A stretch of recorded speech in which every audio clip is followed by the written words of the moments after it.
Time for a little baseball here in Southern California. The Angels and the Twins have locked horns, and they've split the first 2 games of this series. And tonight from the Big A, it is Game 3 of this 4-game series. We welcome you inside our broadcast booth and back to Angels baseball here on Fox Sports West, along with Mark Gubiza.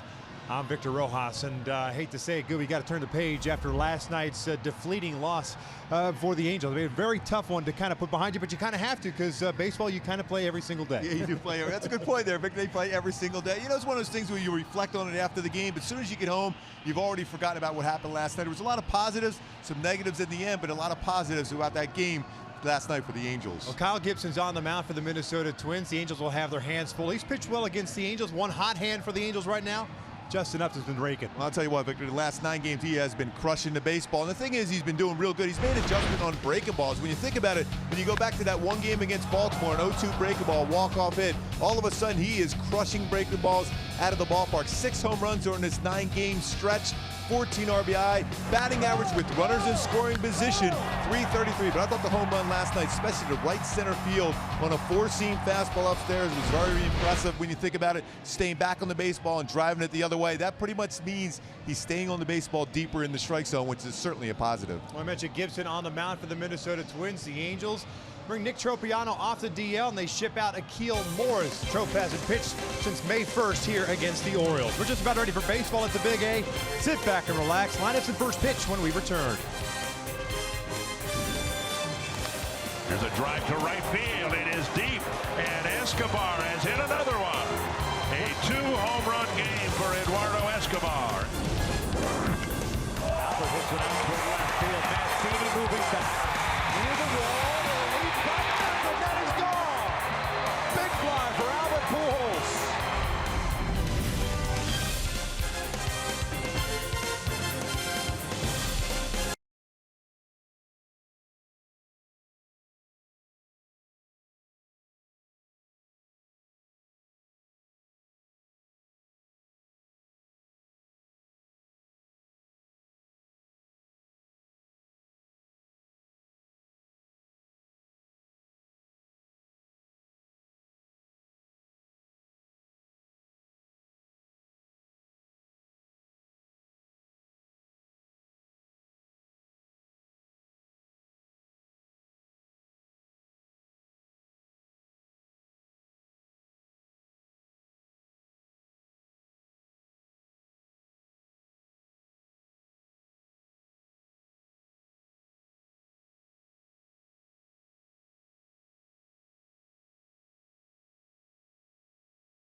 Designed exterior and 31 highway MPG. Test drive one today. By Mercury Insurance, we're on a mission to save you money.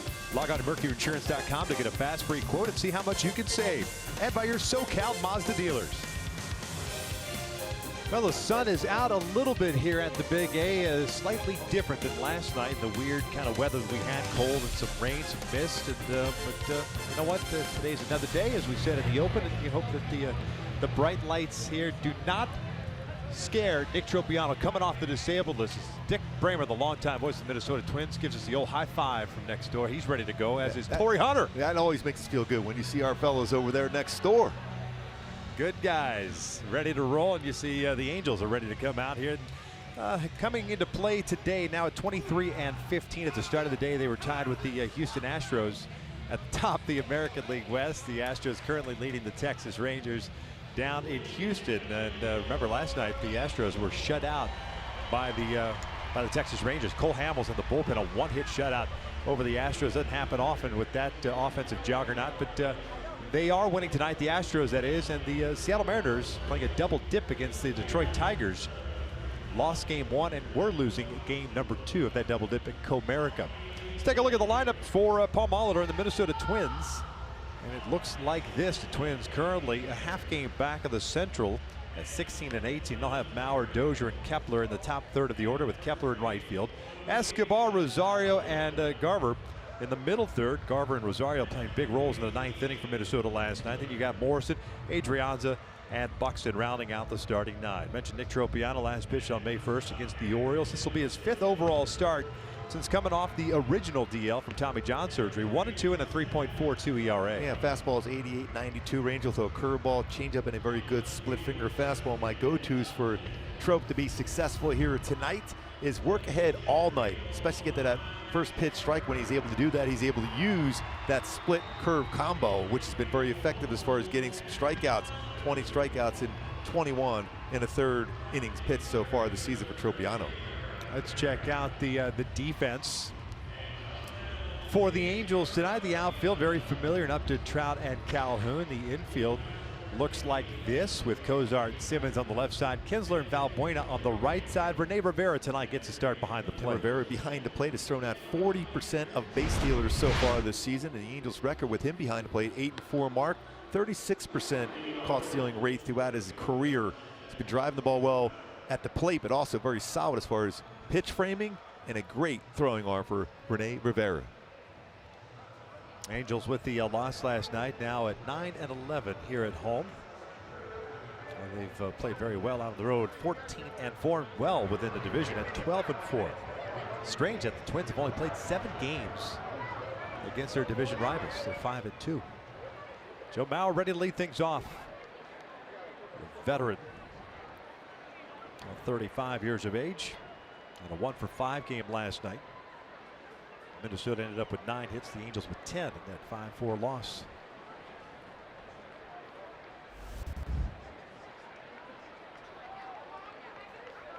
.276 batting average for Mauer. 1 home run, 8 runs batted in. There's Tropiano's first one. And it is in there for a strike. Chris Cuccione calling the balls and strikes this evening. David Rackley at first, Larry Vanover, the crew chief, at second, Hunter Wendelstedt at third base. Tropiano's had some issues against left-handed hitters through the first 4 starts. And that was downstairs. 1 ball, 1 strike.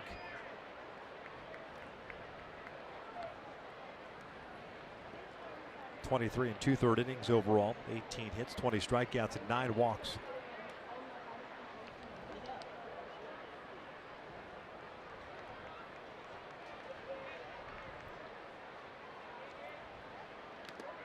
There's that good curveball from Tropiano.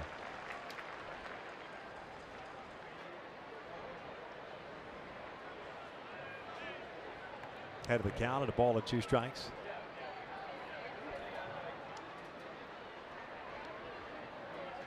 Update you on that score in Detroit, Seattle now 6-2 leading the Tigers in game 2 of that double dip. Always difficult to sweep a doubleheader. Yeah, The you always say that. percentages always seem to work that way. 1-2 downstairs. 2 balls, 2 strikes. Oakland lost today. They had an early lead. Yankees came back and eventually walked off on the A's. Was that Neil Walker, I think, Yeah. got the winning hit for the Yanks. Extra innings. Joe Mauer's hit a lot of baseballs towards Ian Kinsler so far in the series. 5 times Kinsler has got him out at first. and ground balls to him.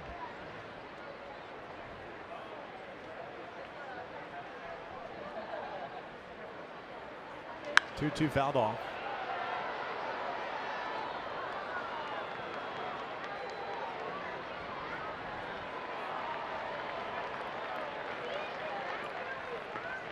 It started against the Orioles his last go around.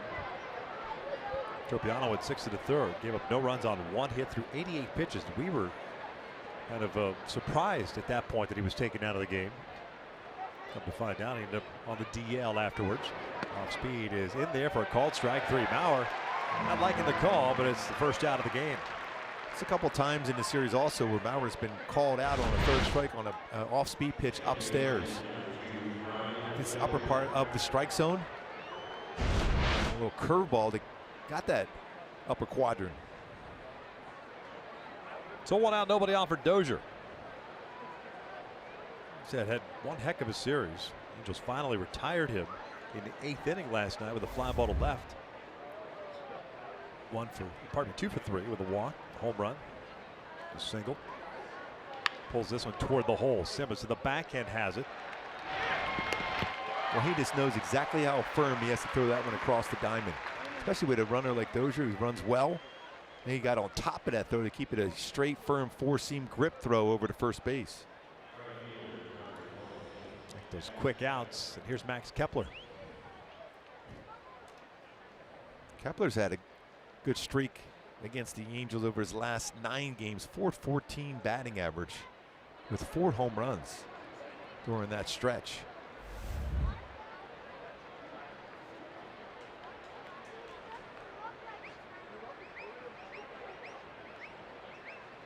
Showing bunt, takes down and in.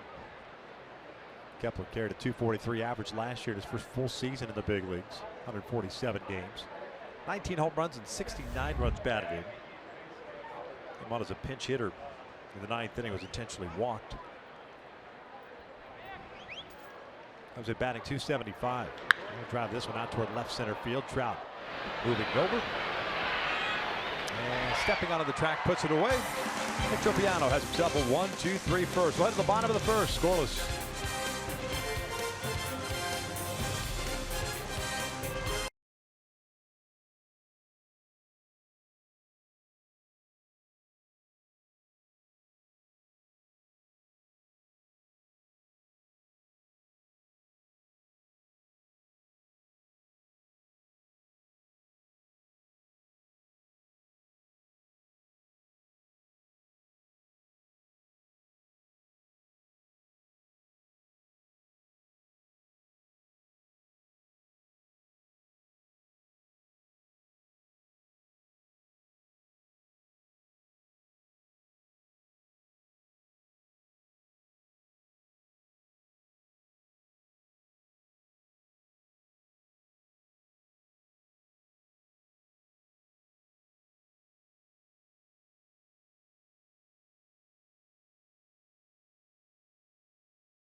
Take a look at the Halos lineup. Game number 39 of the season. Kozar, Trout, and Upton in the top third of the order. Pujols back in the DH spot. Then Simmons and Valbuena at first base. Kinsler, Calhoun, and Rivera tonight getting the hot start behind the plate. They are taking on the 30-year-old right-hander native of Greenfield, Indiana. First-round pick back in the day, making his 7th start. Kyle Gibson's on the mound. Yeah, fastball's 90-95 with a slider, curve, and a changeup. My go-tos to be successful against him today is be aware of that high fastball. He's doing a lot more 4-seam fastball and launch the slider, especially lower part of the strike zone. First one to Kozar is up and in. His strikeouts up this season. Throwing a lot more 4-seam fastballs as compared to his percentages of pitches thrown. Overall numbers for Gibson against the Angels, not great, although he did pitch well in 2 starts last year. 1 here, 1 at Target Field. Allowed 2 runs in each of those starts.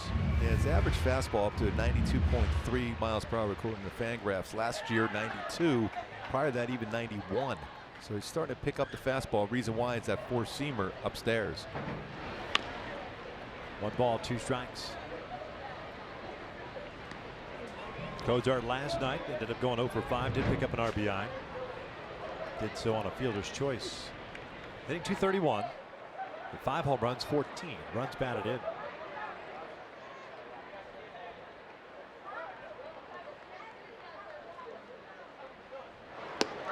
Go down swinging for the first out. Let's check out the Twins on the defensive side of things. Trying to support Kyle Gibson with the outfield. Rosario, Buxton, and Kepler from left to right. The infield includes Escobar, Adrianza, Dozier, and Bauer from third to first. Garver tonight gets a start behind the plate. And Dozier at one point drafted as a shortstop, moving over to second base. .989 fielding percentage. That's second best. That's the 4th best in baseball. Gold Glove winner. Very good range, quick, turning a double play. He's turned 19 of them this season. Shift is on with Trout at the plate, and the first one's in for a strike. Mike at .321 on the season. 1 hit last night, ended up going 1 for 5, and made the last out of the 9th inning, lining one out to Adrianza, the shortstop. Check that Petit had come on as a pinch runner. So Petit was the shortstop.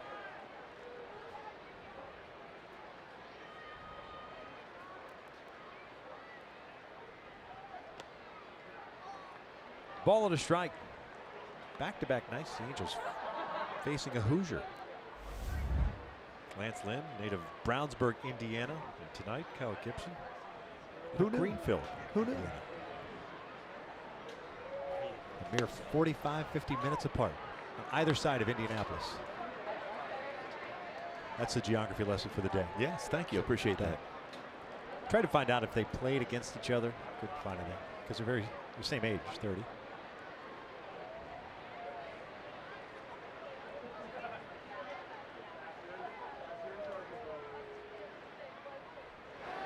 Two balls, 2 strikes.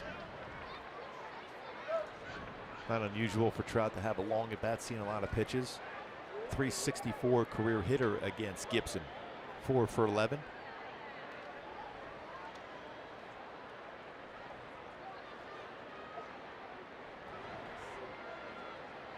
Trying to pitch him inside, 2-2. In tight, full count. Upton on deck. A very similar pitch he threw inside to Cozart to get a swing and miss. Staying on top, that's a 2-seam fastball sink action. Although his changeup and that 2-seamer in on right-handed batters.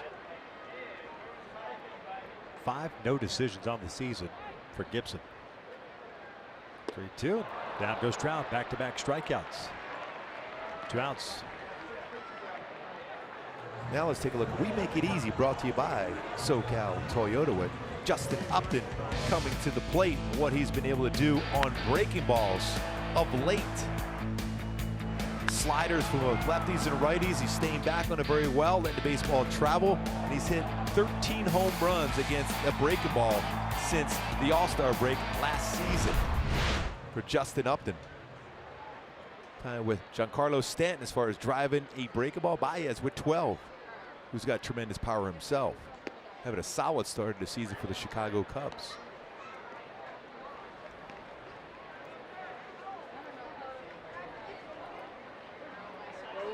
Justin at .258 on the year.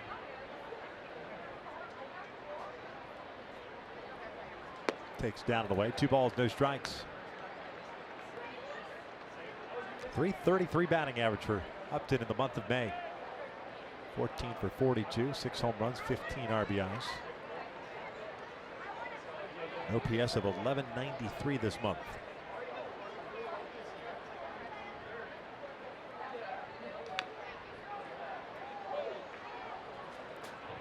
Two and 1.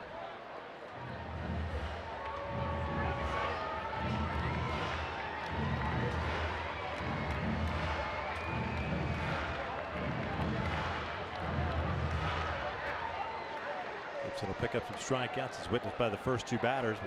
Coming into play, 44 punch-outs in 38+ innings. Used to be no more of a pitch to contact guy, but his changeup, 2 strikeouts already in this inning on his changeup to a right-handed batter going down and in. That's somewhat the Twins' philosophy, the old pitch to contact. Use the defense. That's 24 strikeouts in his last 3 starts. That's a little over 17 innings pitched. There's a 2-out walk. Albert gets an opportunity here. This will be his first plate appearance since collecting hit number 3,000 in Seattle a week ago Friday.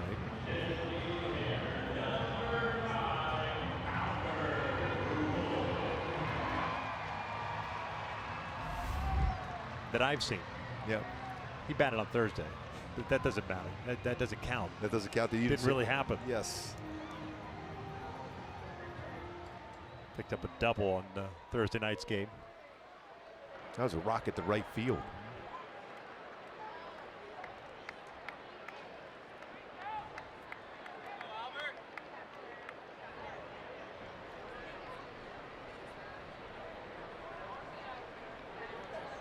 Albert's batting average .255, 6 home runs, 21 runs batted in. That's this one foul. Albert not great numbers against Gibson. This 182. He does have 2 home runs. Albert in his career 142 home runs in the first inning.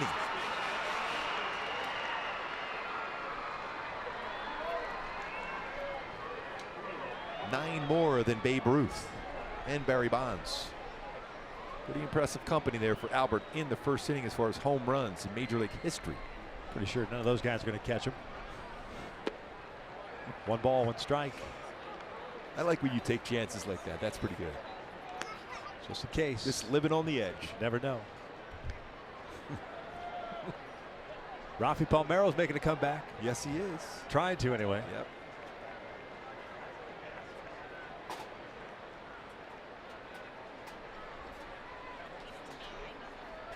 Outfield straight around with a shift on in the infield. Outside, 2-1. 3,005 hits for Albert now.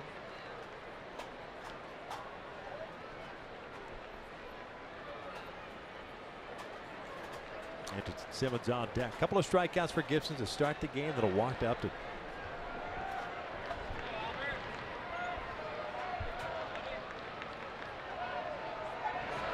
Albert skies this one.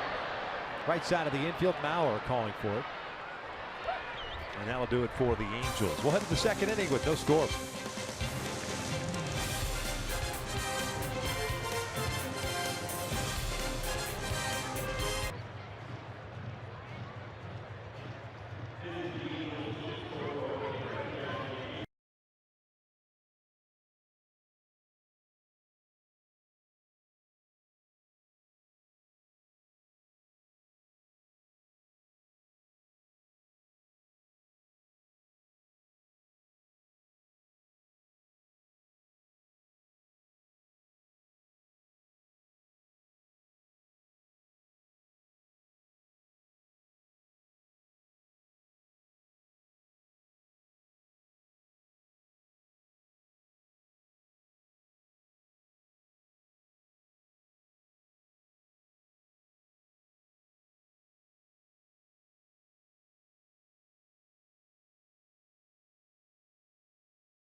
Call 888-796-HALO. Go to angels.com for more details.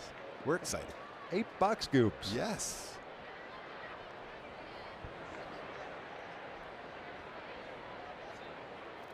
Escobar, Rosario, Garver for Minnesota here in the second. Tropiano threw 9 pitches in the first, retired all 3. Ground ball. Kinsler's got it. Some quick outs, some soft contact too early in counts for very important for Nick Tropiano.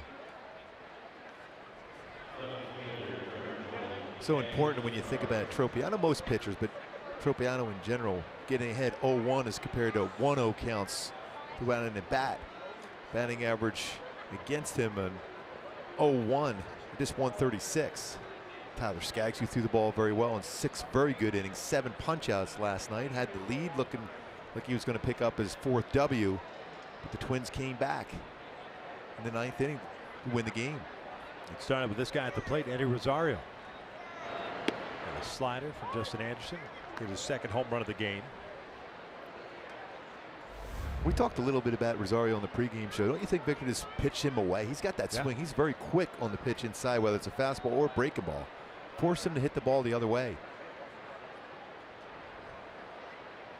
It was a splittered out of the strike zone. Ball at a strike. Rosario hitting .289, 9 home runs after that multi-homer effort last night. 27 runs batted in. 27 RBIs, leads the Twins. And he is right on the plate. That front foot is on the chalk line. Looking to turn and burn.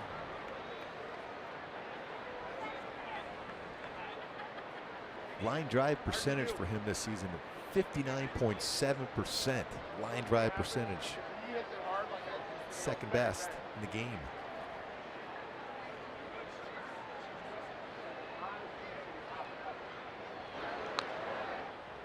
If I remember correctly, he's a guy that could have been had a couple of years ago. The Twins, so it seemed, if you listen to broadcasters and media members, weren't overly thrilled with his approach at the plate. Overly aggressive as a kind of a role player. They weren't sure what position he would eventually end up at. It's turned out to be a good keep for them. Just a bit upstairs. Slight change of the eye level on that one. He has 4 errors out in left field this season. He can play a number of positions, but he can hit. 20 extra base hits so far this year. 2 balls, 2 strikes. Boy, that fastball aiming at the bull, you figure a splitter would be good here, right? Change the eye level. I think you're exactly where you want to throw that splitter, change up, fastball away. Talked about that. Trying to force him to hit the ball the other way. Almost like he threw him a straight change up there. A splitter. That's a great spot for that pitch. See how he's trying to turn on it.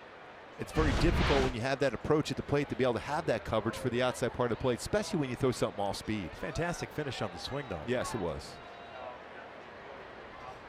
Had the Batman cape working. Yeah. He landed the dismount for sure. Rich Garver, the catcher, takes a strike.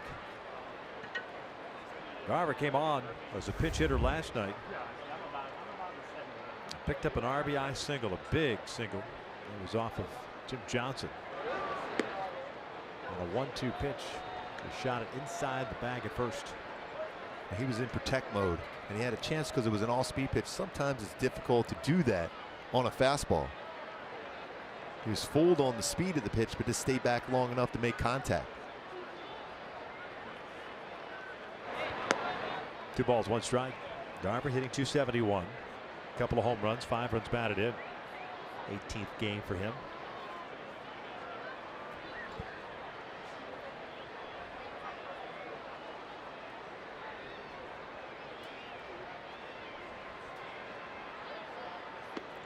Three balls and a strike. Logan Morrison on deck.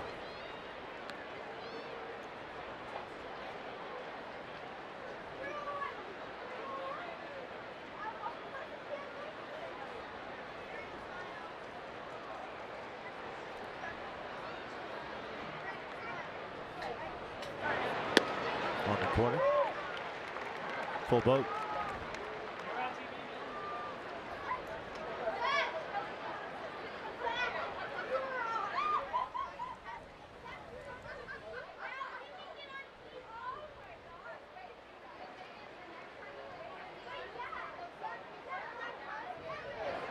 Garver pops it up. Cozart calling for it. And another 1-2-3 second inning for Nick Tropiano. We'll head to the bottom of the second. Scoreless.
Against Gibson and the Twins, going a little AC/DC. You shook me all night long. I mean, score some runs and continue to add on. Minnesota's come back in both of these games so far, even with the Angels with a lead against them.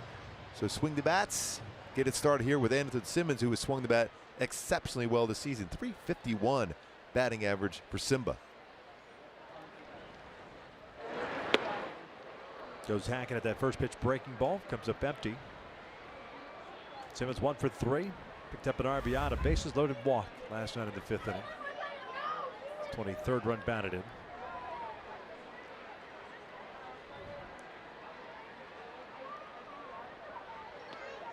Yeah, I talked to him today about his bobblehead last night. I said, that was pretty cool looking. He goes, yeah, it was. I liked it. So it was approved, the bobblehead for Anderson Simmons by the man himself. You know, one time I'd love to see a player come back after the fact and goes, you know what, Gooby, let's be honest. Bobblehead looked nothing like me. The head was too small in proportion to the body. And quite honestly, I just wasn't happy. But thanks for asking. Yeah, I appreciate it. Hey, better luck next time. 2-1. Ground ball right side. Mauer dives, smothers it. Nice play. Gibson's covering.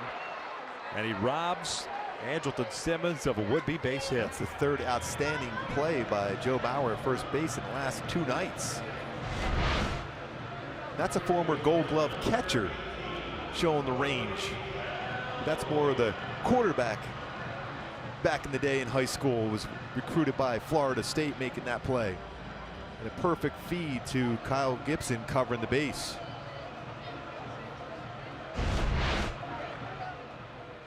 Leadoff man retired, and here's Luis Valbuena. 0 for 4 last night. Back at first base with Albert DHing. Shift on again for Minnesota. 2 down. Gibson threw 19 pitches in the first, only 9 strikes. 2 quick outs here to start the second. That'll be Ian Kinsler coming up. Minnesota's been doing a lot of shifting Looks like they're going to go back into another shift. Not quite like we saw last night for Joey Gallo with the Astros. That was an unbelievable shift put on. We're going to show that in a little bit. They go with 4 outfielders again? Pretty much the entire team on that right side of the infield.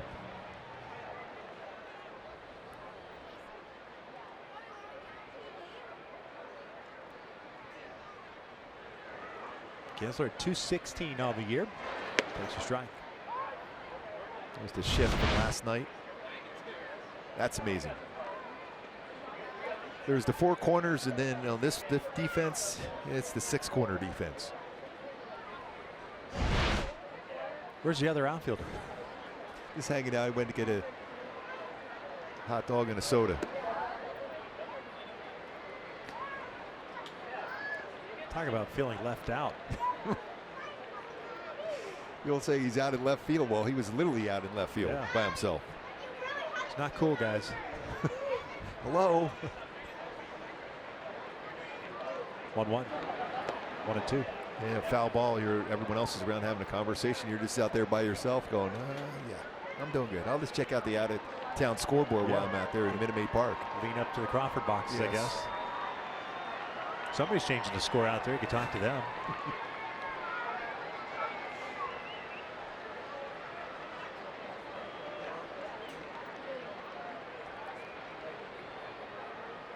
One-two now. Check swing. 2 balls, 2 strikes. David Rackley, the first base umpire. He'll be behind the plate tomorrow afternoon. Shohei Ohtani on the mound on Mother's Day. Romero, a very good young prospect for Minnesota, on the mound for the Twins. Full count.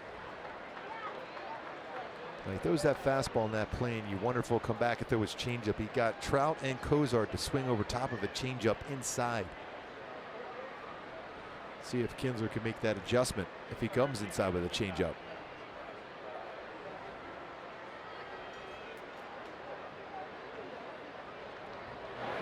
Second walk, and both have come with 2 outs.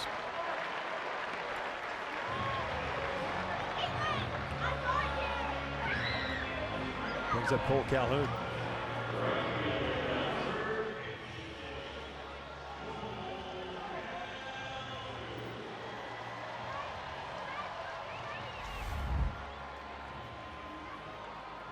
Cole last night with a multi-hit game.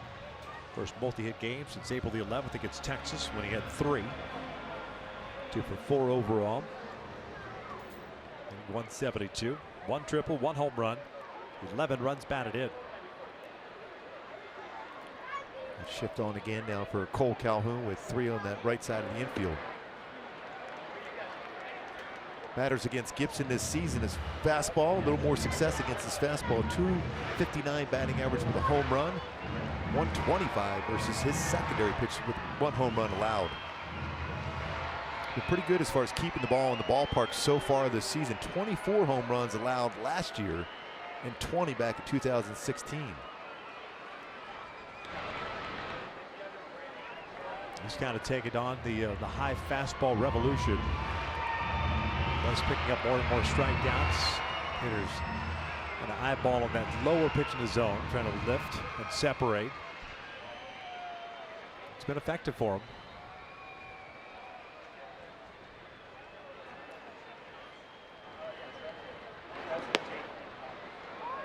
Throwing a couple really good change-ups so far. Let's go one there to Cole Calhoun. Kinsler with 3 stolen bases, been caught once. Gibson pretty quick to the plate. Gibson and Trout both in the same draft.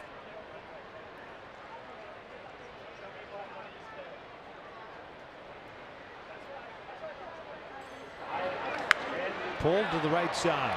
Closer's there. The Angels are done here in the second. 2 complete.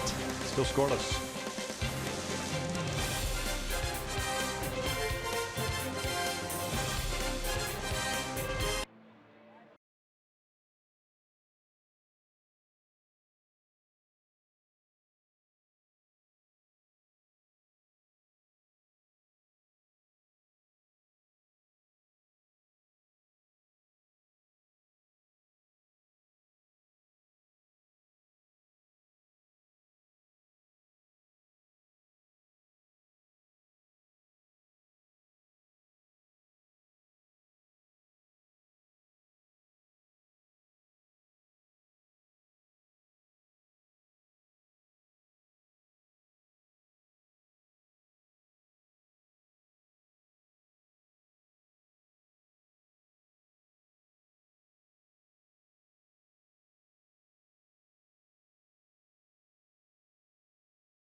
100 hours of coverage. The world's biggest sporting event begins June 14th on Fox and FS1. Just a little over a month away. We'll be ready. We're in our jersey.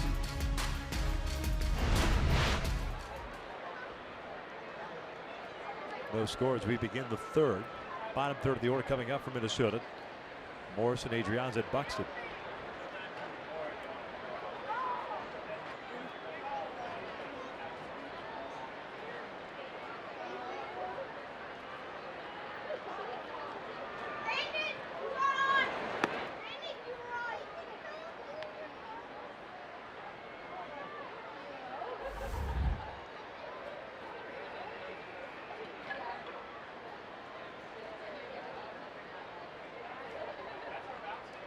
Look at Morrison, 180 batting average.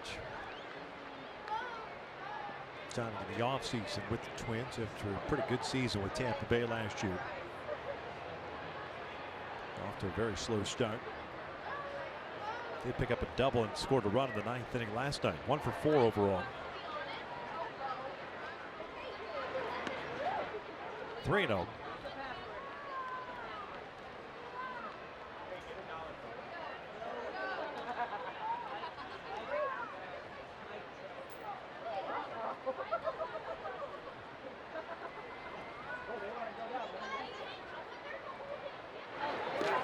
And a 4-pitch walk to start the third. First base run of the game for the Twins. Left-handed batters coming in this game. 282 batting average against Tropiano. 159 for right-handed batters.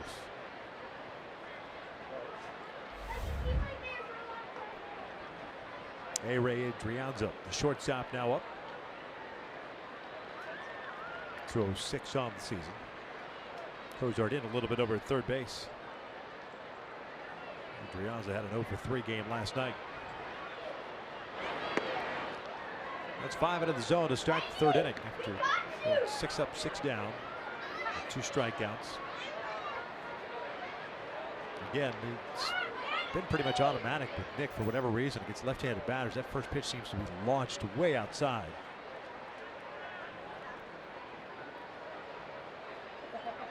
And he's got to keep that front shoulder in a little bit longer. Very quick pickoff move for Tropiano. Morrison, no stolen bases nor no attempts so far this season.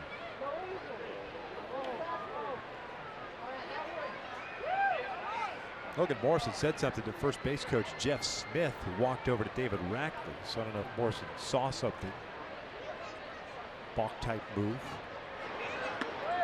You see those numbers for Tropiano when he's ahead of the count 0-1 as compared to 1-0. 136 batting average ahead of the count. Start to count 0-1, but 1-0 counts. 303 batting average against him. I'd imagine it's pretty similar for a lot of guys that don't have the name Verlander, you know, the non-elite type pitchers where you fall behind 1-0, 2-0, you're just fighting an uphill battle. Because a lot of times you'll see hitters is sitting, they're thinking they're getting fastballs at that point. If you're ahead 0-1, you have so many different options.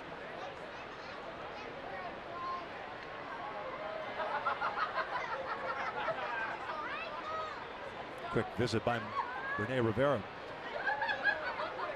2-0. 2-1.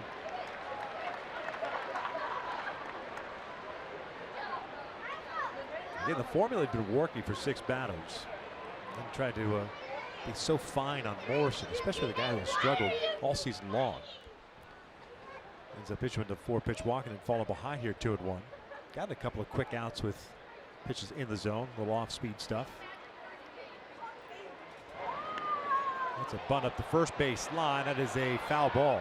It's a good decision by Tropiano. That's knowing your field, your home field, knowing that ball is going to roll back into play. That was very close. Gets it just as it went past the chalk. That was pretty close. Adrianza having his foot out of the batter's box. Look at that left foot. Sure enough, that's that Eric Ibar one. We talked about how they don't call that.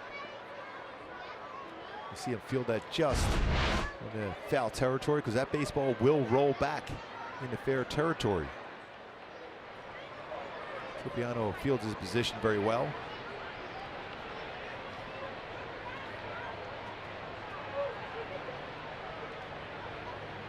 2-2 count. Buxton on deck.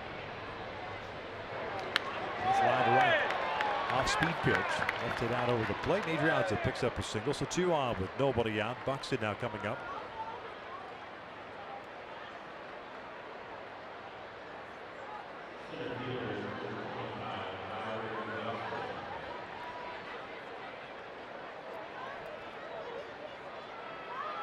Buxton, the speedy center fielder, and 174.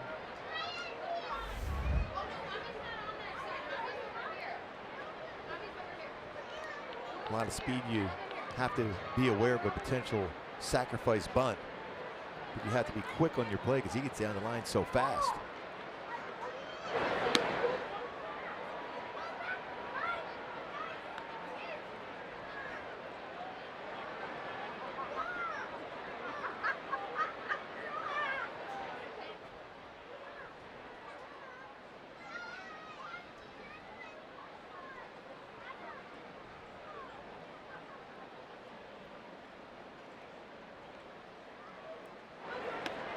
Another 2-0 count.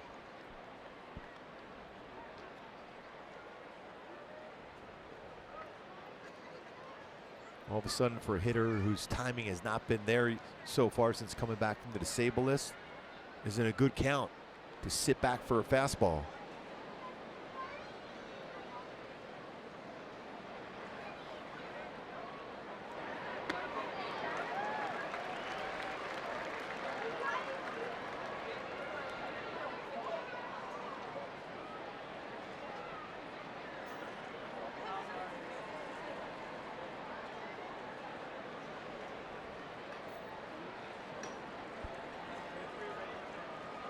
Morrison at second.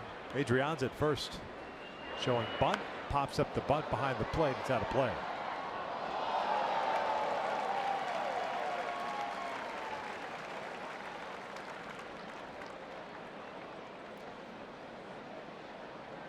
Two balls, 2 strikes. Looking for that first out here in the top of the third. Got a chance for a strikeout now if you're a Tropiano.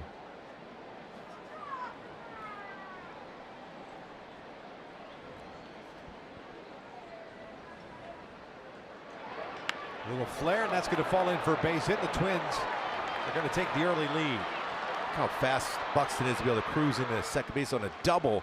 So a little flare into left center field.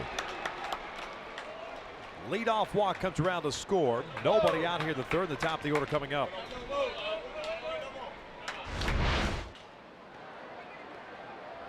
It just stayed up enough for the strike zone, and Buxton to shorten up. You see how he shortened up his swing to make contact. This is in the left center field. More likely you'll always think in terms of a single, but the speed of Buxton went flying around first base and cruises in for a double. His third double this season.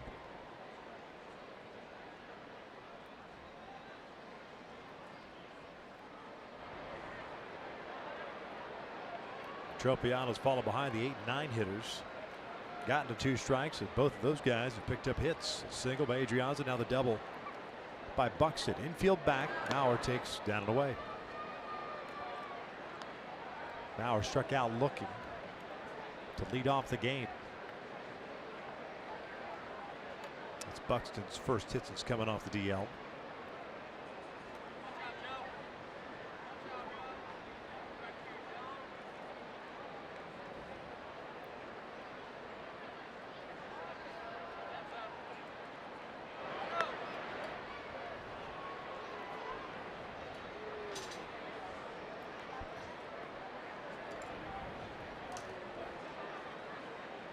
And fall behind Joe Mauer, very good contact hitter.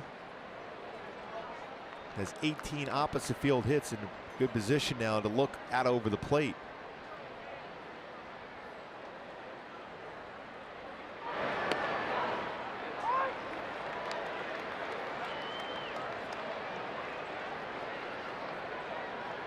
Two-one count.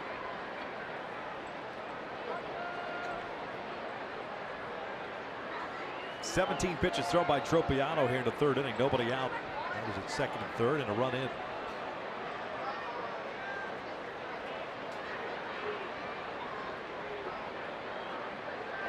Off speed, line to right. One run is in. Buxton's being waved around. No, he gets stopped all of a sudden. It's 2-0 now, and still nobody out. Tropiano's not fooling anybody with the splitter.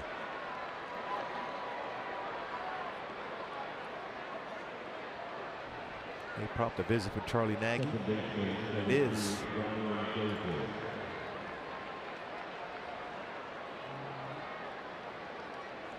The way Kyle Gibson has thrown the ball this season, very important for Tropiano to limit this damage. When you fall too far behind, you got to think in terms of a double play ball now. It starts with strike one. And we showed that graphic how effective Tropiano is when he's ahead of the count 0-1 as compared to 1-0. Gene Glenn, pardon me, third base coach, was waving Buxton originally, but Cole Calhoun did a nice job really charging that ball in right. Especially with no outs, you don't want to take that chance. 4 outfield assists this season for Cole Calhoun. Tropiano started the game throwing first pitch strikes to 5 of the first 6 batters, and lo and behold, he retired all 6. Since then, he's gone 0 for 4. He's yet to record it out. Buxton at third. Maurer at first. Here's Dozier grounded out his first time up.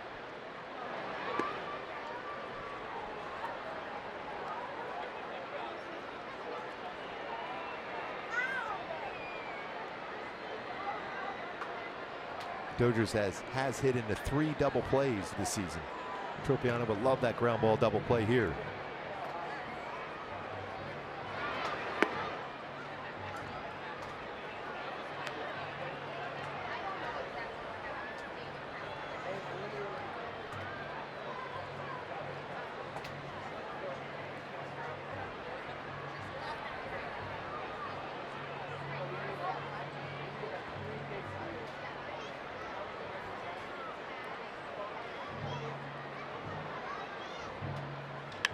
Dozier skying one out towards center field. Trout moving back on it. Still going back near the wall. Will make the catch. Buxton will come in to score.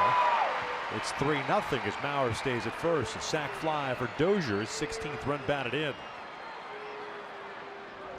Trout got behind that baseball pretty well. Maurer was thinking about tagging up, but Trout got it in quickly, even though it was offline a little bit, but quickly got it in there, preventing Maurer from moving into scoring position himself.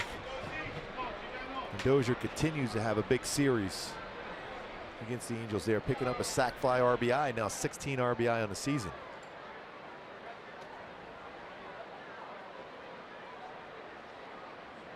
This is 5th RBI in this series for Dozier. Max Kepler takes ball 1. He lifted a fly ball to left. Actually left center. Trout tracked it down for the third down to first.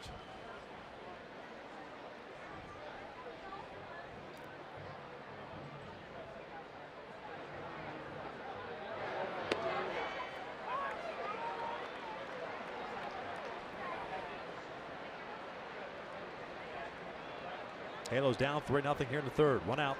Maurer at first.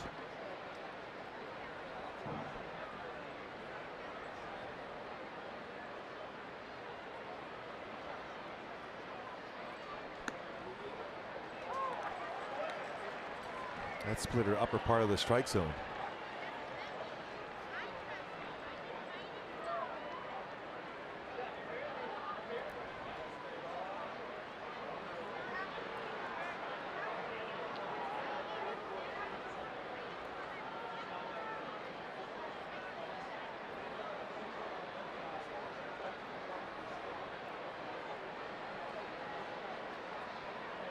Delay here at the ballpark. Each ball on the warning track.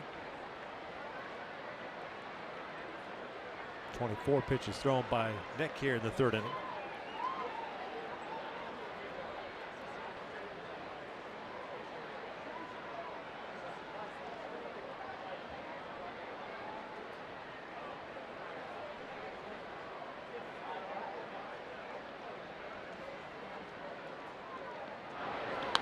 Pulled foul.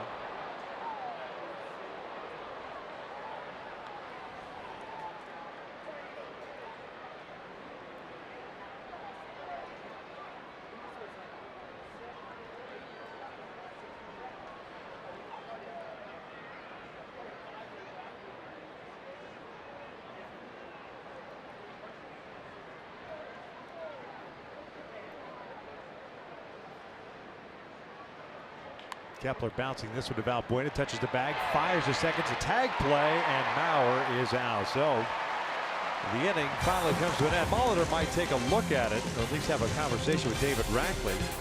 He's heading out there, maybe thinking that ball was foul. But it's a third out, 3-0. Minnesota as we head to the bottom of the third.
Solid balance in this Angels lineup. However, Andrelton Simmons is off to an incredible start. He came into tonight's game with the second best batting average in the American League. And when talking to Simmons about his early success, he said he's squaring up the ball better, he's having good contact, and he attributes that to his discipline in the box. He said when he's looking back at his tape, for the most part, he's just swinging at good pitches. And Angels hitting coach Eric Hinsky said that's because Simmons is working every day. He is in the cages every single day. His hand-eye coordination is unbelievable, and he can put the bat on the ball like no one he has ever seen. And Gooby, Simmons said no one's perfect, but he's happy where he's at right now. Well, his plate discipline much better over the last couple of seasons when you think he's not chasing pitches out of the strike zone. He's bringing it in the zone and hitting the ball to all fields exceptionally well.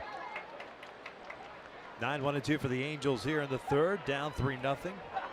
Rivera, Cozart, and Trout. Gibson with 2 strikeouts, 2 walks. Rene bounces it foul. It's an 0-2 count.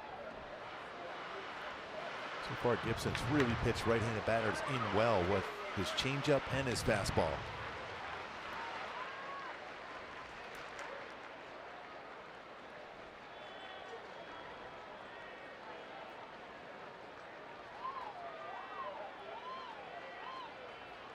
Ground ball over to third. Escobar backs up on it. 1 away. It's 4 outs on the ground so far for Gibson.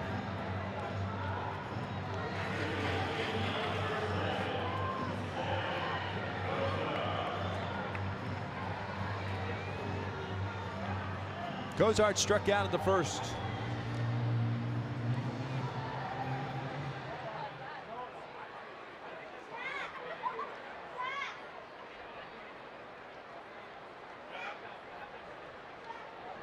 He'll drive one toward the corner in left field. Long run over, and it'll one-hop the fence. Automatic double for Zach Cozart. Trout will come to the plate with a man in scoring position. That's the first hit of the night for the Angels. It's also the 10th double of the season for Cozart. Got that fastball inside part of the plate, about belt high. Was ready for it, turns on it, and doubles to left field. He was looking fastball in. That fastball in's been pretty good for Gibson. He's got a little run to it. His goal was to get that fastball out in front of the plate instead of letting it run in off him. Remember, he got him on a changeup off the plate down and in his first at bat on a swing and miss.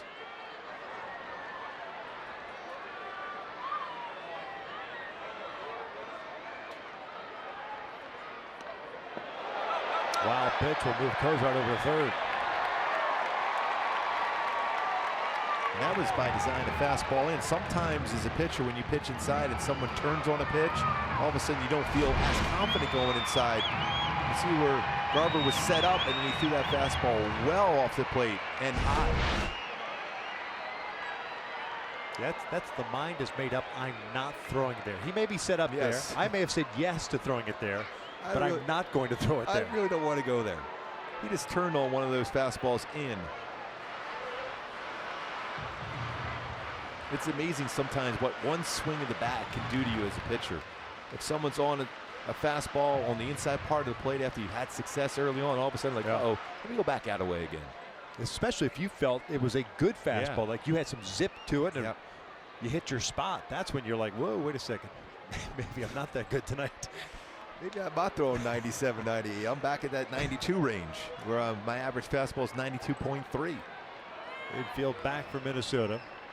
1-0, and that's fouled off. He had a pitch to hammer there right over the heart of the plate at 93. 1-1. Just see by the reaction.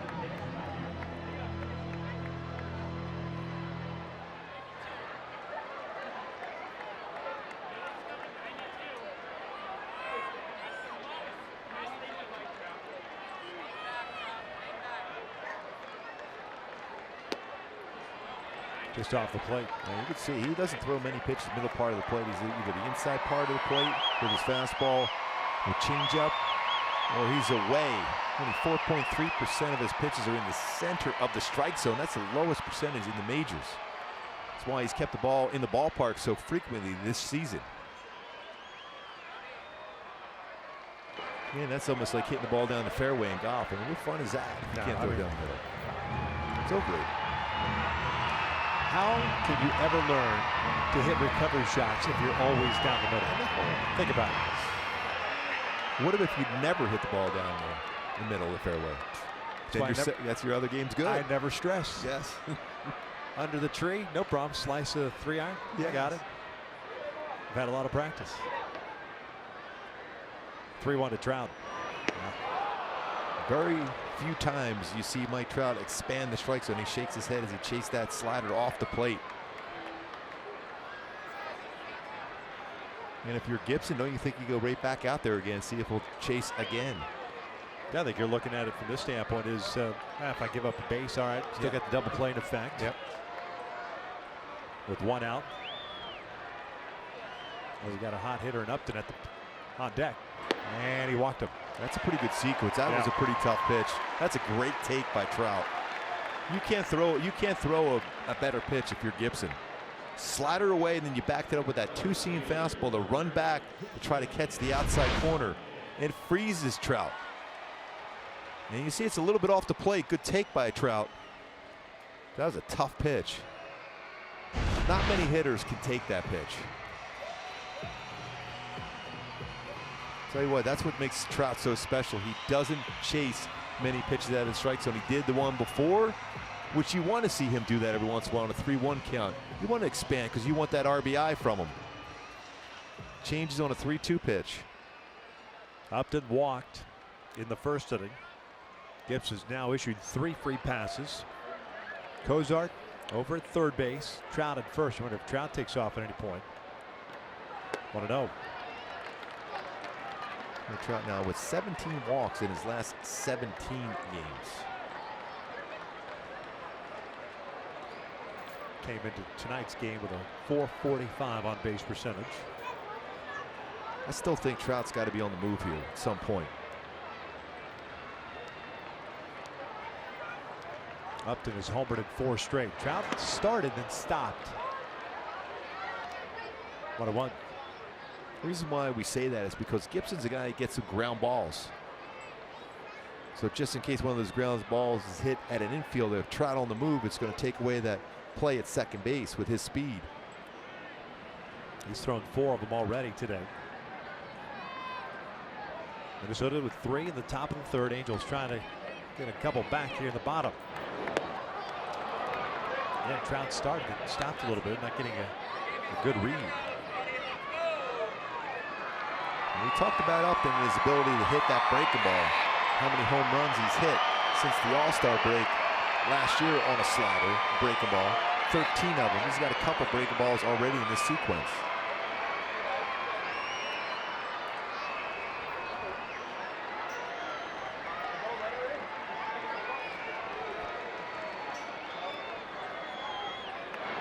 Bouncer toward third, backs up Escobar. Trout is out at second. The relay back out in time. The run will score. It's 3-1 Minnesota.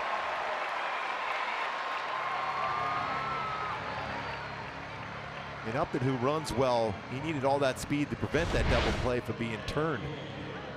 Escobar did a nice job. He had a backup and a little bit on it. That allowed Upton to beat that one out. It's an RBI. 29th RBI of the season.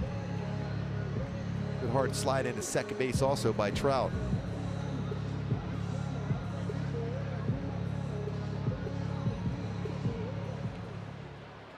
That's an RBI in 9 of his last 11 games for Justin Upton.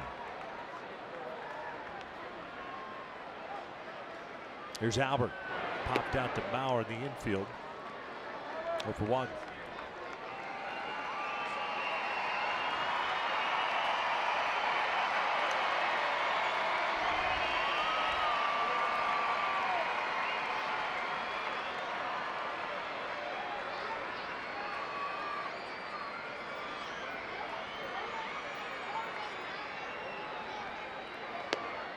To an out.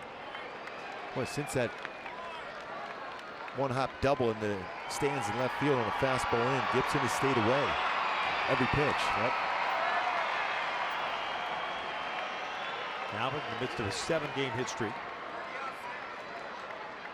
As Upton over at first.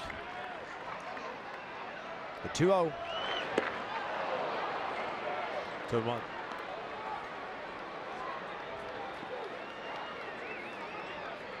Change up away. He's been driving in runs too during that stretch, that 7-game hit streak. 7 RBI, 5 runs scored for Pujols.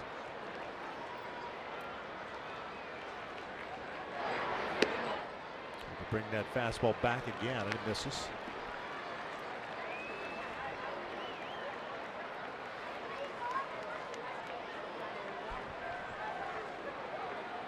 Simmons on deck.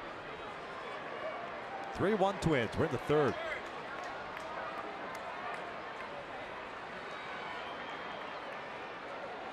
Albert hits him sharply into left field, make that an 8-game hitting streak. Career hit number 3006 for Pujols. Puts 2 on, 2 outs for Andrelton. That's a good swing by Albert. Now with Andrelton Simmons coming to play, let's take a look at Old Dominion bringing their best. And Andrelton Simmons has certainly done that this season. Great batting average coming into the game. 351 batting average. 47 hits. Now down to 348 after that 0 for 1. 10 doubles. So 89 assists in the field. Turned 28 double plays. So he's done everything. Been at his best, helping this team get to that, at this point, tie for first in the AL West. Garvin Alston, the pitching coach, in his first season out to pay a visit.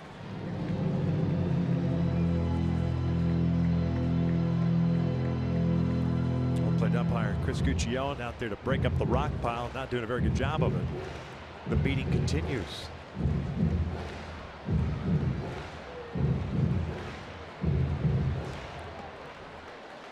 Mentioned that batting average for Andrelton Simmons. He's hit a lot of different pitches during the stretch this season where he's got that batting average at 348. Outside pitches 442. That's tops in baseball. With 2 strikes, 372 tops in baseball. Secondary pitches 354, 5th best. So he's very good on pitches away, and that's what Gibson has been doing since that double by Cozart on the fastball in. You wonder if he changes those patterns now against Andrelton Simmons. Threw him a first pitch breaking ball that Simmons swung through in the second. Simba grounded out his first time up. Goes fastball down and in. So that must have been the conversation. You got to go back inside. You can't let that double change the way you were successful in the first couple of innings. The double and now the base hit by Albert. Yeah. He tried to go fastball in on.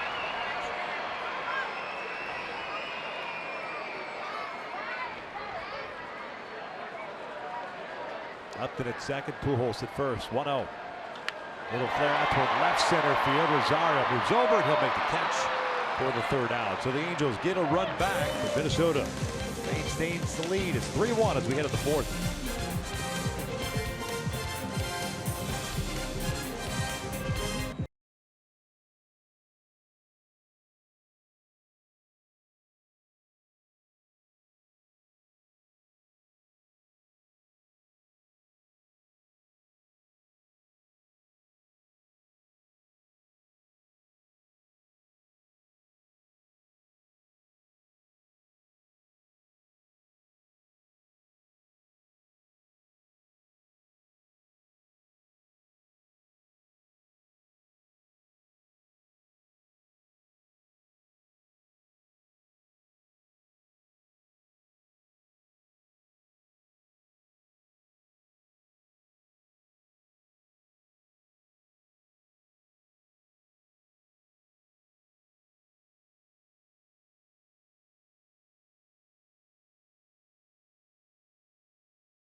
Sorrento, the Angels' assistant hitting coach. His dad, two brothers, served in the Army and the Marines, fought in World War I and the Korean War. Paul Sorrento played 11 seasons with Twins, Indians, Mariners, and Rays. But did you know, Gooby, Paulie, a fourth-round pick of the California Angels in 1986 out of Florida State University. The Florida State. Yeah.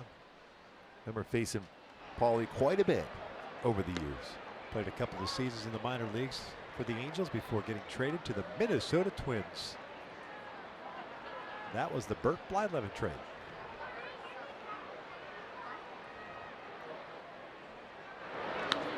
Escobar lifting one out toward right center field. Calhoun calling for it. Leadoff man retired to start the fourth.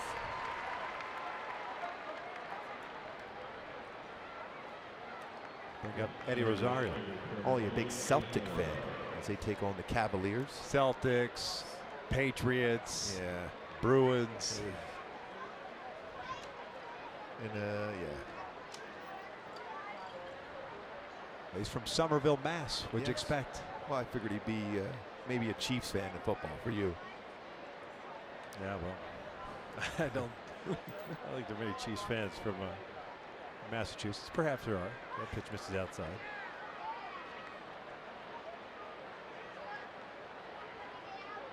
Yeah, and I'd still stay away. Rosario, can still hit the ball on the line that way. 1 ball, 1 strike. Rosario struck out in the second.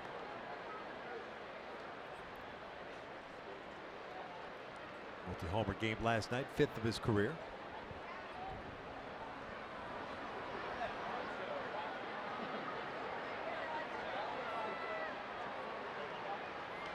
One and two. And another pitch away.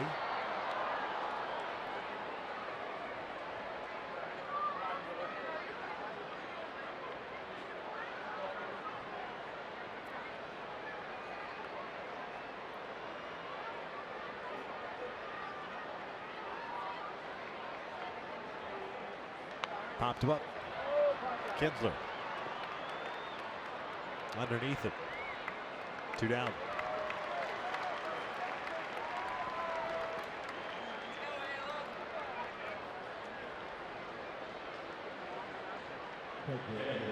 Two outs, nobody on, and Mitch Garver coming up, the catcher. That could use a quick inning through 26 pitches in the third. Currently at 54 overall.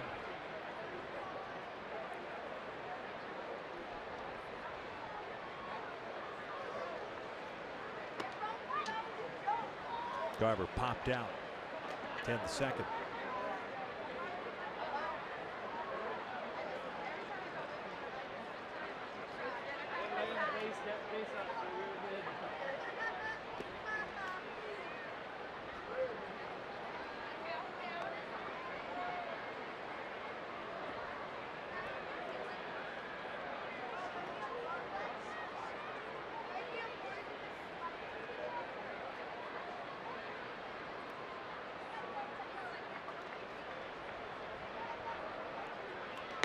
Good fastball. 2-1. Upper part of the strike zone. You're going to get some swings like that, though, especially when you're behind 2-0.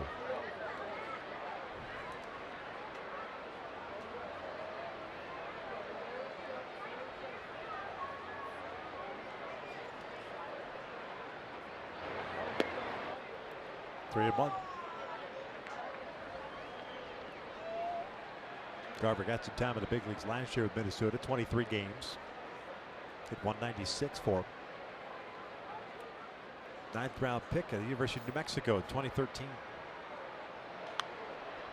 It's foul back. Here we go.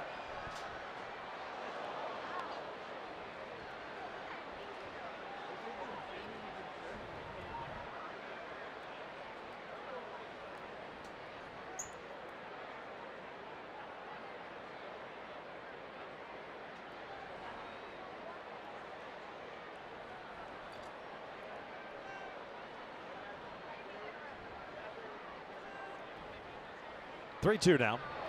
And he walked him. 2-out walk.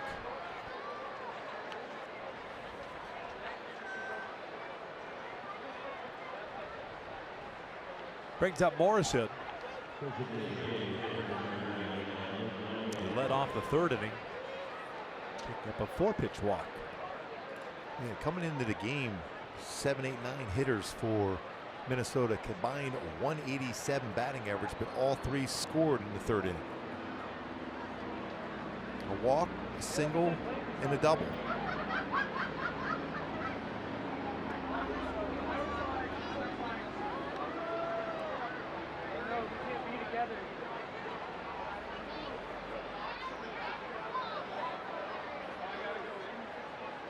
Defense set up. Kinsler out in that outfield grass.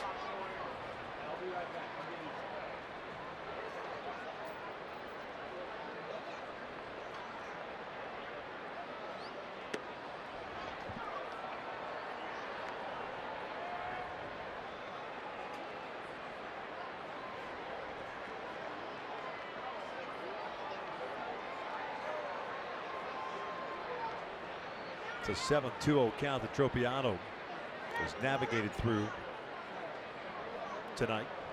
2 outs here in the fourth.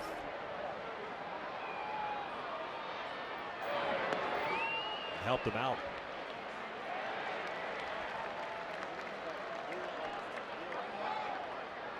So overly aggressive on a 2-0 count, expanded his strike zone, could not hold up on the swing.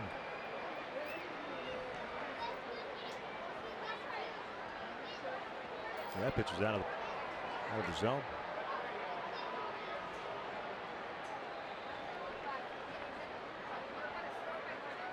Two-one.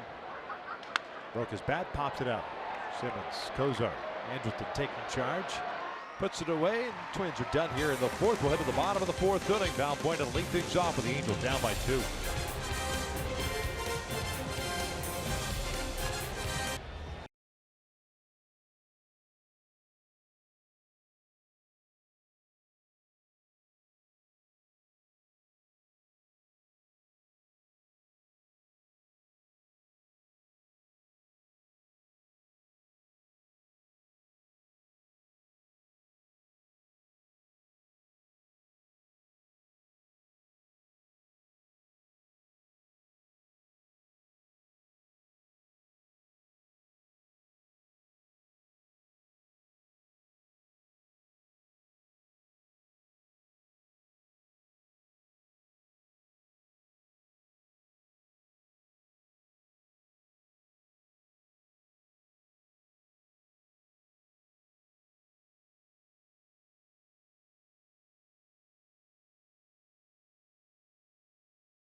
Box. Try the new Cholula Buttery Jack, part of the Buttery Jack family, only at Jack in the Box. Minnesota on top by the score of 3-1. We begin the bottom of the fourth inning with Luis Valbuena leading things off against Kyle Gibson, who ran into a little bit of trouble as far as command is concerned. Gave up a run on a couple of hits and a walk in the third inning. So the hope, of course, is that the Angels can kind of capitalize on that. A little carryover effect. He'll be followed by Kinsler and then Calhoun. Luis 0 for 1. He grounded out. One pitch he saw in the second inning. Now 1 for 7 in his career versus Gibson. A lot of room on that left side of the infield, though.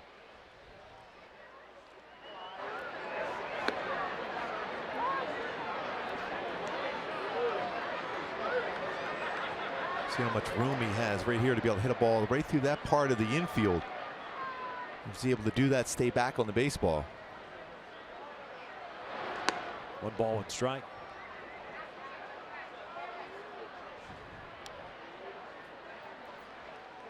Now the beach ball on the warning track at right.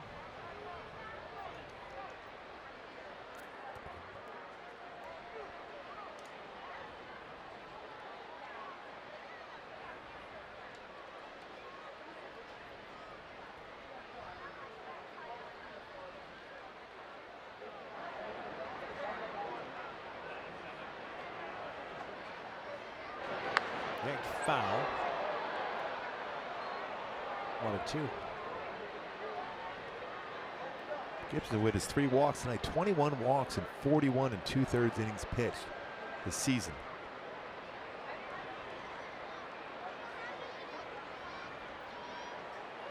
You see many foul balls hitting that part of the field too often.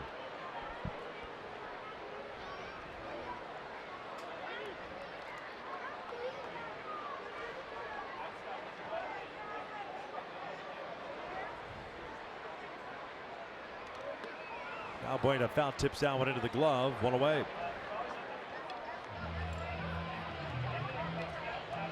A couple pretty good breaking balls in this sequence. This one, that back foot breaking ball for Gibson. Hard slider to get a swing and miss.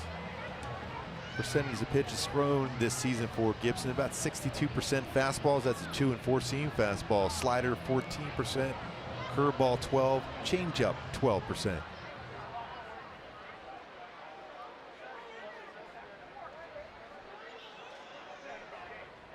Kinsler walked into second, 1 of 3 issued by Gibson. And this one's drilled out towards center. Buxton got a good jump on it, gets turned around, ball drifting on him, and he'll still track it down. Loses his hat but hangs onto the baseball. 2 down. He's one of the best as far as going back on a baseball you're going to see in the majors. That ball was hit very well by Kinsler. And anything hit right over the head of a center fielder, the difficult one, spins back around and slams into the wall. He's able to hold on to it. And a pretty good force into the wall. Well, I asked Torrey on the pregame show which outfielder in Major League Baseball reminds him of a young him, and he says although he's not quite there yet, Byron Buxton. Feels like he could be a very special defender and offensive player once he gets to that 1,500 plate appearance plateau. And he has great coverage. He's not afraid to go back on the baseball. He's not afraid to go in on it. He's got a good throwing arm.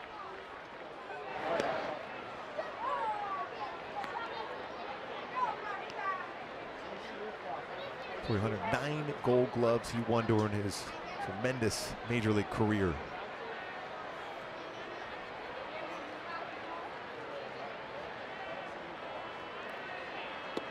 No balls, 2 strikes. Calhoun grounded out in the second.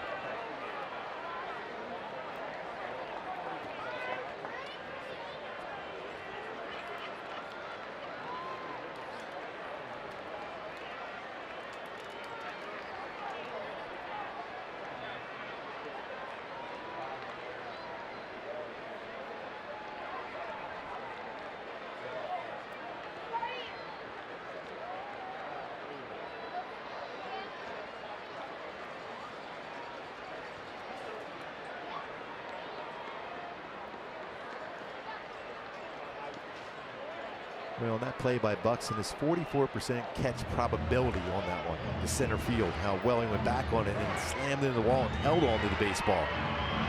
Gold Glove winner in center field last year with a lot of excellent, talented center fielders in the American League, and Buxton was able to win the Gold Glove.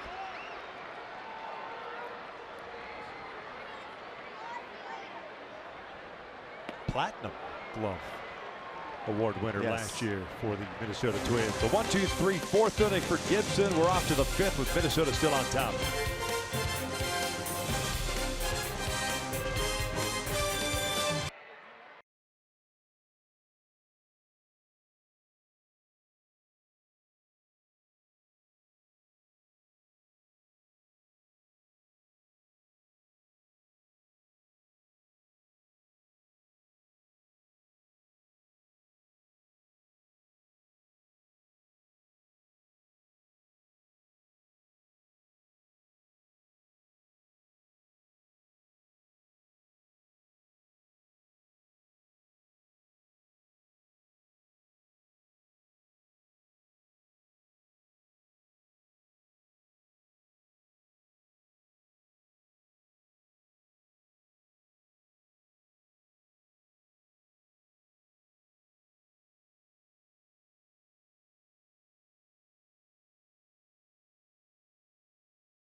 Hyundai vehicles. See your Hyundai dealer today. By Carl's Jr. Take your mouth to Memphis. The call of Carl's. Top of the fifth, game 3 of this 4-game set between the Angels and the Twins. Each team with a victory over the first 2. Twins coming back in the 9th inning last night. They lead this one 3-1. Tropiano with 2 strikeouts, 2 walks, and 3 hits allowed. All 3 hits allowed in the 3rd inning. That's when the Twins put 3 on the board. 8, 9, and 1 here in the 5th. Ray Adrianza, the shortstop.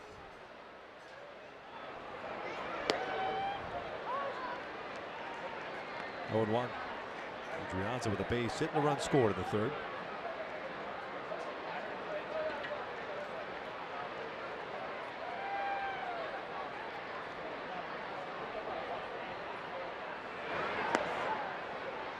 Right, back-to-back fastballs in an inside part of the plate, 87, 89.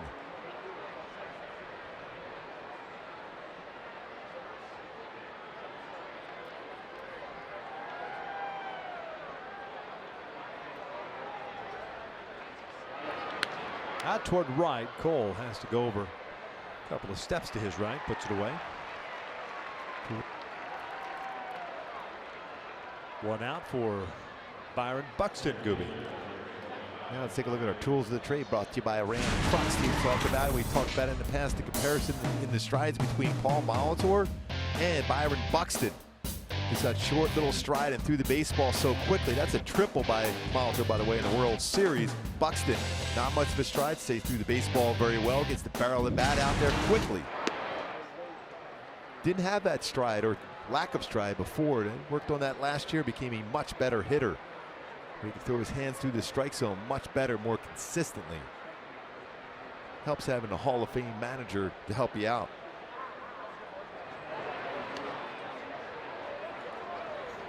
Two balls, no strikes. Buxton, a flare double to left center field with an RBI and a run scored in the 3rd.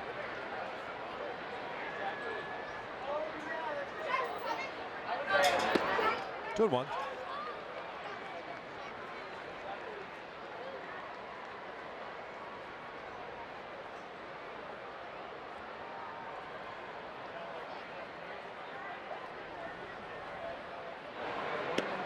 Off the corner.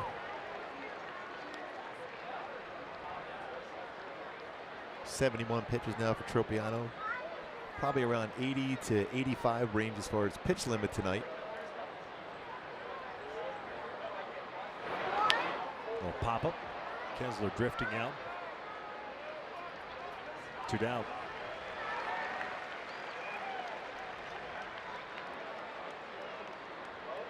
Five straight fly ball outs here for Tropiano. Play continued as the beach ball came out onto the field as that pop-up was hit by Buxton and caught by Kinsler.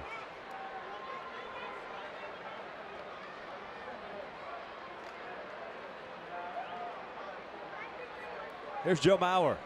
1 for 2 with a single and a strikeout.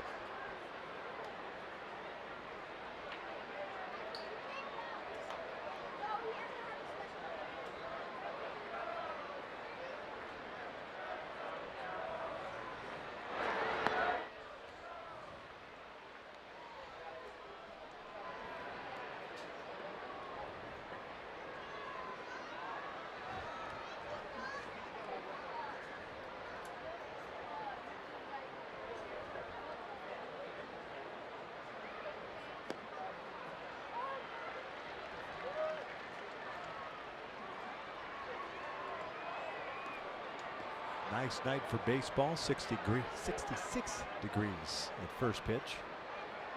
Much better than last night. Yes. It got cold. Windy.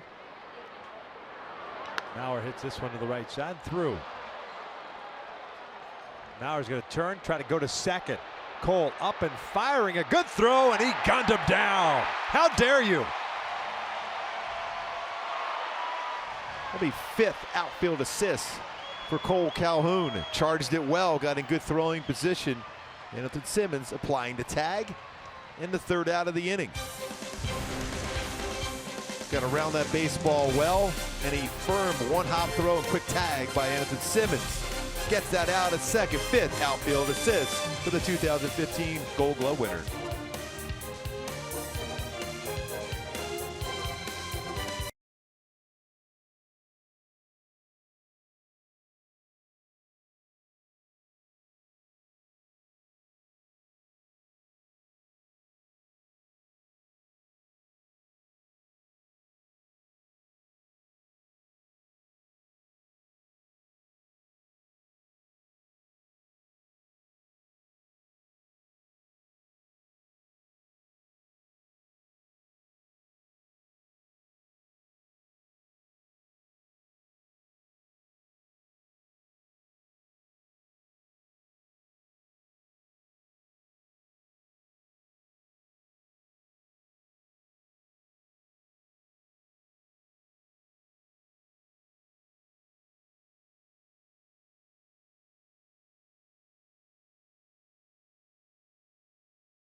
(3-1) Minnesota, bottom of the 5th inning. Heck of a job by Cole Calhoun. Pick up his 5th outfield assist.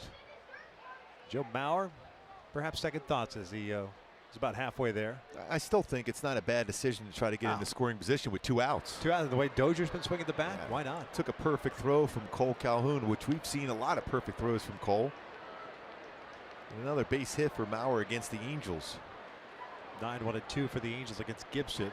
Vera grounded out his first time up. All of a sudden, that slider and the feel for the slider has been very good for Gibson. You got to hit the ball the other way against that slider. Don't try to pull it.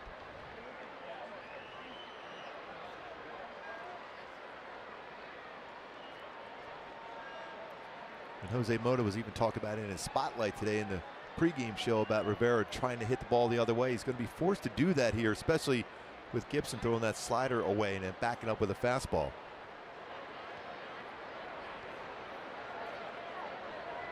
1-1. 1-2.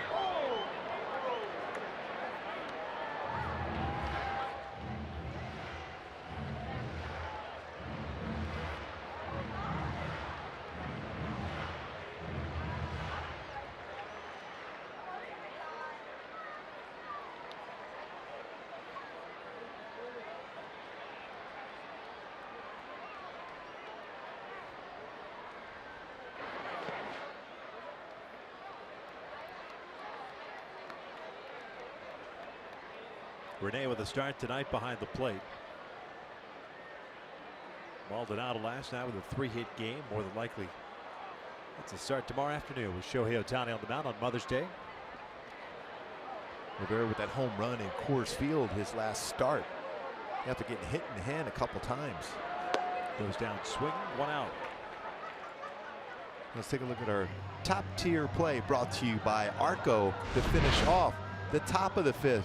Joe Mauer, base hit by Luis Valbuena, gets there, gets a good throwing position for Cole, and a one-hop rocket to Andrelton Simmons, his 5th outfield assist. As Joe Mauer stays back on the well, he's thinking double all the way. But Cole Calhoun, another perfect throw, 5th outfield assist, leading the majors in that category as outfielders for Cole Calhoun.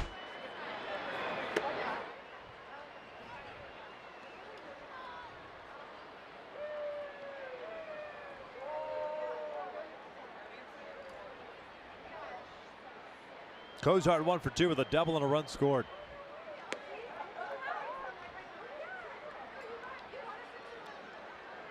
Boy, Cole won that Gold Glove a few years ago, but I'll tell you what, his defense and his play so far this season has been better than even that year.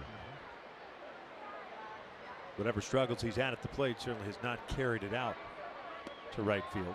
Cozart takes another strike, 1-2.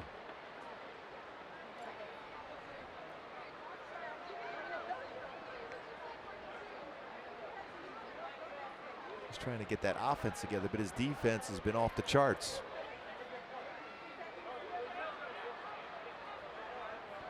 Yet another beach ball out on the warning track at right center. There's quite a few of them bouncing around out there in right field as it is. It's like summer camp today out in right field. A lot of them bouncing around up there.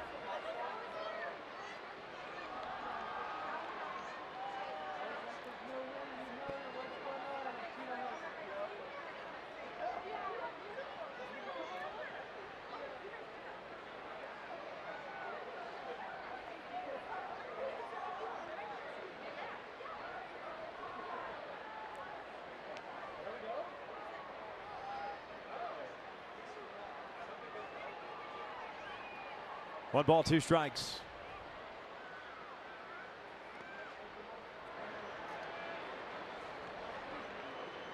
Cozart trying to get on base, will allow Trout to come up with a potential tying run with 1 swing in the bat. 72 pitches, 40 strikes. Not a great ratio between balls and strikes so far tonight for Gibson, but been effective. His 2 hits allowed.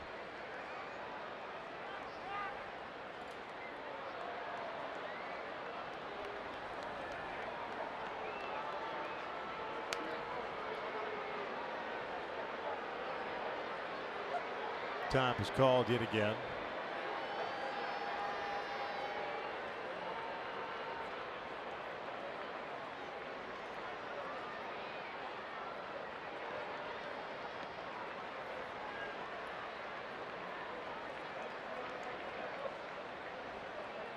Must have had a sale today at Dick's or something. The beach balls.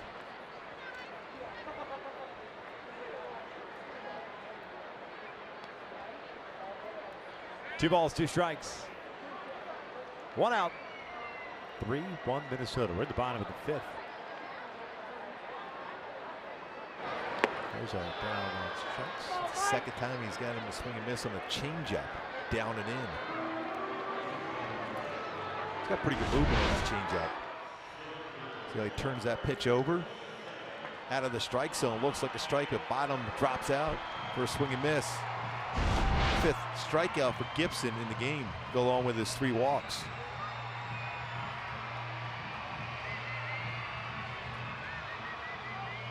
Mentioned earlier, good numbers for Trout against Gibson. Could be hacking here first pitch, hoping to get a fastball.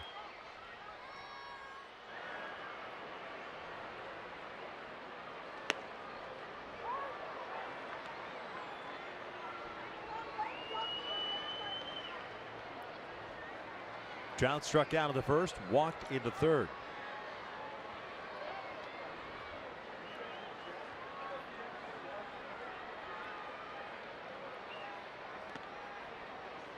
Gibson had 2 strikeouts in the first inning, then didn't have a strikeout in the second or third. But in the 4th and 5th, he's faced 5 batters with 4 punch-outs.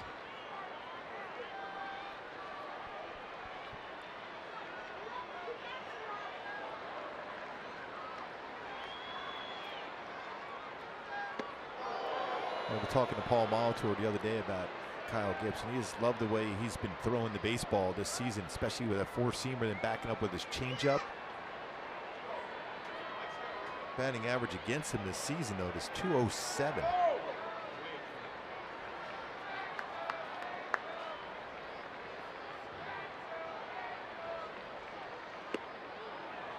Three balls, 1 strike. Remember that last time up, he threw him a slider out of the strike zone, 3-1.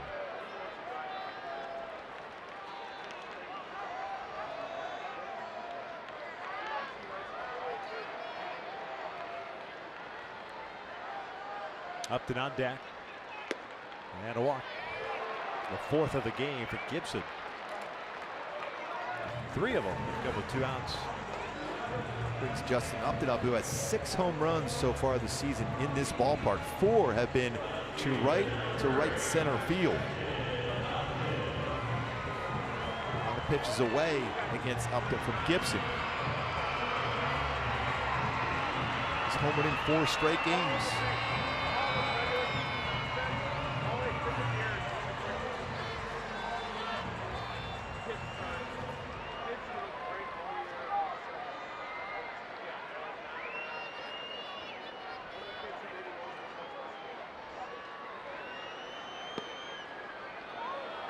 Upton thought that pitch was down. It's a called strike, 0-1. Worked the walk at first. Reached out on fielder's choice, picked up an RBI to third. 29th run batted in.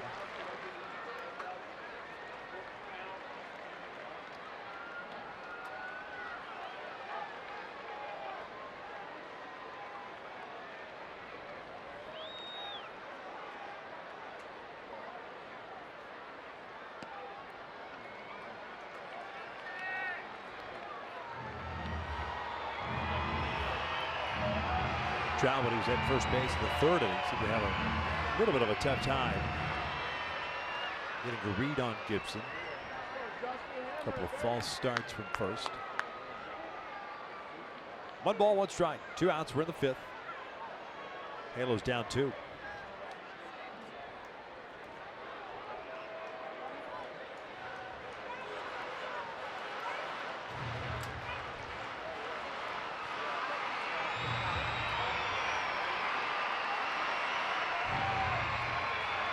MVPs won there by those 2 in that conversation. Joe Mauer, Mike Trout.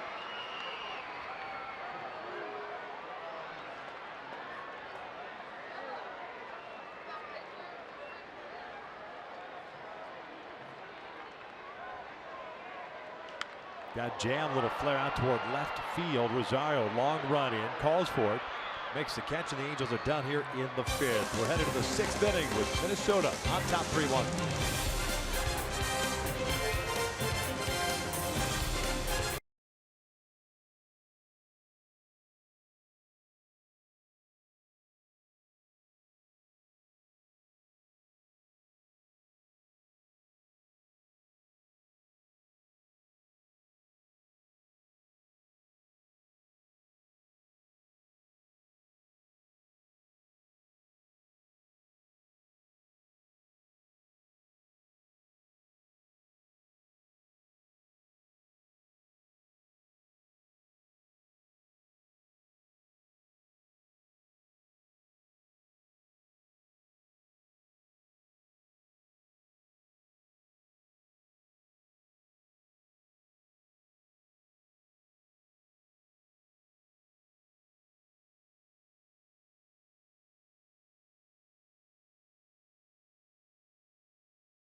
Insurance and financial services for you and your business.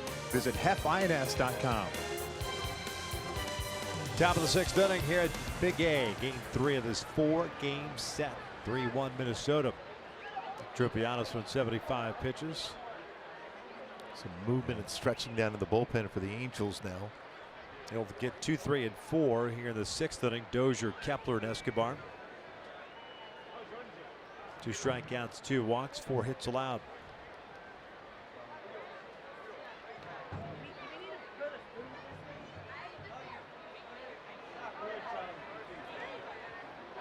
Dozier sacrifice fly in his last plate appearance. Picked up his 16th run batted in. 0 for 1 overall tonight.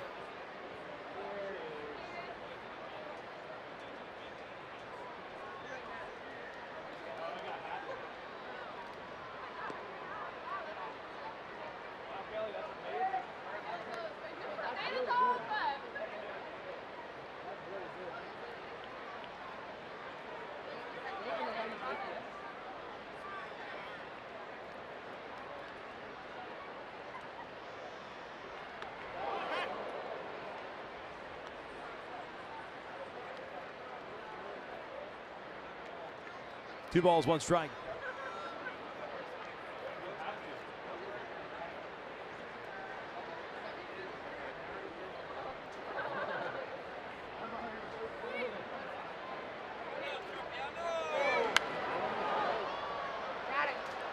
Did a pretty good job of using that 2-seam fastball to run back on the outer half of the plate against right-handed batters.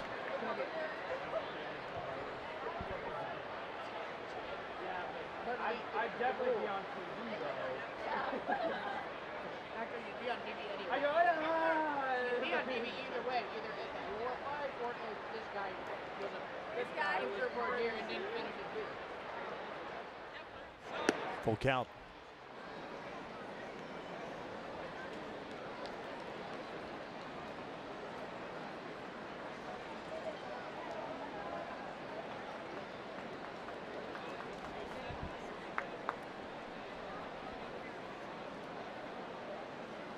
Kepler on deck. Here's the payoff. Dozier skies it foul.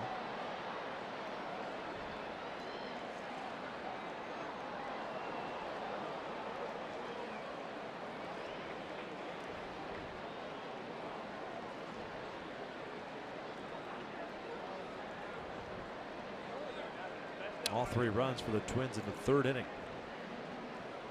Walk, 3 hits, and a sac fly. A chopper.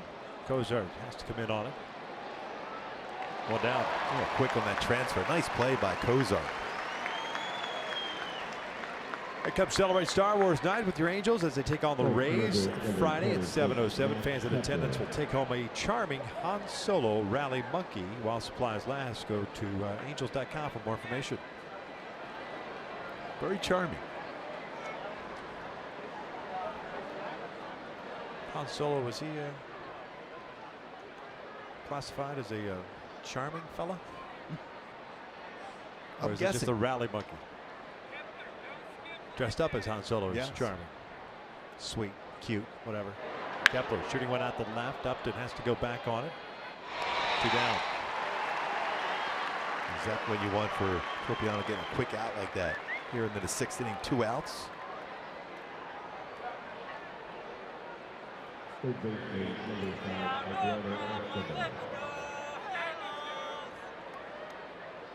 Eduardo Escobar has grounded out to second, hit a fly ball to right.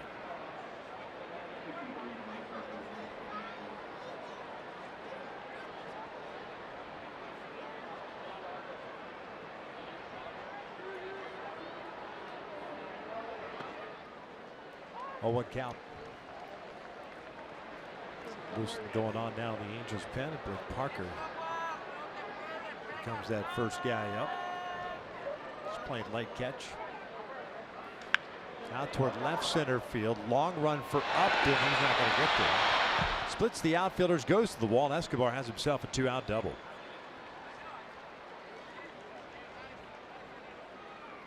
#16th double of the season for Eduardo Escobar.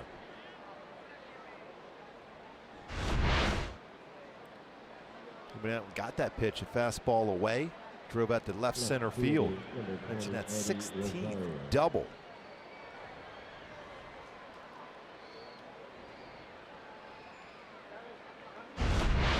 Came in second in the American League in that category. Kevin Pilar, as you like to call him. Yes. Kevin Pilar. 17 doubles for the Blue Jays. Now they intentionally walk Rosario.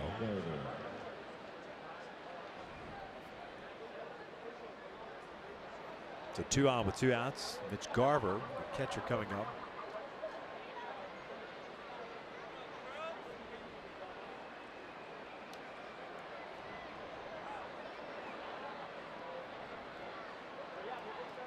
Four of the 5 hits have been by left-handed batters against Tropiano this season. We mentioned that coming in, 282 versus lefties.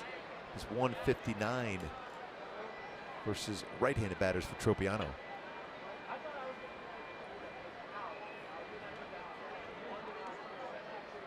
Garver with a pop-up and a walk.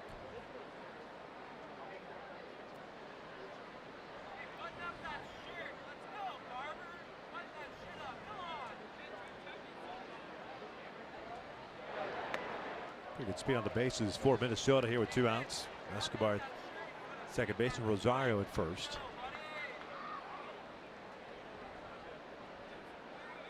Overall, pretty good speed in general in this Minnesota Twins team. Blake should be just about ready to go. A 1 bouncer toward third. Cozart has it. Fair ball. Goes across the diamond. And we'll head to the bottom of the 6th inning. The Angels setting up Pujols, Simmons, and Valbuena down 3-1.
Santana with the bases loaded. Albert Pujols goes down and get a slider, drives it out for his 600th career home run for the machine, Albert Pujols.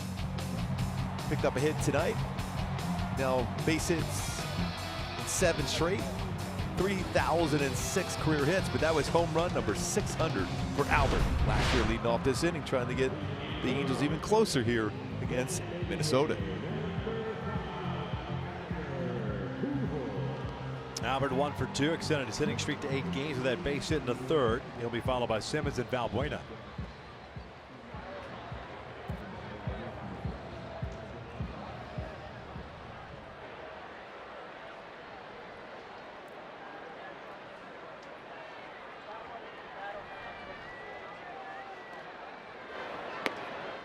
Six strikeouts, 4 walks for Gibson. Tropiano, quality start, went 6 innings, gave up 3 runs. That's back-to-back solid starts. First start for him since coming back from the disabled list tonight. Lays off, 1 ball, 1 strike.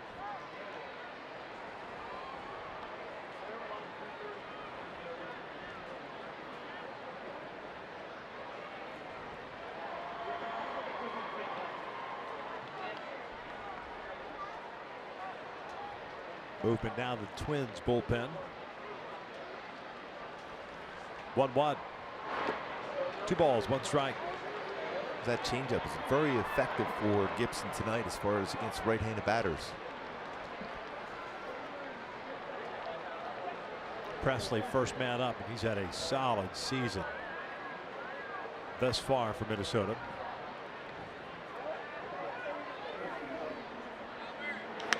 Now towards center, Buxton moving over. Albert got that one toward the end of the bat. One down. Stay tuned during the 7th inning stretch for the Nissan game break with Patrick O'Neill, Jose Mota.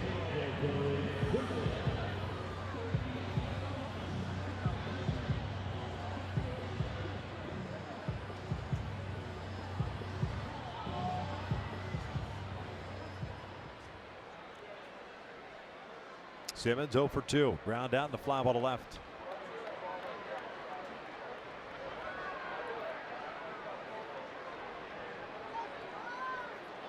Gotta believe Anderson Simmons, who generally is aggressive on the first pitch, should be ready to try to attack the first pitch here from Gibson. So he's going to get a changeup.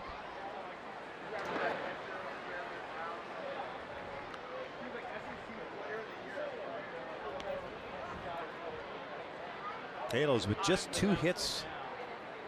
Double by Cozart, single by Pujols. Line down toward right center field. Kepler moving over. He'll dive and it goes in and out of his glove. Simba keeps on running. He's going to end up at third easily.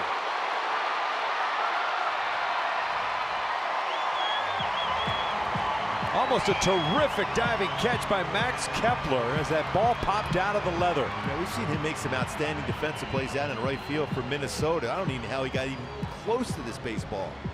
Some great coverage in the outfield here for Minnesota. See, wasn't necessarily even in the screen there initially. Dives, but off the body and away from him. Hits the heel of the glove, unable to corral it, and Anderson Simmons with that speed cruises in for his second triple for Simba. Kepler finally got back out there, but Dozier, the heads-up play of sprinting out toward right center field to get that ball. Well, you hope his shoulder's all right. He jammed that pretty hard. Buxton was backing Kepler up. There's Valbuena. Luis 0 for 2.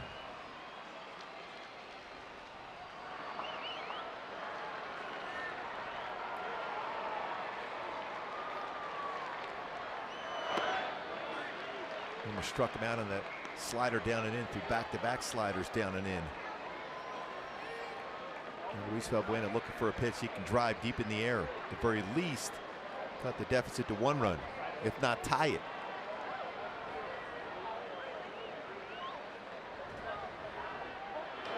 Shoots this one out to left. Deep enough to bring home Simmons. Valbuena picks up the RBIs, 13th of the season. The Angels are down a run.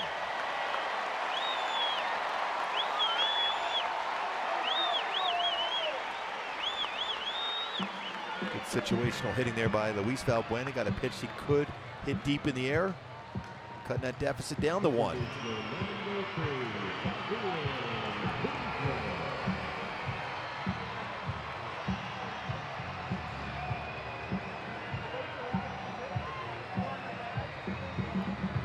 Here's Ian Kessler with the bases clear. He drove one out to the wall in center field his last at bat. That was in the 4th inning. That was a fantastic catch by Byron Buxton, who smacked into the wall and hung on to it. 1-0.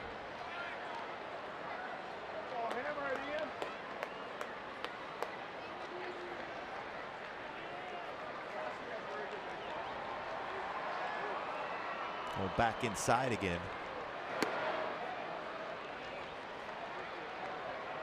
Especially when you get that pitch count up now in the 90s. 91 pitches for Gibson. Hoping for one of those fastballs in. Stay out over the plate for Kinsler, who's always been very good on the inside pitch. Ground ball, weakly hit towards short. Adrianza to his left has it. And the Angels are done here in the 6th inning. They do get a run on the sac fly by Valbuena. It's 3-2 Minnesota as we head into the 7th.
side. Mentioned New York walking off on the Oakland Athletics at 11 innings. Boston beat Toronto 5-2. Kansas City dropped one to Cleveland 6-2. Tampa Bay over Baltimore. Houston ended up their series with the victory tonight 6-1. And in the bottom of the ninth, that's game 2 of the double dip in Detroit. It's 9-5. Seattle Tigers took the opener of that double dip. Blake Parker takes over on the bump for Nick Tropiano. Parker will be pitching in his 18th ball game, 0-1 with a .350 ERA, 18 strikeouts, 6 walks, 18 innings of work. Minnesota has the bottom third of its order coming up.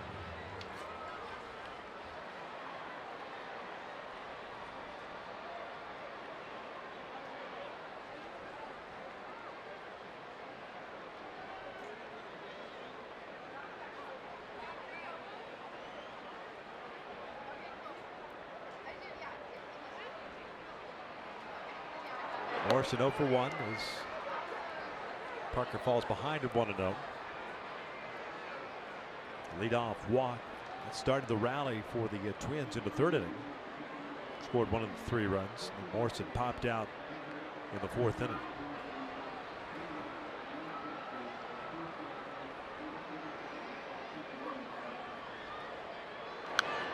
Ball in the strike.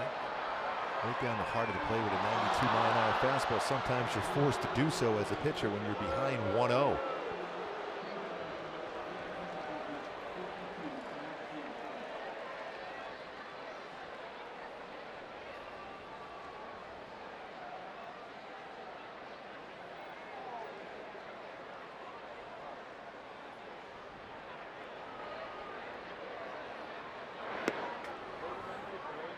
Two balls and a strike. Nick Tropiano, 6 innings, 5 hits, 2 strikeouts, 3 walks, 3 runs, all earned. Angels have probably seen the last of Kyle Gibson as well.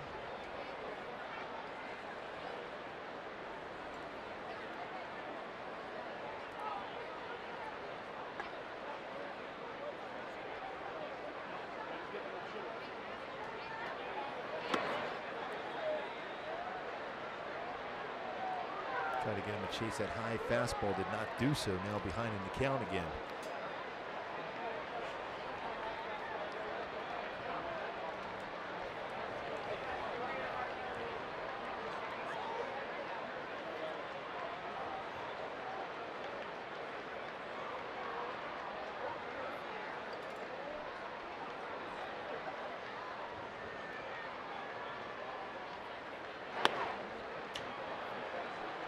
Leadoff walk to start the 7th.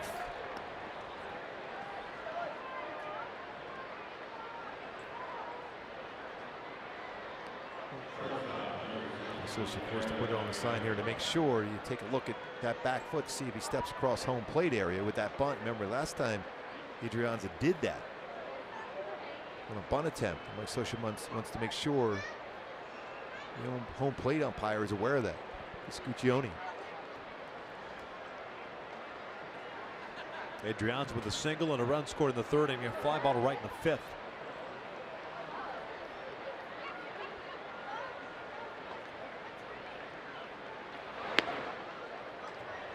Luckily, you put that foot almost in the exact same spot again.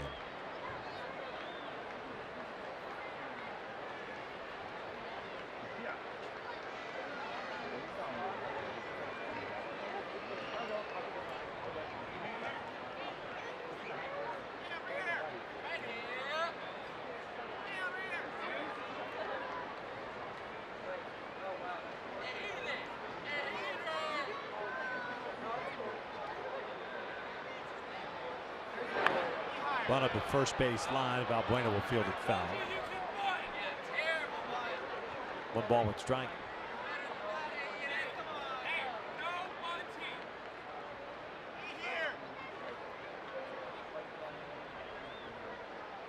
One ball, 1 strike.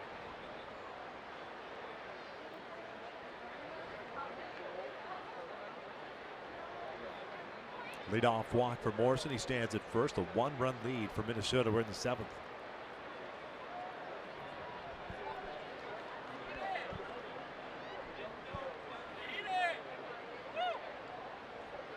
Not bunting. Good off speed.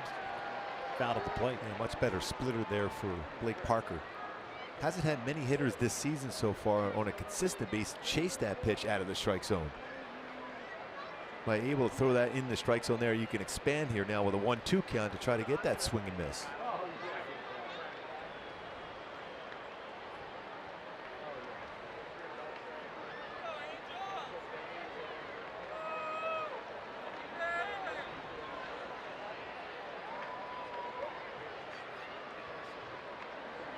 One, two. Oh, he got him with the off-speed pitch. One down. And that was that nasty split there for Parker. Now let's take a look at our pitch cast brought to you by Nissan. Splitter starts in the strike zone, ends up in the bottom part to get a swing and miss. Perfect spot for Parker.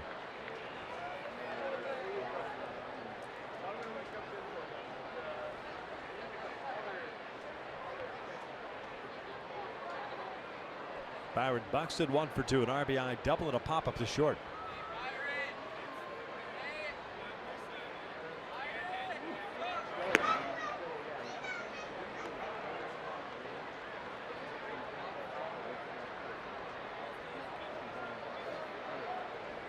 Minnesota with 3 runs, 5 hits, have stranded 3.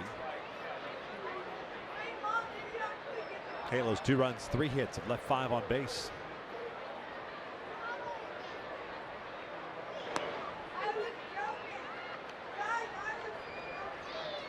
Two balls, no strikes. Mauer on deck. Boy, in a perfect world, you like to see Joe Mauer lead off next inning. So you get a double play by Buxton, which would not be an easy thing to do.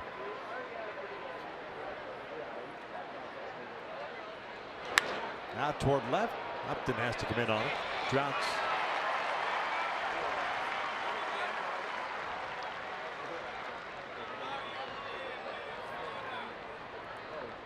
So Mauer will bat with 2 outs and a man at first. Ahead of the bottom of the 7th, Calhoun, Rivera, and Cozart coming up for the Angels. So Presley's back up and loosening.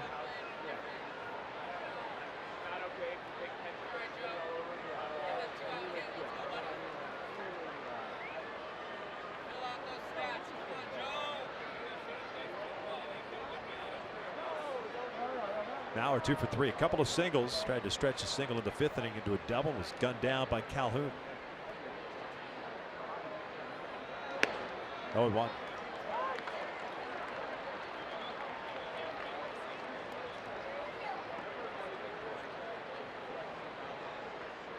Del Point asking Alfredo Griffin if he wants to play behind Morrison at first base. He just wanted to hold Morrison on. Always fun with Mauer at the plate. Yeah.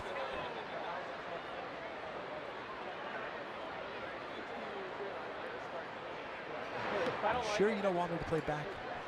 Man who makes consistent contact. Here's Alfredo.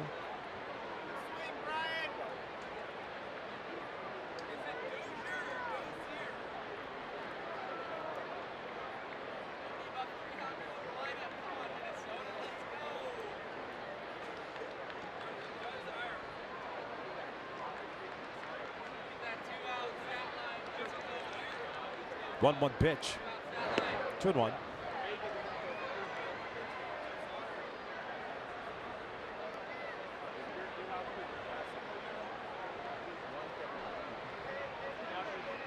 Pitches for Parker.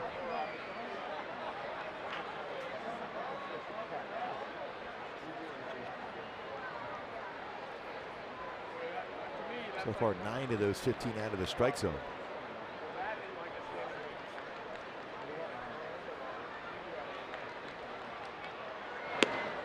On the corner. Playing at the outside corner at 93. Starting to get that velocity back in closer. Last season, insisting around 93 to 95, 92, 93 tonight. It's getting back, which is important for Parker to set up that splitter.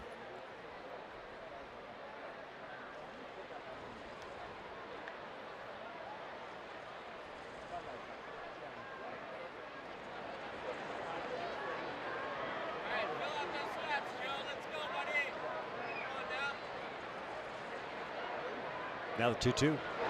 Got him, foul tip into the mid, hung on to by Rivera. Nice job by Blake Parker. That leadoff walk stranded at first. 3-2 Minnesota as we head into the 7th inning stretch. Time now for the Nissan Game Break with Patrick O'Neill and Jose Mota. Okay, we got ourselves a game here. Jose, let's talk about starting pitching for the Angels. What we're seeing is quality starts one after the other, and tonight Nick Tropiano did a great job. Oh, you take away just the bottom of the order there in that one inning for Nick Tropiano. You got to be happy with the way he threw the baseball. Coming back, remember, from the disabled list, throwing strikes, changing speeds, a lot of soft contacts, and many balls hit off the end of the bat, or a lot of movement, even with the breaking balls up in the zone, freezing Joe Mauer and changing speeds on Eddie Rosario. Very dangerous hitter. So good to see the flow on the mound from Nick Tropiano. But it was the youngster, Byron Buxton, dropping this one in front and capitalizing on the bottom of the order, getting it done as Morrison gets across. And of course, we also know one thing. You got to go out there and stop Joe Mauer. Time after time, Patrick, against the Angels. Sensational numbers all the way around. Well, Blake Parker did a good job of getting Mauer. And how about Cole Calhoun? 5 assists in the outfield getting it done. This has been the Nissan Game Break. We'll get it back inside to Victor and Mark for a thrilling finish. But first, a word from Nissan.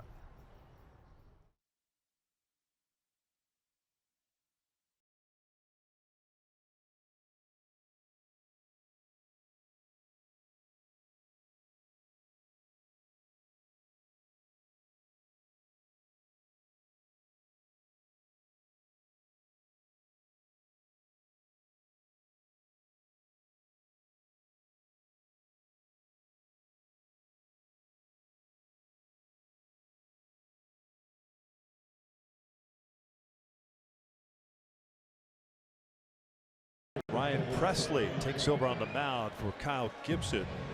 Gibson ended up going 6 innings, 3 hits, 6 strikeouts, and 4 walks. And Presley, as we mentioned, has been really solid for the Twins. His 19th appearance, no record, at a 1.33 ERA. He also picked up 26 strikeouts in those 20 and a third.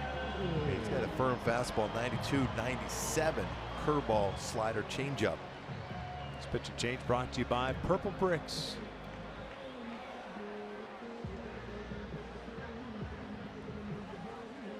Presley last year, 57 games and a 470 earned run average. 8-9-1 coming up for the Angels. Calhoun, Rivera, and Kozar. Cole 0 for 2, a ground out and a strikeout.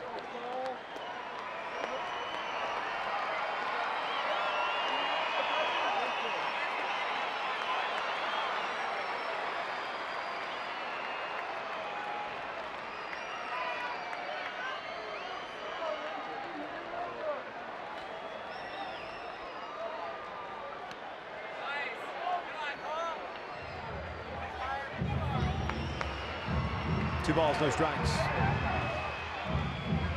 29-year-old Dallas, Texas native. Red Sox draft pick in 2007. Ended up being a Rule 5 selection by Minnesota prior to the 2013 season. Should get a fastball about 2/3 at a time in a 2-0 count versus left-handed batter. He'll throw a fastball.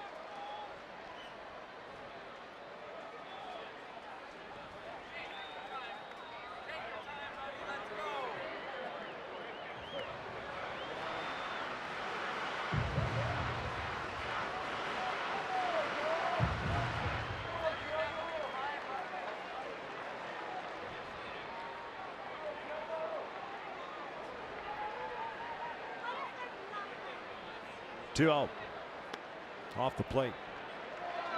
Fastball's some pretty good running action, but well off that outside corner. A walk here would allow Rene Rivera to potentially go up and square around the bunt.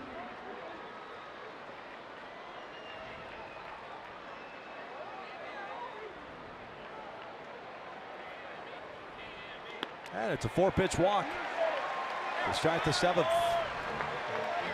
Hey, register your little angel for the 2018 Junior Angels Kids Club for only $18. Members receive 4 ticket vouchers, a t-shirt, lunch bag, and other exclusive merchandise. For more information on the Junior Angels Kids Club, go to angels.com/juniorangels.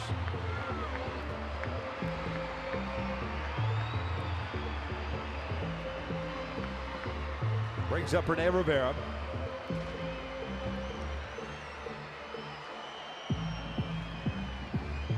walk by Cole, the 5th of the season for the Angels right fielder. Represents the tying run. Rivera for 2, a ground out and a strikeout.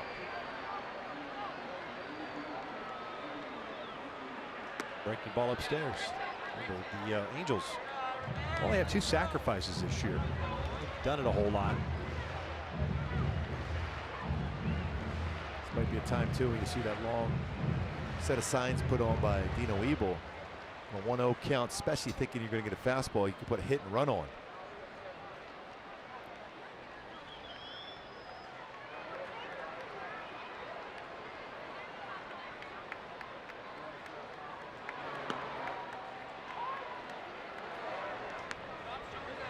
Leave it up now.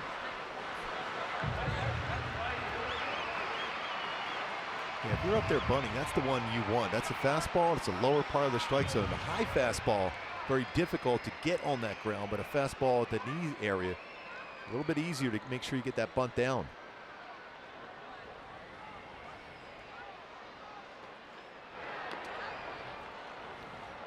Got a breaking ball and he fouled it. 1-2. That's a more difficult one, especially that late movement on that slider. Long look once again.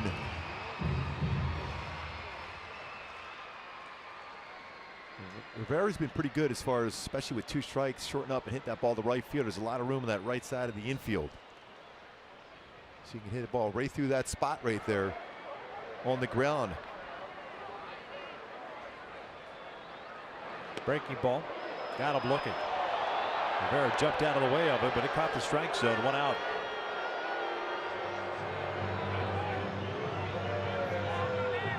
It's not the ideal pitch for Presley here as far as where he wanted to throw that. Backed up, but it did get the strike zone. A curveball. It's tough as a right-handed batter. You think that's going out of the strike zone, but it caught the corner.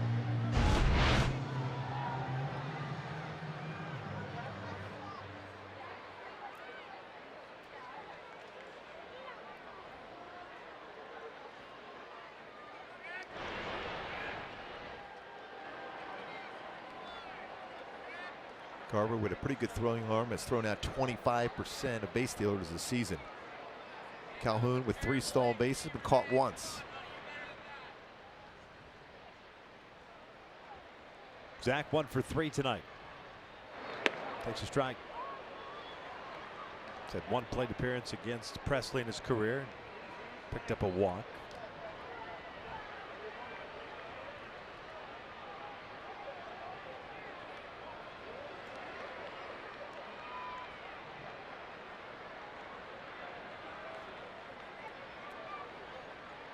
A 1.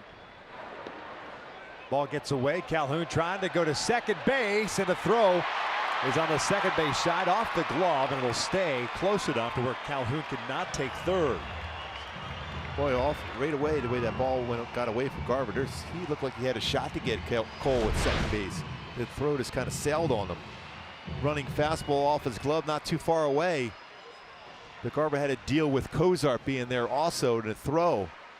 Tried to that fastball with that movement froze him a little bit. Then the high throw over Cozart allowed Cole to get into scoring position here. The tying run at second for Cozart. Garver gets charged with the pass ball.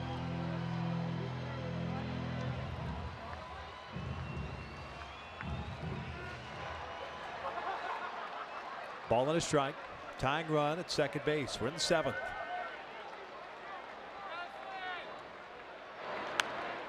One and 2. You see that life on the fastball from Presley. That's 97.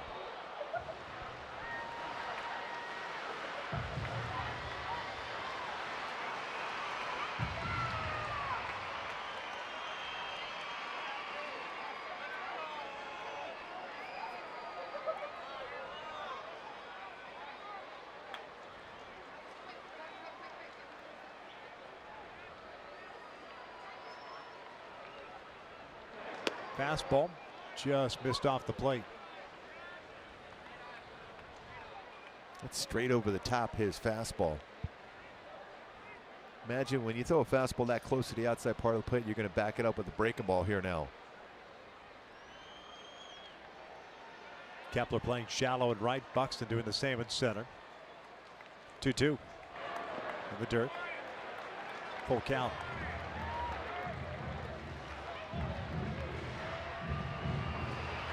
Kozar at the plate. You got Trout on deck. 3-2 count. You have to be thinking as a hitter you're going to get a fastball now.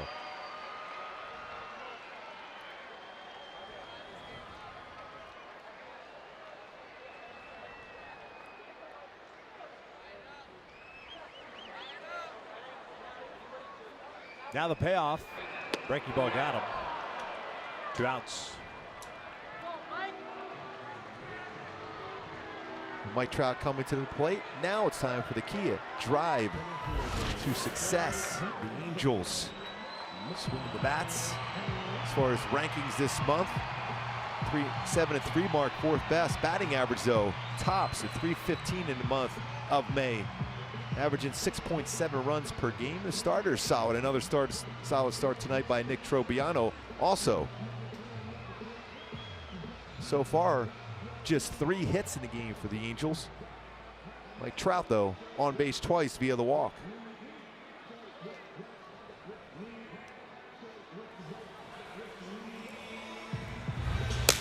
Reed loosening now for Minnesota.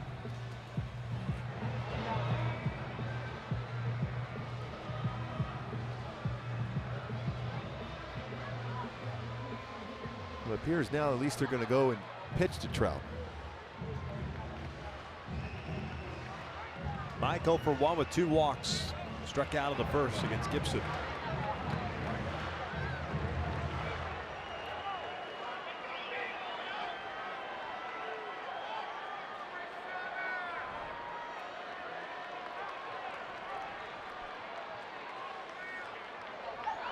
One ball, no strikes. Got 0 for 2 in his career against Presley. And this is the Justin Upton effect when he's swinging the bat well like he is right now. He's getting that. Mike Trout is getting the opportunity to swing the bat here.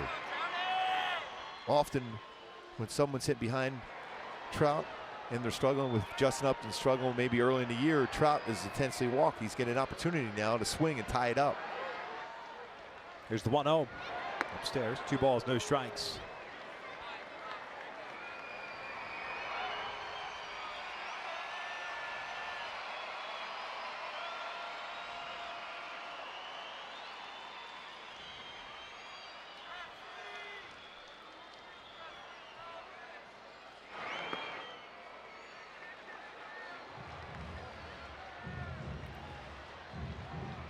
Look into Garver into the dugout for the Twins. Trout 3-0 count. I'm going to go out on a limb, Victor. I think he's swinging here 3-0.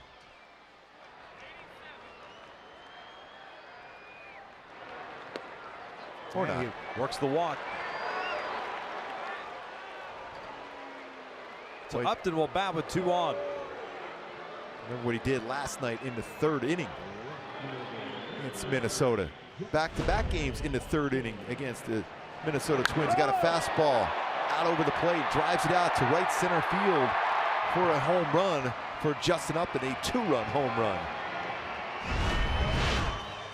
2 for 7 in his career against Presley. Tonight, he's 0 for 2. Picked up an RBI in the 3rd on a fielder's choice. It's his 16th career 3-walk game for Mike Trout. 2nd this season.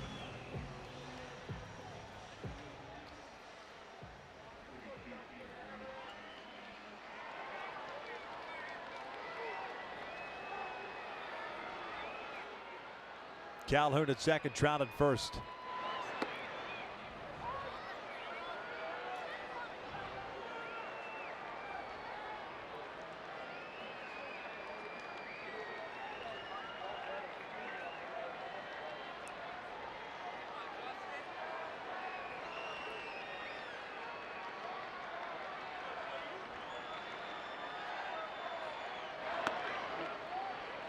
Trying to go back up and in. Pretty good pitch, too. Didn't get the call. It's 1-1. Remember, he hit that home run we just showed against Lance Lynn on a high fastball to right center field. 4 of his 6 home runs here at the Big A this year have been the right center field. Right to right center.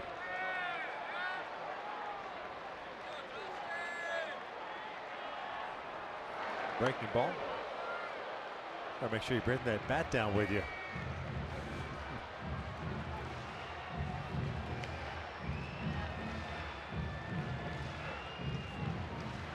A little tougher time for Presley throwing that breaking ball. They're a really good one with 2 strikes on Kozart to get the strikeout. When he got Rivera on backed up, just caught the inside corner. 2-1 count, 3-2 Minnesota. We're in the 7th. 2 outs, 2 on.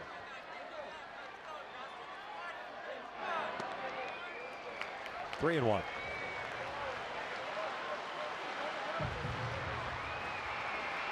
Albert Pujols on deck. You got to believe Upton's getting a fastball 100% of the time so far this season. Presley has thrown a 3-1 fastball to a right-handed batter. Twins outfield playing a little bit deeper now with 2 outs. 3-1. Breaking ball hit sharply towards short. Past Adrianza. Calhoun being waved around. Travel head to third, and he is safe. Fortunately, he is safe. Because I don't know if that run would have scored. Second is Kozart. And you hope Trout's okay on that slide.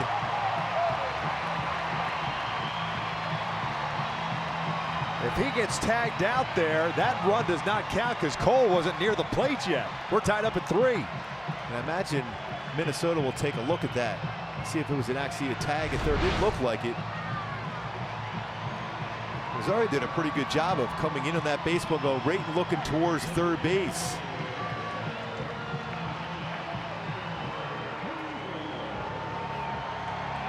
Second RBI of the night for Upton. Runners at second and third, and here comes Pujols. And you can see missed the tag. Again, Trout doing Trout-like things.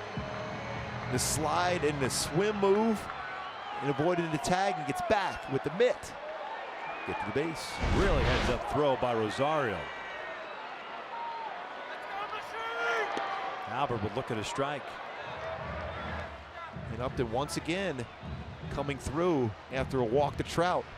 And another breaking ball that time. 3-1, first time this year for Presley throwing a breaking ball, and Upton made him pay for it. Albert 1 for 3. 0 for 1 in his career against Ryan Presley. A 1 pitch, breaking ball. Fouled into the mitt. 0-2. It's amazing how Trout was able to avoid that tag. That was, you mentioned that, Rosario with a great heads-up play and throw. But his slide was able to avoid the tag. A lot of times you get those left fielders that are wanting to throw home on that. Albert chases, and the Angels will leave 2 in scoring position, but a big 2-out hit by Justin Upton ties this game up at 3. It's amazing this slide for Trout, how he's able to keep that body control and get to that base and then get back to it. Angels tied at 3 with the Twins.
Hey, download the app, play for free, start your streak and compete to win $5.6 million. Download Beat the Streak today in the App Store.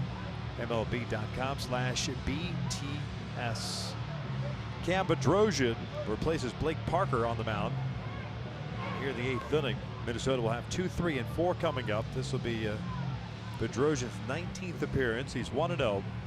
A 3.86 ERA, 13 strikeouts, 7 walks in 16 1/3 innings. He pitched Thursday night against the Twins. Gave up a hit on 4 pitches through 2/3 of a frame. Well, how clutch again, Justin Upton. We talked about him in the opening tonight, coming through with that clutch hit to tie this game up.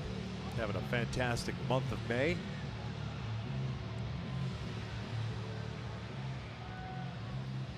Two RBIs on the night for Upton. He's got 30 now in the season. Dozier, Kepler, Escobar, 2, 3, 4 for the Twins.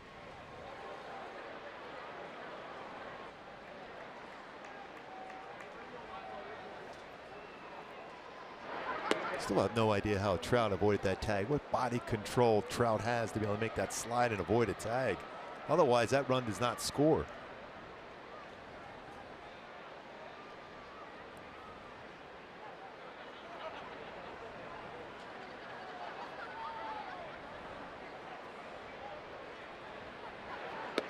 One ball, one strike. Dozier tonight 0 for 2 with a sac fly. Blake Parker went 1 inning, 2 strikeouts, 1 walk. Tropiano went 6, Parker the 7th, Bedrosian here in the 8th. 1-1. 2-1.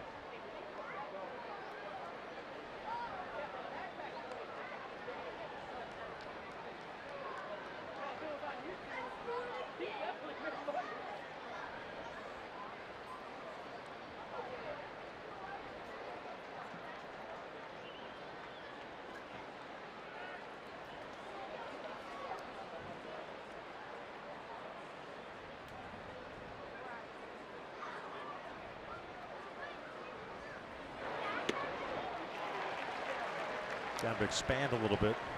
Good spot with that 94-mile-an-hour fastball.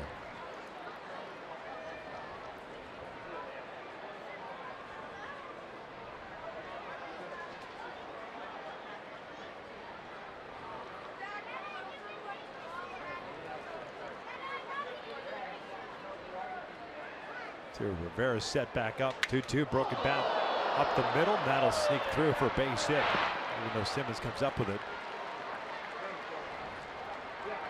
Leadoff man reaches to start the 8th. This copyrighted telecast presented by authority of the Los Angeles Angels. It may not be reproduced or retransmitted in any form, and the accounts and descriptions of this game may not be disseminated without the express written consent of Angels Baseball LP.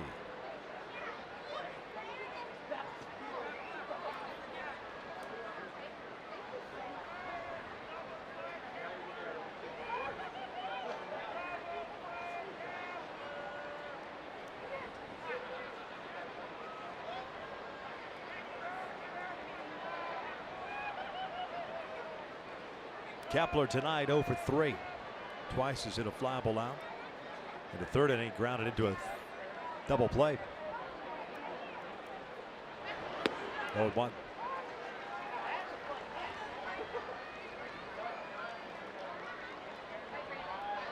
Base hit by Dozier, the 6th hit for Minnesota. The Angels with 4.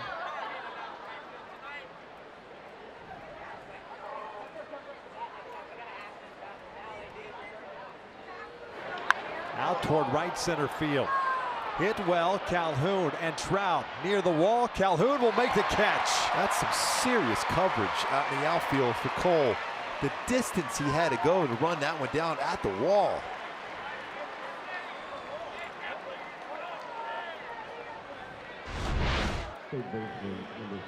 It's amazing how far he's got to go. And this baseball was hit very well by Kepler. Just kept drifting away right in front of the wall and gets it in quickly to keep Dozier at first base. But another solid defensive play by Cole Calhoun, who had a great throw early in the game, picked up his 5th outfield assist of the season.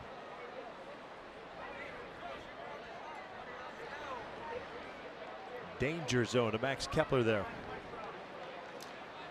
Escobar 1 for 3, doubled his last time up. Went the opposite way toward left center field. Up and shallow and toward the foul line and left. Big alley in left center. There's a look at it.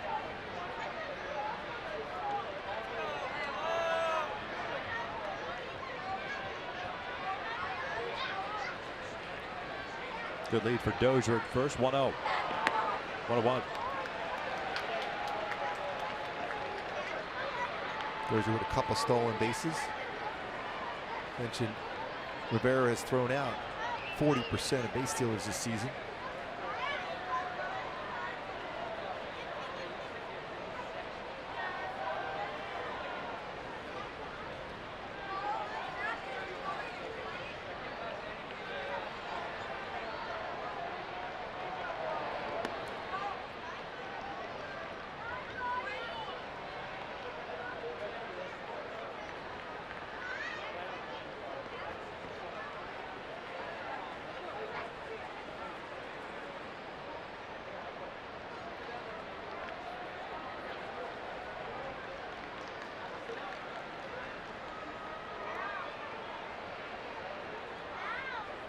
Two on.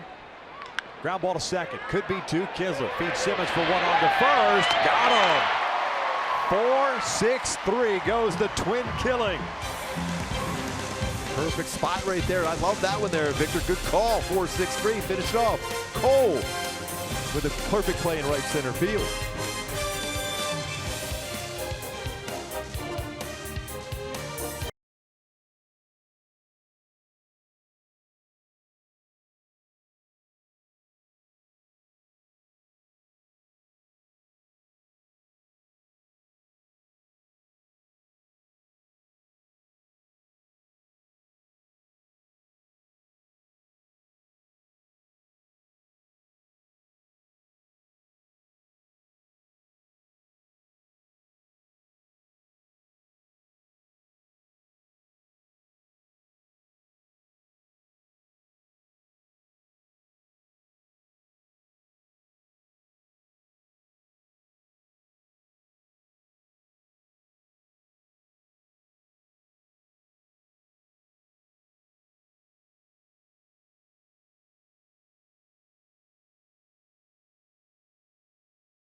Right-hander Addison Reed takes over on the bump for Ryan Presley.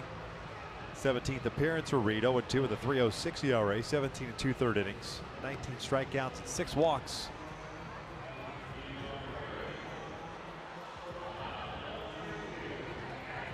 The fastball 89-93, slider, and a changeup. Throws a lot of sliders.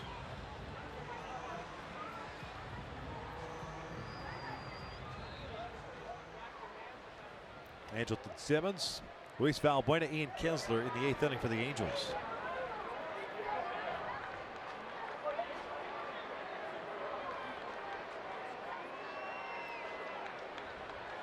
Simba fouling it down the left field line, out in front of the breaking ball. One of those sliders once again from Reed.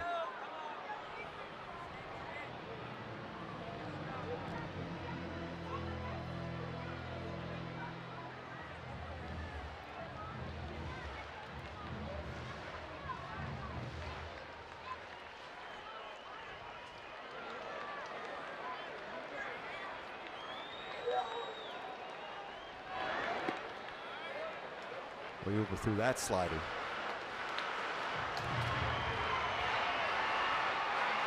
Part of the revamped bullpen for Minnesota. Signed a 2-year deal in the offseason.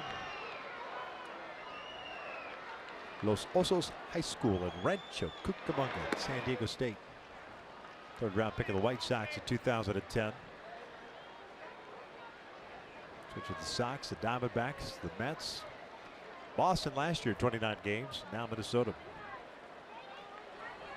Had a 40-save season for the White Sox in 2013. 2-1. Anderson skying one out toward right center field. Not very deep. Buxton is there. 1 down. Stay tuned for Angels Live coming up right after the game, presented by your SoCal Mazda dealers.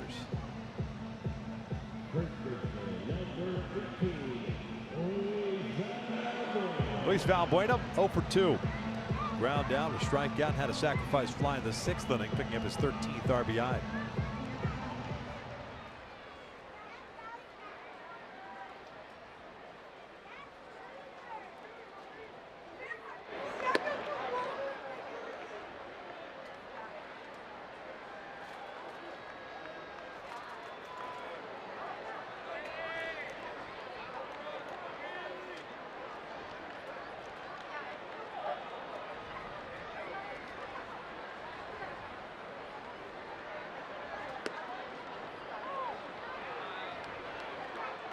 No balls, 2 strikes.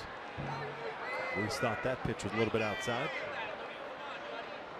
And now with 2 strikes, your approach changes. You wanted to give the Halos a lead. Although we did get a pitch to do so with that one, a 91-mile-an-hour fastball. But now you try to shorten up and hit that ball the other way.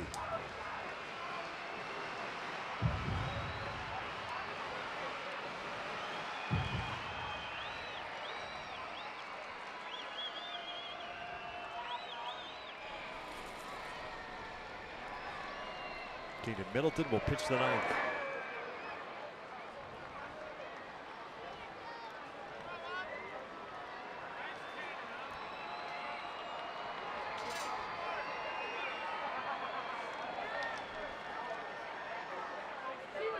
Kinsler on deck. Hammered with foul. Unusual to get a 1-2 slider from Reed against a left-handed batter. Does that nearly 70% of the time.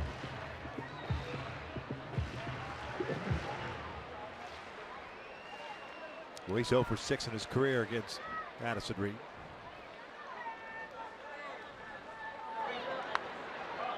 Popped up on the first base side toward the dugout. This one out of play.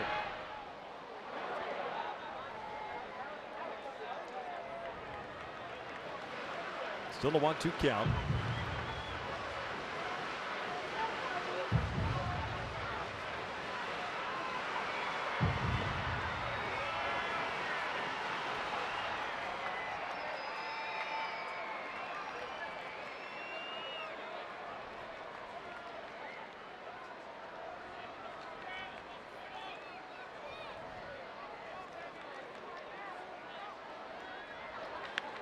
This a little flare out to shallow right field. Dozier not going to get there. Neither is Kepler. Perfectly placed wedge by Luis Valbuena. Go ahead run at first base with 1 out. And a smile on his face. He looks into the dugout. Pinch runner now. Young coming in for Luis Valbuena.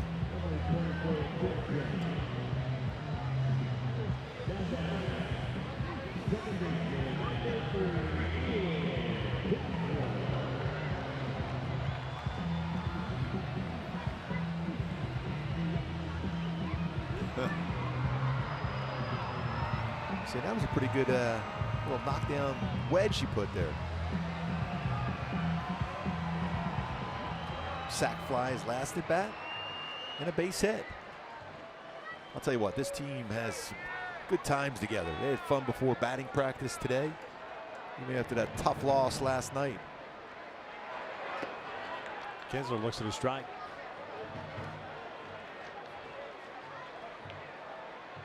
Ian with a walk, a fly ball out to deep center, and a ground ball to short.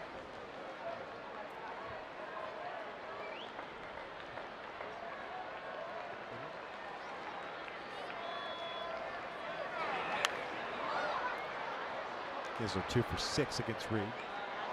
Go back to my Hyundai key for the game tonight for the Angels. The offense has been very good in the month of May. You shook me all night long. So far, the Twins have pitched him pretty well, but an opportunity here with Ian Kinsler. He mentioned pretty good numbers against Addison Reed in his career, even though he's behind here in the count.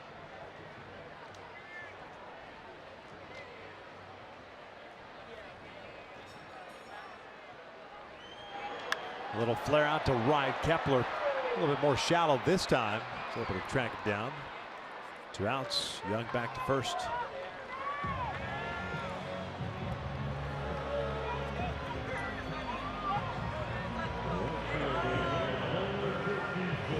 So it'll be Cole Calhoun coming up.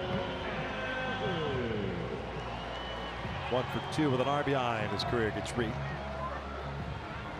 0 for 2 with a walk and a run scored. He started the 7th against Presley with a leadoff walk. Scored the tying run on the Upton single.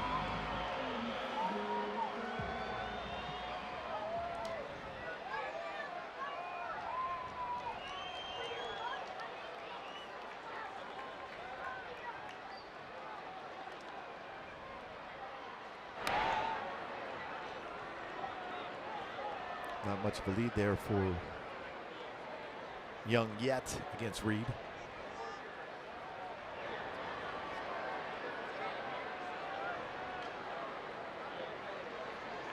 A bigger lead this time, 11-foot lead. Cole 1 for 2 against Reed in his career.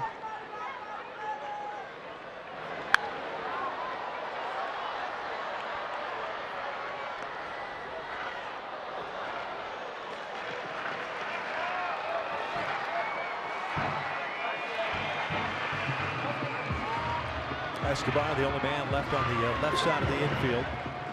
Outfield straight around at normal depth.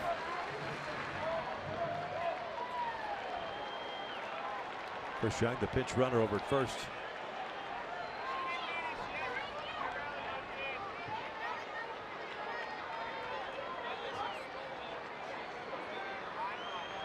Bouncer right side over Bauer, but Dozier is there. The Angels are done here in the 8th. We're off to the 9th inning. It's a 3-3 game.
West and Angels baseball with you wherever you go. It's presented by T-Mobile. Top of the 9th, a 3-3 game. Keenan Middleton on in relief. Back off the DL a couple of nights ago. Pitched against the Twins. Issued a couple of walks. This will be his 15th overall appearance. No record, a 2.25 ERA. 15 strikeouts, 9 walks, and 16 plus innings. His fastball is going to be 93 to 99 range. Solid breakable slider and a very good changeup. Rosario, Garver, and Morrison, the scheduled batters for Minnesota here in the ninth. 5, 6, and 7.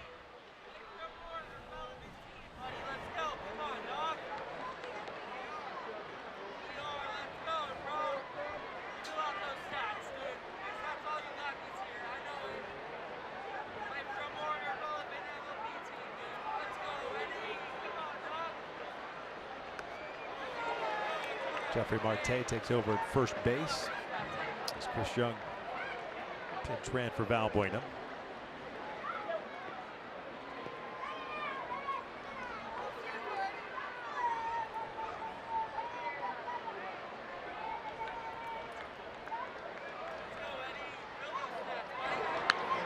Out toward right center field. Cole moving over, and he lost it in the lights. He had a beat on it for a second. He looked like he was in position. Yep. At the very least, he was going to dive for that baseball, but then lost it. At that point, a nice job is to keep that in front to make sure it's only a single. See how much he's going to cover again as far as ground, and he lost it right there at the last second.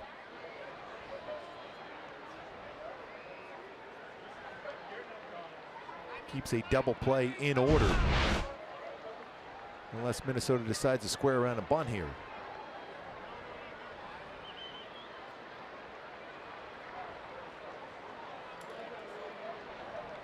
Garver, the catcher, 0 for 2 with a walk.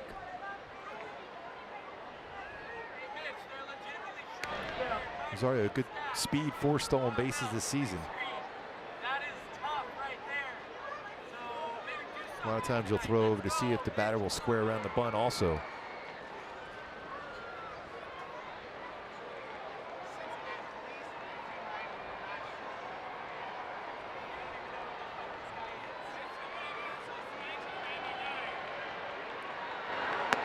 Not bunting, takes upstairs. 1-0.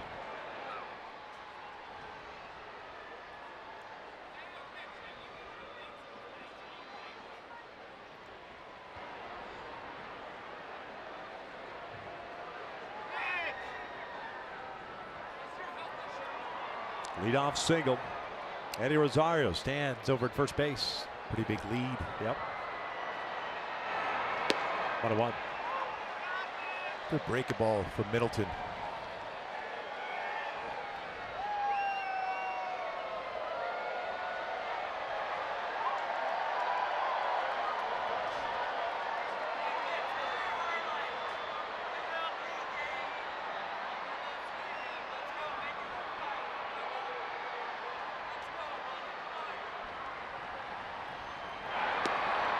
Two and 1.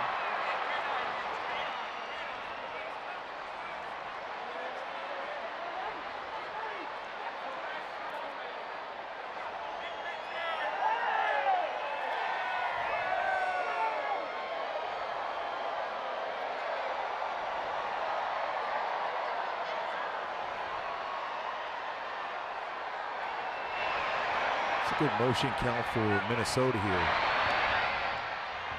Angels sensing that with a 2-1 count.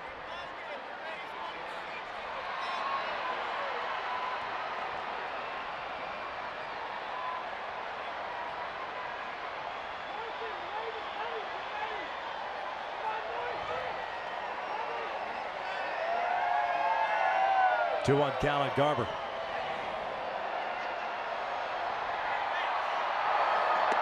Two.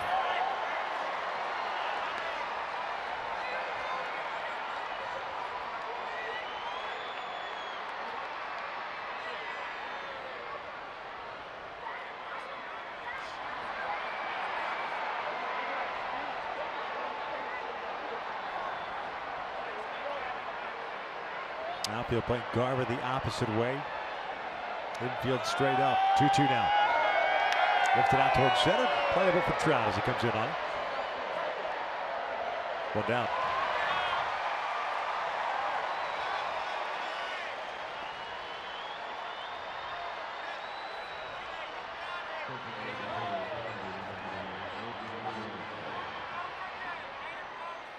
Logan Morrison's been on board twice tonight via the walk.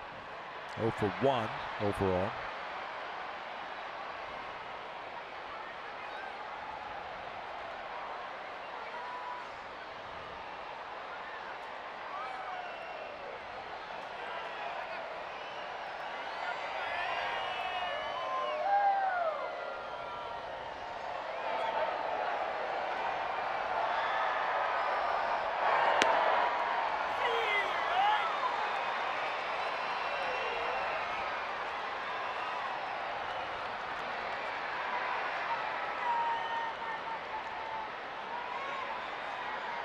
Fernando Rodney playing light catch.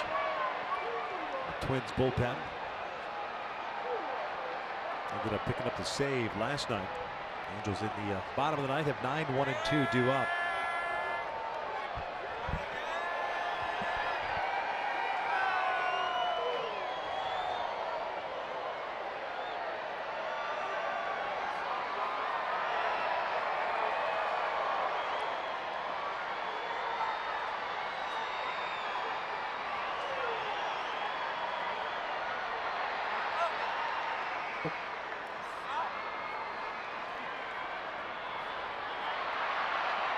Oh, 1.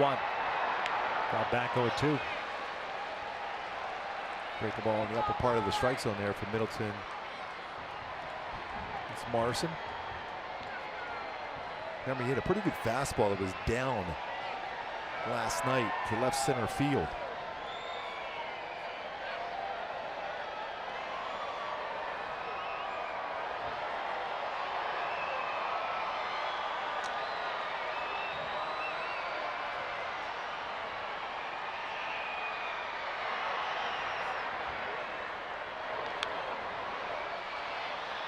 There's a fastball lower part of the strike zone there. Well, it almost looked like he was trying to go, yeah, just like last time, a little two-strike approach.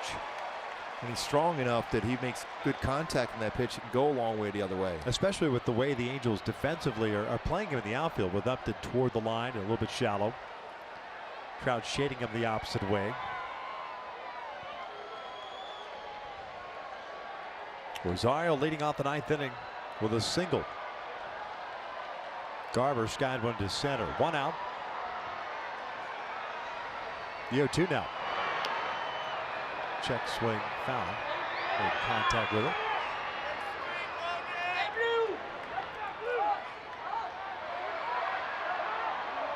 Gambadrosian worked the scoreless 8th inning.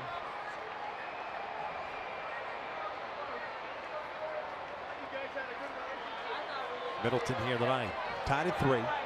Angels tying things up with runs in the 6th and 7th innings.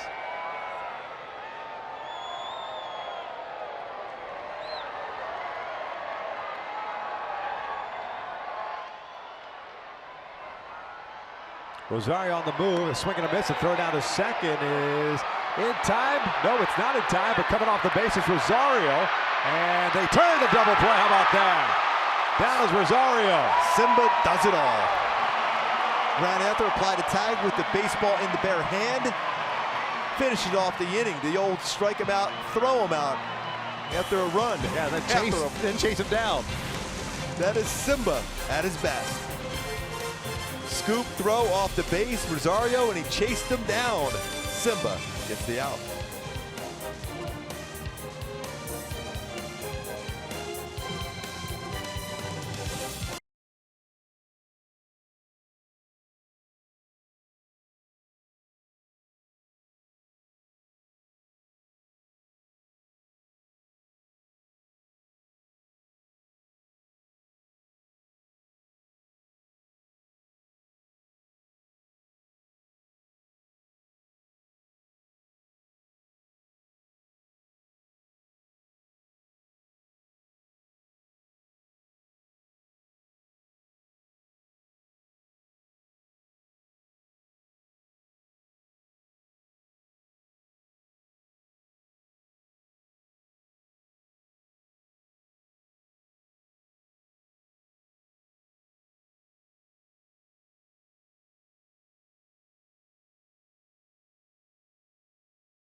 Angels.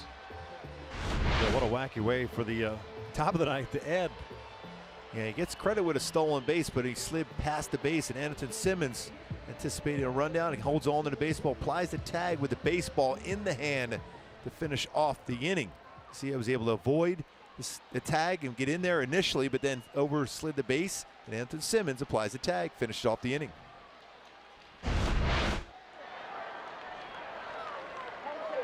Rivera takes a strike. 9-1-2. Rivera, Cozart, Trout for the Angels here in the ninth inning. Gets Addison Reed, second inning of work. Almost looked like Rosario, after being tagged down, was looking at Simmons like, come on, man, throw the ball so I can try to head back to second base. Give me a chance. Rene tonight 0 for 3. Simmons says, no, that won't happen.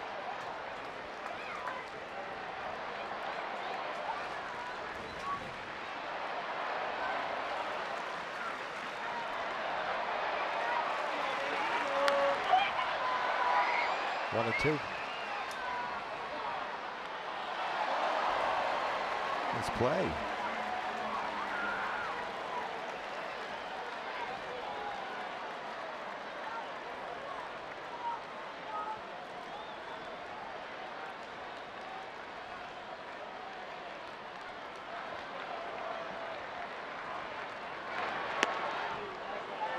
It's a fastball right down Broadway, round number one.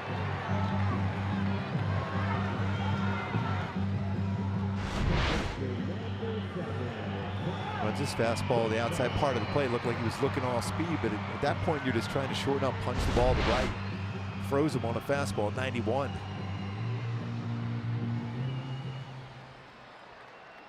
Cozart 1 for 4, double and 3 strikeouts. 0 for 1 in his career against Reed.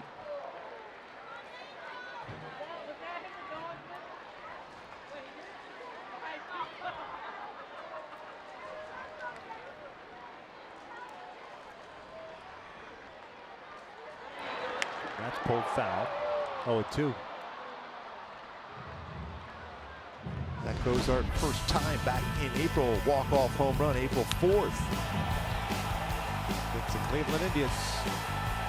Zach McAllister. He's got that power. 24 home runs last year, 5 so far this season.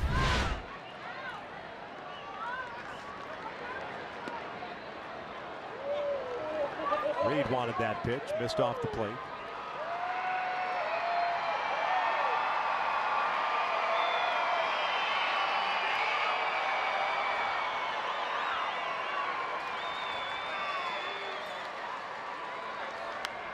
Popped up.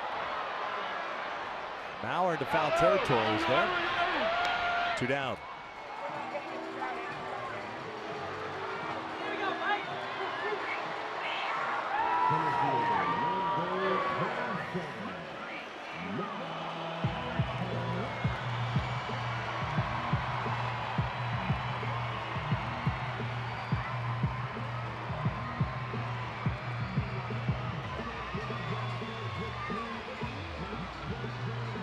Trout 0 for 1, 3 walks tonight.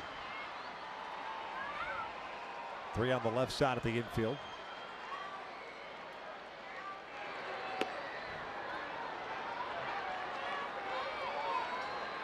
Trout 1 for 2 in his career against Reed. 1 double and 3 RBIs.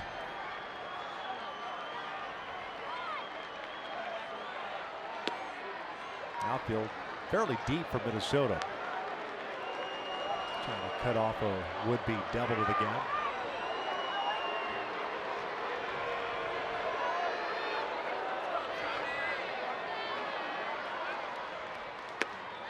On the corner, boy, he brought that back, and that was off the plate. Trout had a 4-walk game on May 1st here against Baltimore. First time in his career he had 4 walks. 2-1. 3-1. A couple of those were intentional walks. Upton on deck.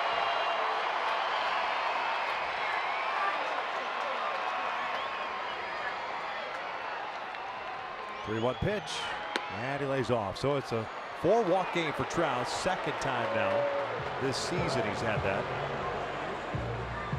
Justin Upton has made the opponent pay for that, though. He's really crushing the baseball here in the month of May. Upton 1 for 2 in his career against Reed. 1 for 3 tonight. 2 runs batted in. So he's got 30 RBIs of the season. That leads the Angels team.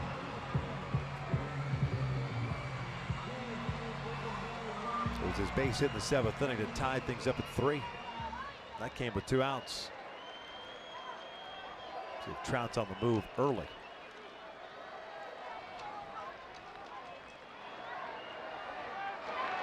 Want to know?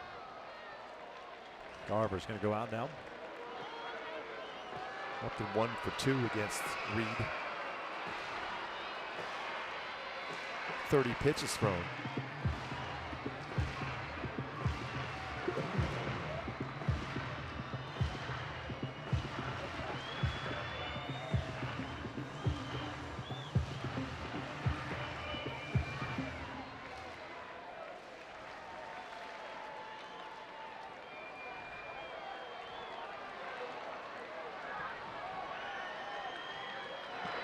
That's drilled out toward left center field. Buxton's not going to get through. He'll cut it off on the warning track. Trout on his way to third. He'll be stopped right there. It's a single for Justin Upton. The winning run 90 feet away, and here comes Albert. Yeah, that was very difficult for Dean Weeble. He's very aggressive as a third base coach, but Buxton playing so deep, was able to cut that one off just at the warning track and get it in quickly, knowing that the Angels are going to be aggressive with Trout running, but another really good swing for Justin Upton. Lines that one to the gap, and look where he's playing. He's getting that a one hop on the warning track.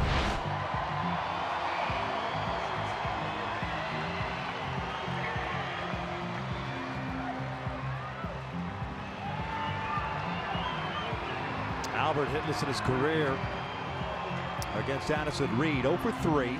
The winning run standing at third. That's Trout. Upton's over at first. 3-3 here in the ninth with 2 outs. One wild pitch this season for Addison Reed.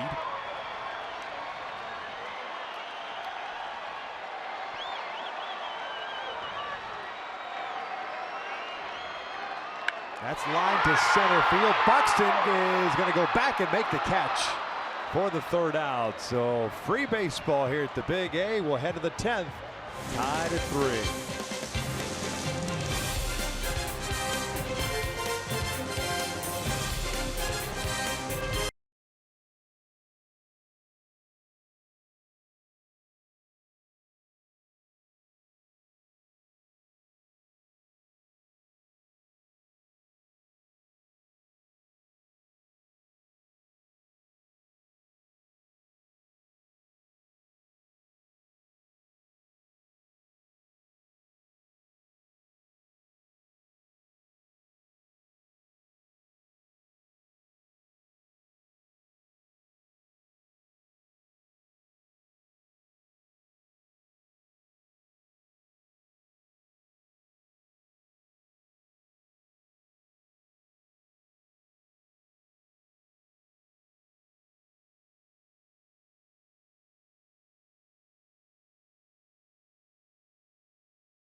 On a relief. It's a 3-3 game.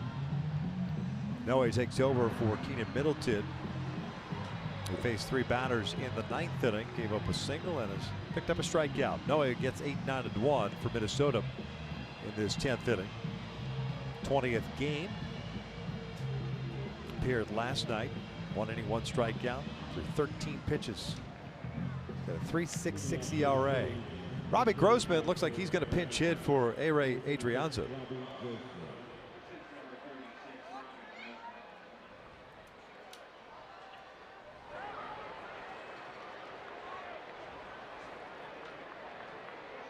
Grossman got the start last night, ended up going 2 for 4. Switch hitter.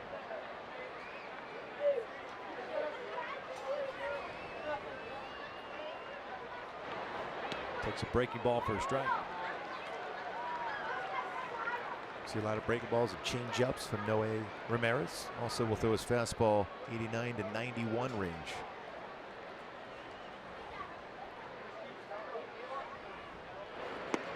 There's that good change-up.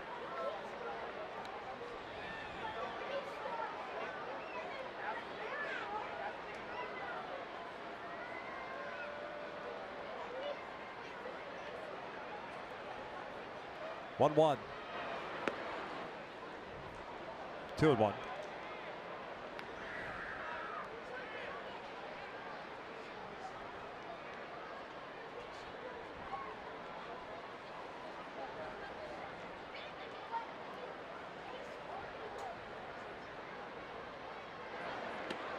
Caught the inside corner to even the count.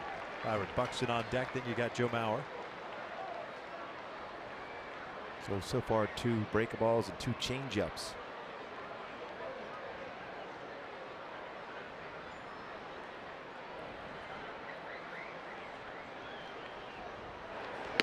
Called strike 3. Down goes Grossman. 1 out. And with your hitter looking all speed, he got the express there at 92 for Noe Ramirez on the outside part of the plate. Paints the corner. Framed very well by Rivera behind the plate. So it just keeps it there. Good presentation as far as framing that one.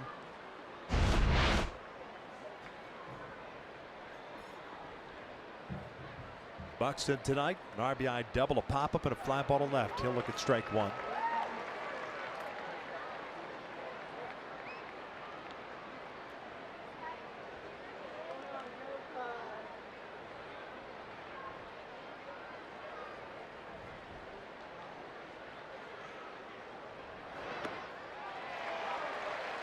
Change up again from Noe.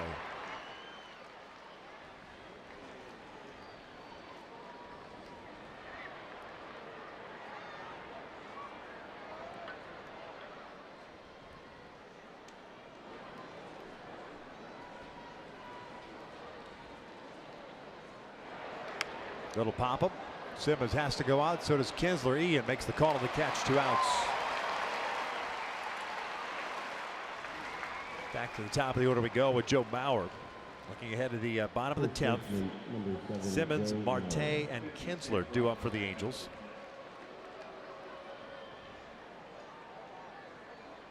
Can't imagine Reed goes back out for a 3rd inning. We do have left-hander Zach Duke loosening. Rodney just now playing catch once again. Joe Mauer with a couple of hits tonight. 2 singles, 2 strikeouts.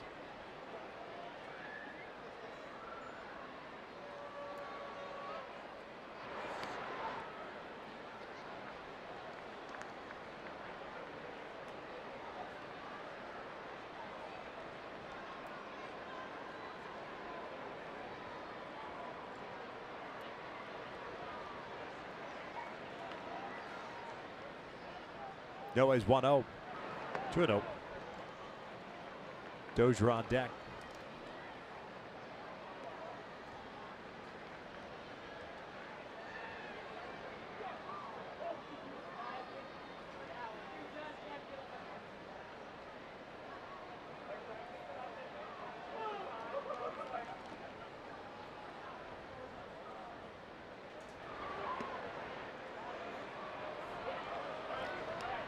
Tried to backdoor that slider well off the plate, so 3 in a row off the outside corner against Mauer.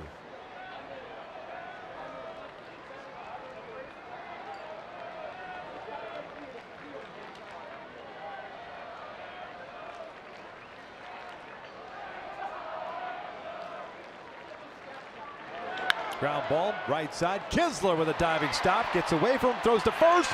And they got him. What a play by Ian Kinsler. Just to get to that baseball. There's been some outstanding defense played throughout this game, and another outstanding defensive play by the Angels. Ian Kinsler rolling over on that one. He's able to control the baseball enough and got a lot on that throw to get Mauer first. No way. Liking that play. Defense by the Halos.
Joe Mauer thinking he's got a shot at a double, gets that baseball by Luis Valbuena, but Cole Calhoun got around that baseball well, and a perfect throw. The second, his 5th outfield assist of the season, and Mike Trout on this base hit by adjusting up and tying the game as Cole Calhoun's going around third, but Mike Trout trying to get to third, and he's able to avoid the tag at third base, turned his body, brings that hand around and touches the base. Great athletic play by Trout. Not many people can get there that fast, let alone avoid a tag like that.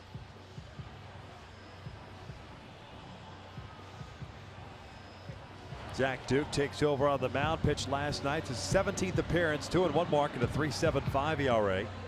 Simmons, Marte, and Kinsler is scheduled 3. Gregorio Petit, the new shortstop. Fastball is 86-90. Curveball slider change. First one's off the plate.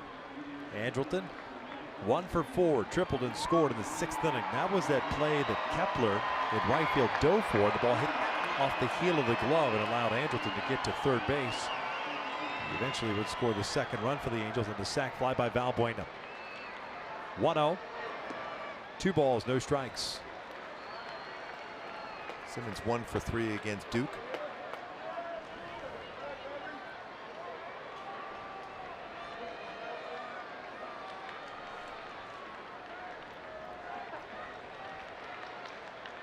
Two-0 pitch. Andrelton breaks his bat, bounces it over to third. 1 out.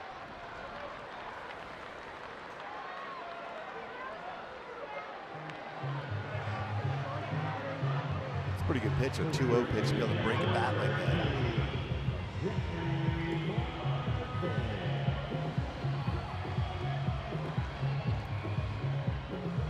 First plate appearance of the night for Jeffrey Marte. Took over defensively in the 9th inning. .333 batting average on the year. 4 doubles, a triple, 2 home runs, 8 runs batted in.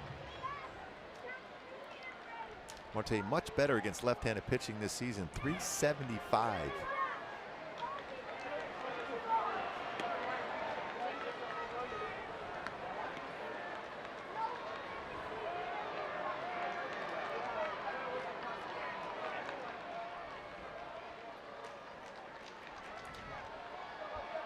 Everything so far from Duke has been away.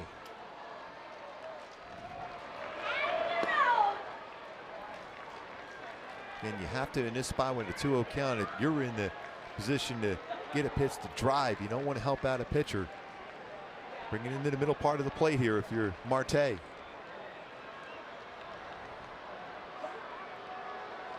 .2-0 pitch, pulled foul.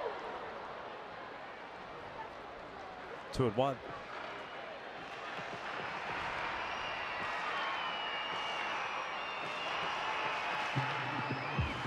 Kinsler on deck. Halo's leaving a couple of base runners on in the 9th inning. Pujols line down to Buxton in center. Addison Reed worked 2 innings. No runs, 2 hits. 1 walk, 1 strikeout.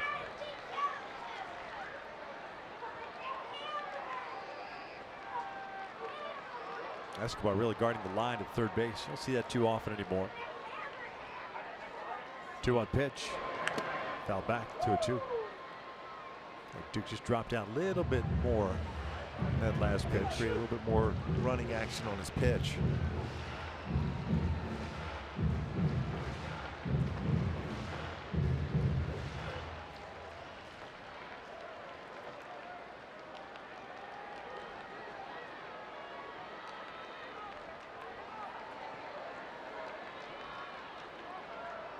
Breaking ball misses.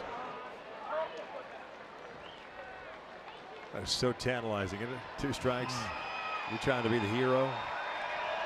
That thing's just taking forever to get to home plate on you. That's a good take. Now you're just hoping for a mistake.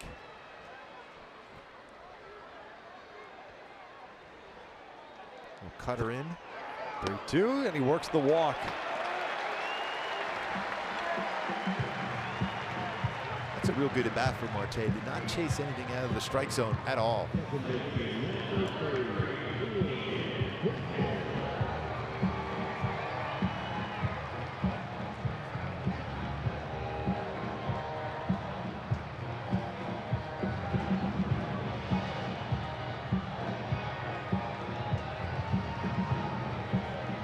Ian hitless tonight, 0 for 3 with a walk.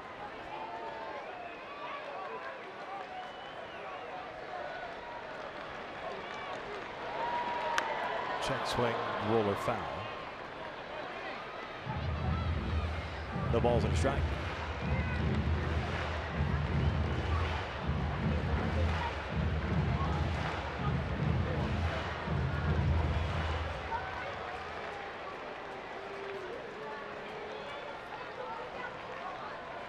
Kinsler 1 for 5 in his career against Zach Duke. 0-1. One ball, 1 strike. Well, he's either been off the corner away or off the corner in so far.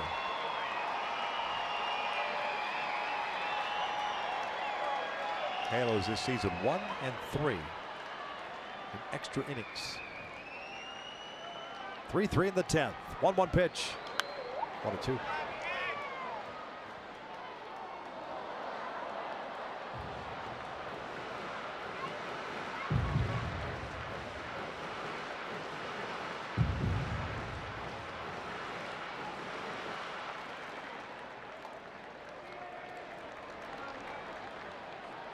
Cole Calhoun on deck.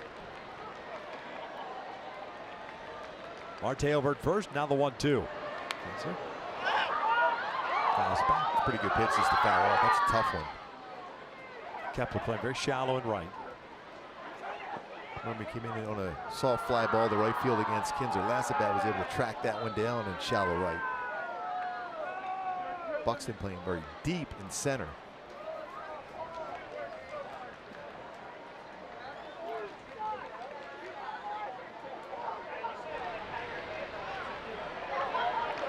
Little cue shot into right field. Kepler's not going to catch that one. Marte will stop right there. The winning run now in scoring position for the Angels and Jeffrey Marte. That's a well-placed baseball. The pool players will like this shot.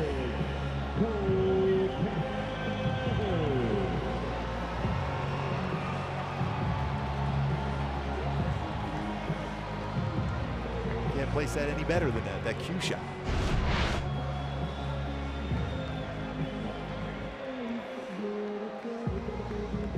Cole tonight 0 for 3 with a walk and a run scored.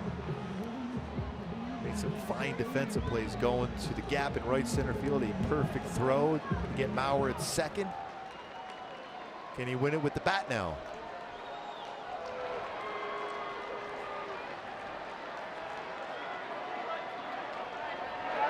Way outside, 1-0.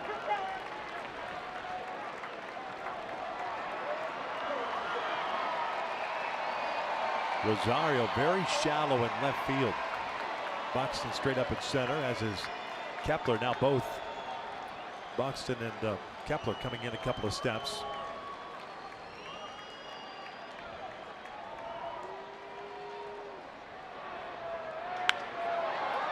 One ball, one strike.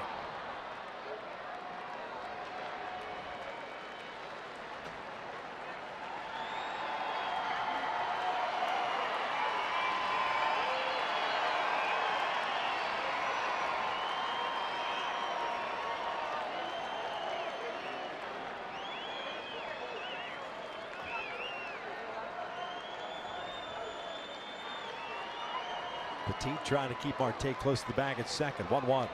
Down and in. Pretty good arms in the outfield for Minnesota all the way around.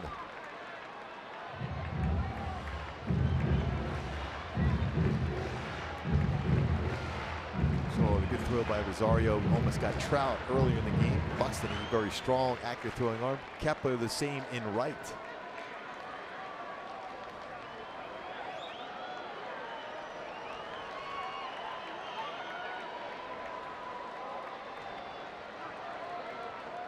Duke ready, glance back.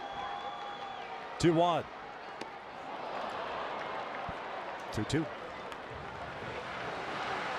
Just pulled off that pitch just enough. Now he's trying to make contact for Cole, especially something away.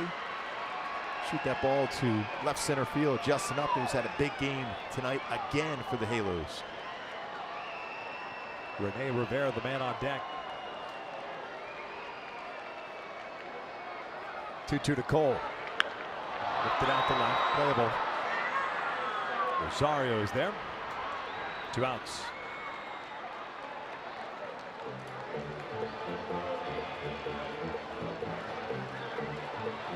Number 44.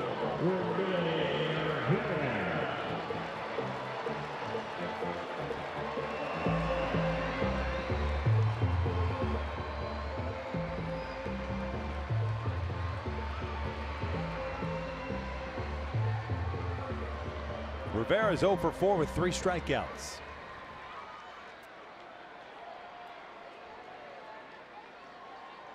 Rene's 1 for 1 in his career against Duke.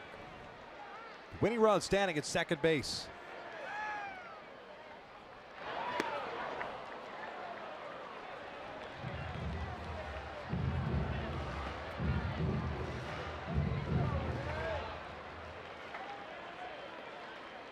Halos technically only have 1 man left on their bench at Maldonado. These are the games, because it's the day before Ohtani pitches, where Shohei becomes unavailable.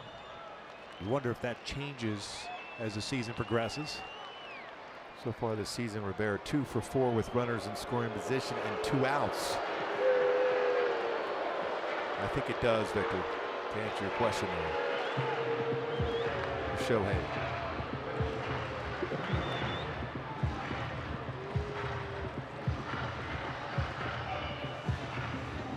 Maldonado behind the plate tomorrow afternoon for Shohei Ohtani on Mother's Day.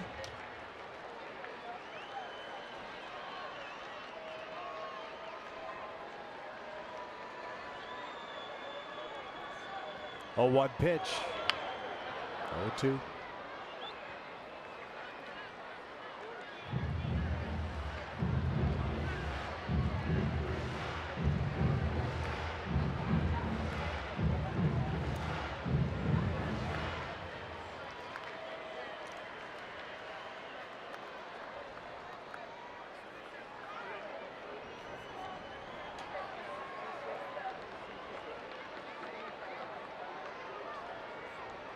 Oh, 2 now.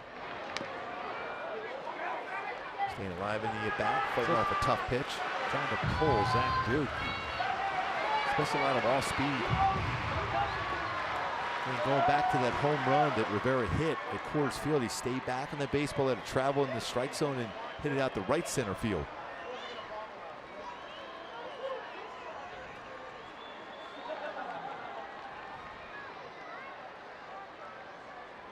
trying to sneak something inside 0-2. That's Sky to right. Kepler's there. And we'll head to the 11th. The Angels have stranded 7 base runners over the last 4 innings. We're still tied at 3.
A very economical 10th inning, retiring all 3 batters. Was back out for his second inning of work.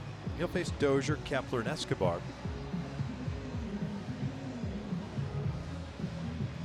Well, the talk coming into the season, both these clubs thinking postseason, and all 3 games have been very, very good so far in this 4-game set.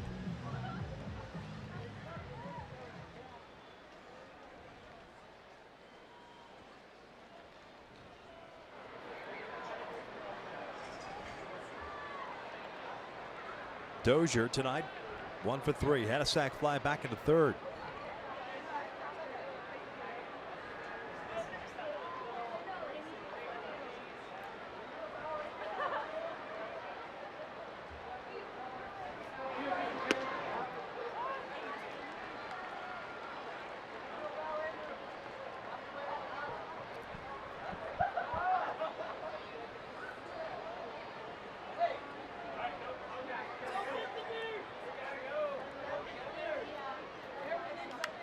Popped up.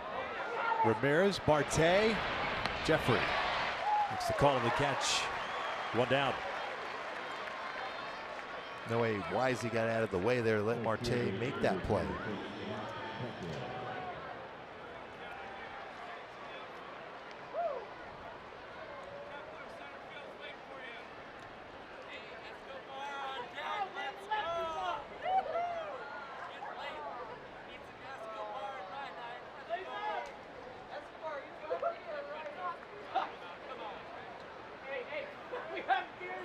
Kepler 0 for 4.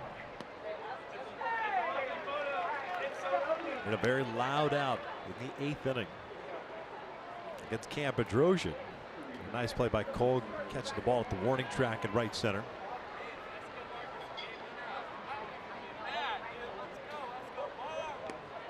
Ball and a strike.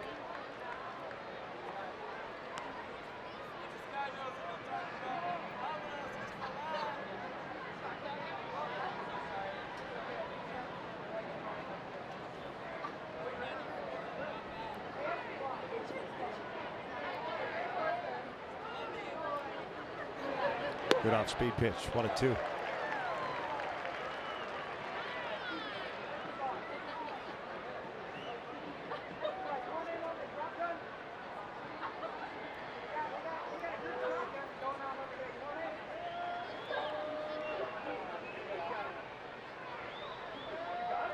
Here's the 1-2 upstairs. Challenge with a little fastball, just off the outside corner. Very similar to the pitch he got Grossman to take for a third strike.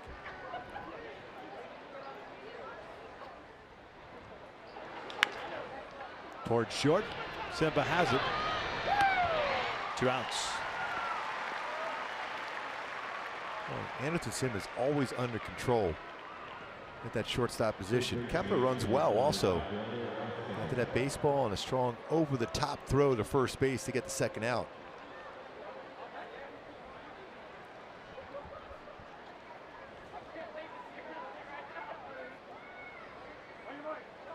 Two outs, nobody on. Eduardo Escobar at the plate. He doubled in the 6th inning, 1 for 4 tonight. Halos in the bottom of the 11th have 1, 2, 3 coming up. Cozart, Trout, and Upton.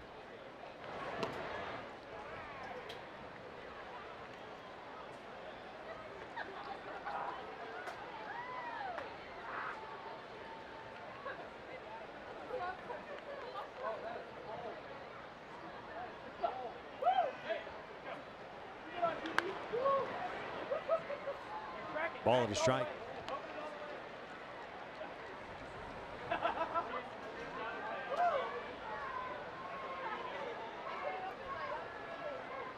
Both of these teams at 1 and 3. Extra frames this year. I think Escobar maybe felt something on that swing, trying to walk it off.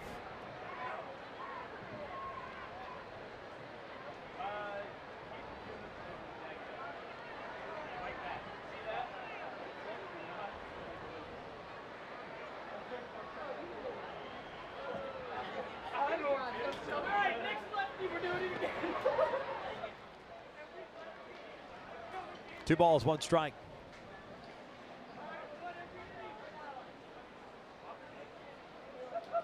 This is not the only game that is still being played down in San Diego. Cardinals and Padres 1-1 in the 12th. 2-1. Ground ball right side. Marte is there. Ramirez covering. We're off to the bottom of the 11th inning. Cozart, Trout, and Upton due up for the Angels. It's a 3-3 game. Mike Trout knows a little bit about walking off with a big fly. Coming up second here in the 11th.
Cozart looking on as Trevor Hildenberger comes on for the 3rd straight game. He pitched last night and ended up going an inning and a third with 3 strikeouts. It'll be Cozart, Trout, and Upton for the Angels here in the 11th.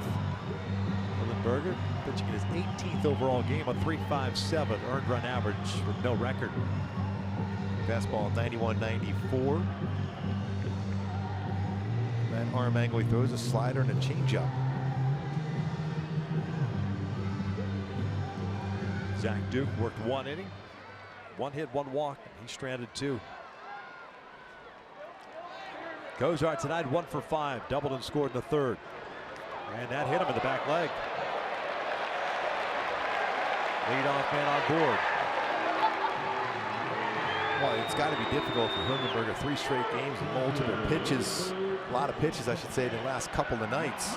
Didn't have a feel for that one right away. He puts Trout up. With Cozart on base, runs up and gets him in the thigh.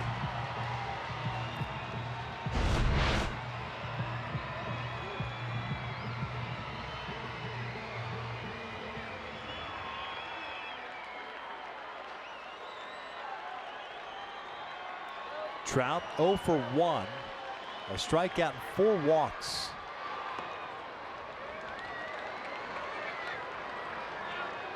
To his credit, this entire game, he's only expanded his strike zone one time. That was on a 3-1 pitch on a slider. Other than that, no. Against Kyle Gibson. Yep. And he eventually worked a walk. On a pretty tough pitch just off the plate. 1-0. That's in there for a strike. Again, a lot of room right side of the infield for Trout. And then especially if you're going to pitch him away, you can see how much room there is over there to this part of the field for Trout to be able to hit the ball if he's pitched away like he has been. Cozart over at first, and they'll check in on him. Michael for 1 against Hildenberger. Upton has faced him quite a bit. I mean, relatively speaking, to the rest of the Angels, 5 times. 1 for 5. Justin's on deck. Kinsler 2 for 4.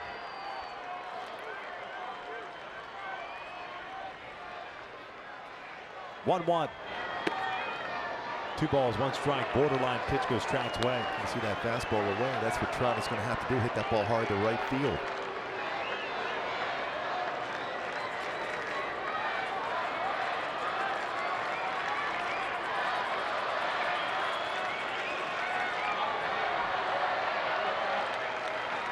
Two-one pitch. Jammed him. Escobar goes to second base. That's the only play they get.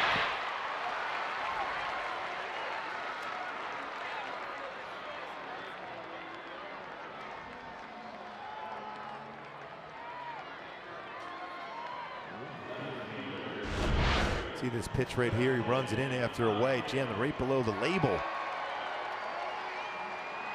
Trout was looking out over the plate. This time got a fastball in. It doesn't get jammed too often. He's very good on inside pitches, Trout, but not on that one there by Hildenberger.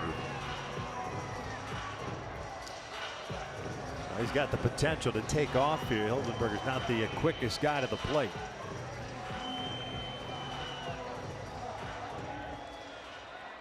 Upton tonight, a couple of hits, 2 RBIs, 2 for 4 overall. He's also picked up a walk. It's a big lead for Trout.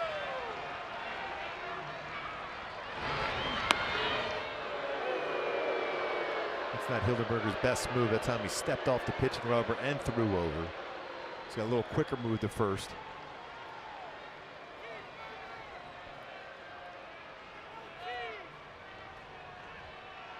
See that 11-foot lead already for Trout.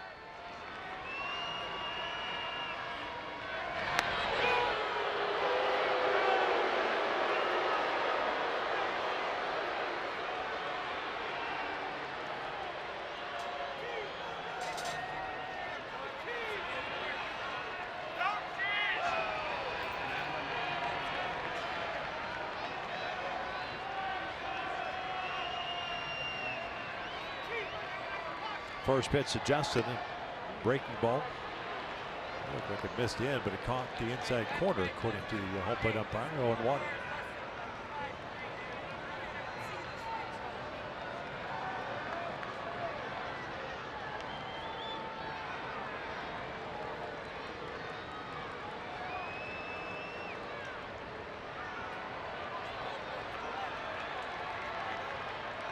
Trout takes off. The pitch cut on and missed. Winning run now in scoring position. Upton to hold it 0-2. 8th stolen base of the season for Trout. 8 for 8. Big jump. Picked the right pitch. A breaking ball. Slides in there. Scoring position for Justin Upton, who's been very good in these spots, especially more than likely get that breaking ball again, and he's hit a breaking ball very, very well in the month of May here. And a walk-off hit on an 0-2 breaking ball hit in the center field against Baltimore. 3 infielders on the left side. The 0-2 pitch. Good foul. Got another breaking ball.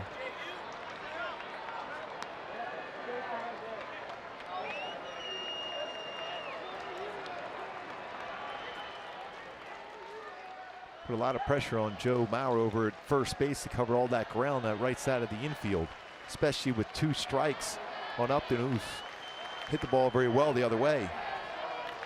Halos tonight 1 for 8 with men in scoring position. 17 RBI in this month, 11 games for Justin Upton. Looking for number 18.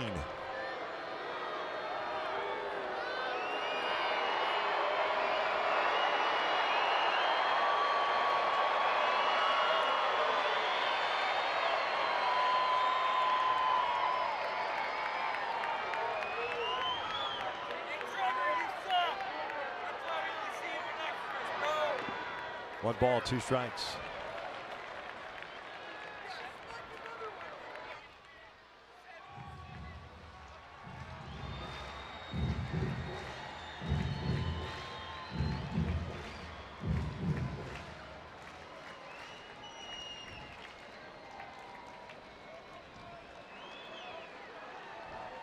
Halos have had the potential winning run in scoring position in the 9th, 10th, and now the 11th.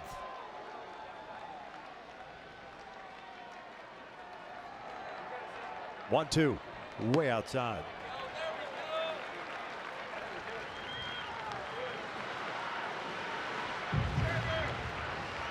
Hildenberg doesn't look like he's got a whole lot. No, he's just trying to get a hitter to swing at something that's not in the strike zone. He's really forcing that breaking ball.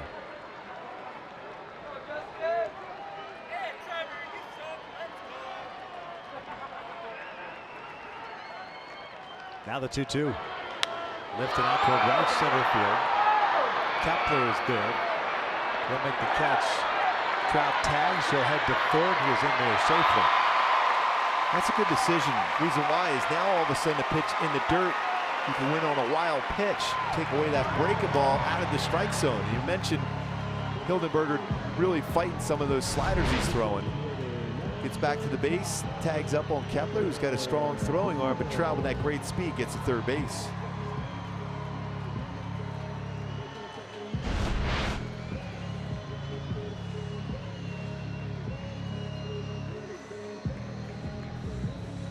Albert over 1 against Hildenberger.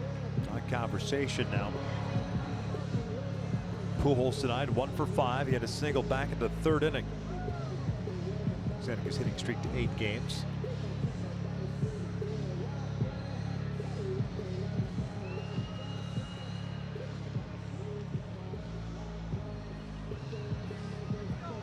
Albert's going to be intentionally walked now. That's interesting. Considering Angelton Simmons is one of the hottest hitters the Angels have.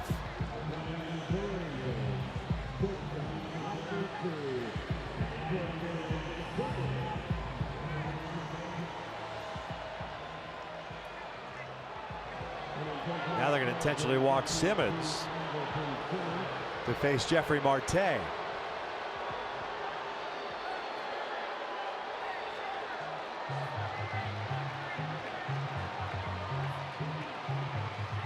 And again, the Angels have technically just 1 guy left on the bench, and Martin Maldonado with Shohei unavailable because he's pitching tomorrow.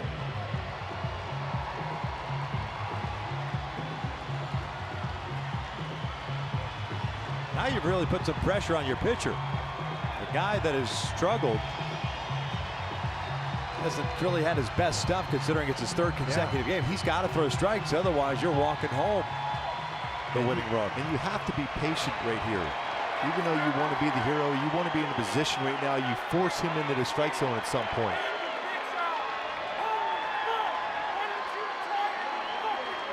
The first one is downstairs, 1-0. And when you're forced to walk 2 batters, well, then again, you just put them on base, I should say. That first pitch, so important. Marte has never faced Hildenberger. This is his second plate appearance. Worked a one-out walk in the 10th. That was against Zach Duke. Here comes the 1-0. Slider, and he chased what would have been ball 2. That's that patience you were talking about, not to expand your zone. Because if you get 2-0, then you're forcing a pitcher. He has to throw you a fastball.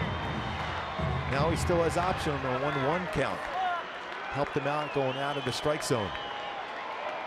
Defense pretty much straight up. Outfield playing shallow. 2 outs, bases loaded. In the 11th, the 1-1. 2-1.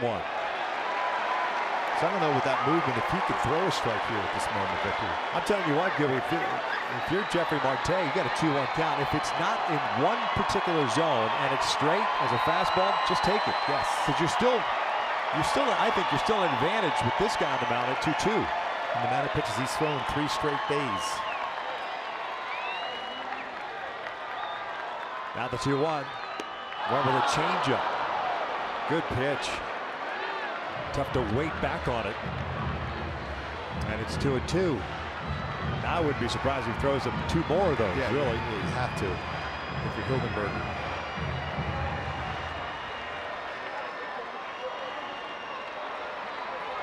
Winning run, 90 feet away in Trout. Pujols at second, Simmons at first.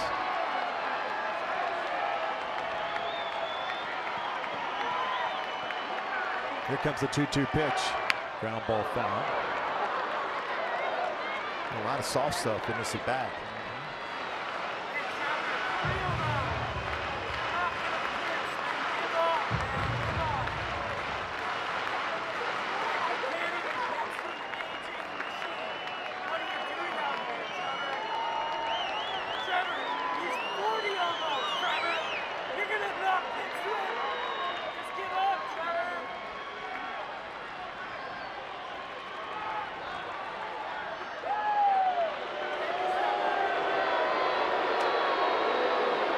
Now with a 2-2 count, Dozier moves over to the left side of the infield, so 3 guys on the left side.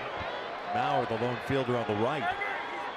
So any little squibber to the right side becomes a foot race between Marte and Hildenberger.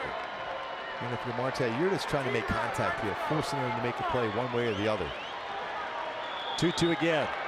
Little cue shot back toward the mound. Hildenberger's got it, throws to first, and we will play on. To the 12th we go, still tied at 3.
Game 10 from the 7th inning on. Facing one of the hottest hitters in the game to lead off here in the 12th, Eddie Rosario.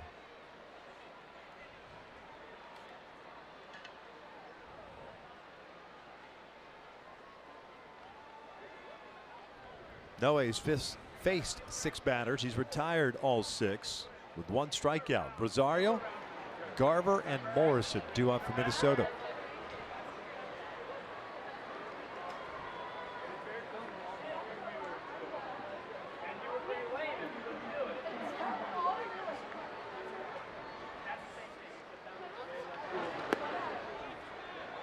No balls and a strike.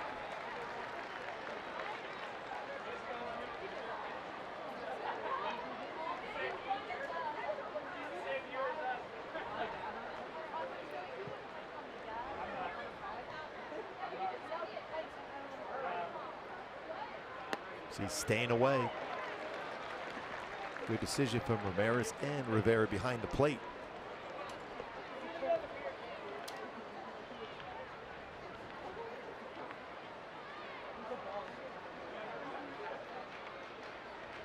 Oh, 2. Missed outside, 1 and 2. Phil Hughes now loosening for the Minnesota Twins. Had a couple of starts this year for the Twins. There's the big boy. Ground ball, knocked down.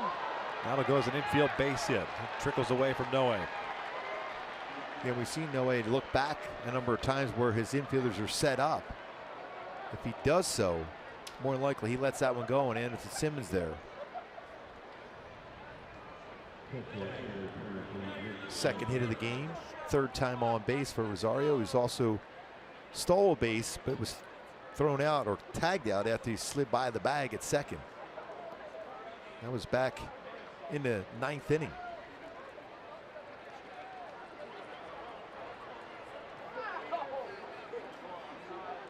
Imagine Garver's going to be asked to bunt here.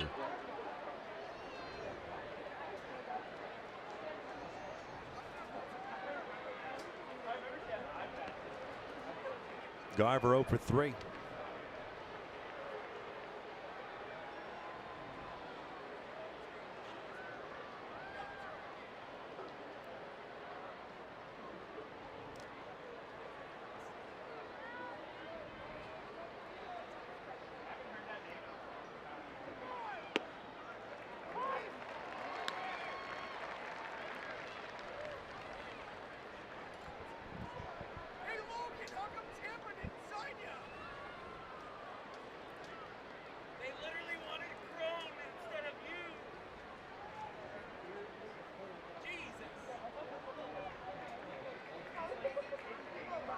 Break the ball.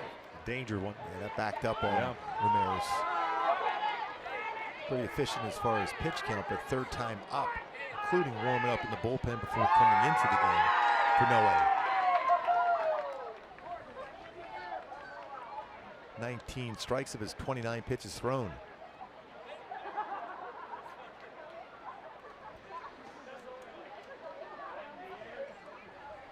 Oh, 2 count. Upstairs, 1 and 2.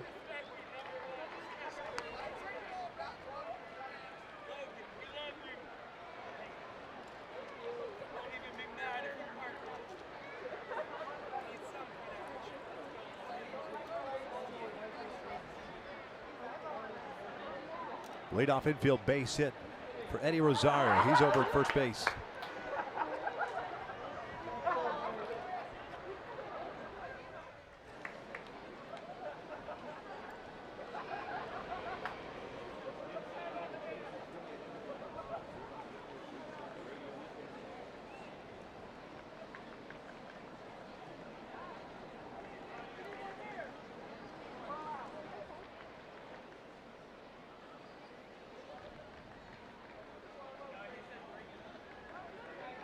Noe ready.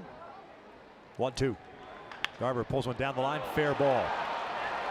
Rosario headed to 3rd. Upton gets over there, cuts it off, gets it back in. Nope, he dropped the baseball. The run will score, and the Twins lead it. Double for Garver. Well, the back-to-back nights of big hits for the Twins.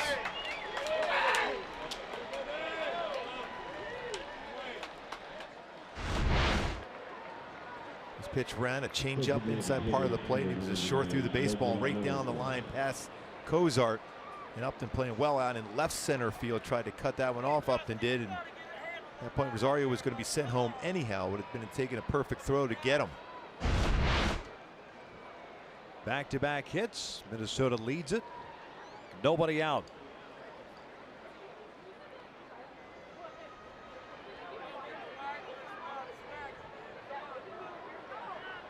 Here's Logan Morrison.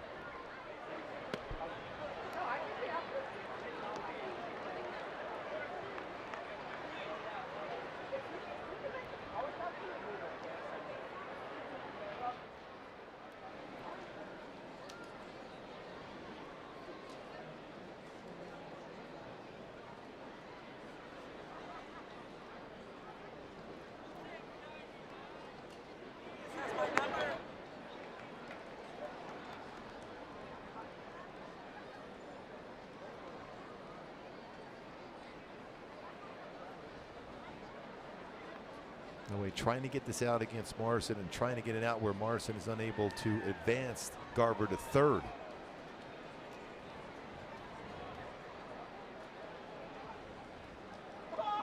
One, 1-2.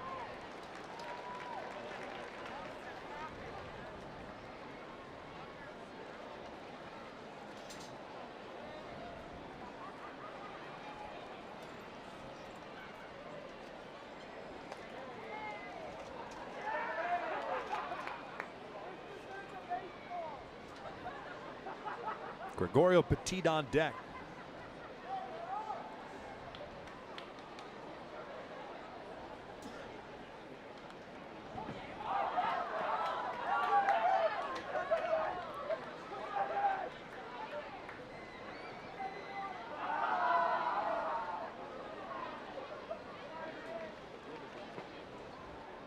.35 pitches for Noe Ramirez. The infield base hit right off the glove. And a double just inside the bag at third by Garver. 4-3 Minnesota. We're in the 12th. Foul tip hung on to by Rivera. Big out. Real big out for Ramirez. And Rivera be able to hold on to that foul tip. Change up, fouled it off, but held on to it.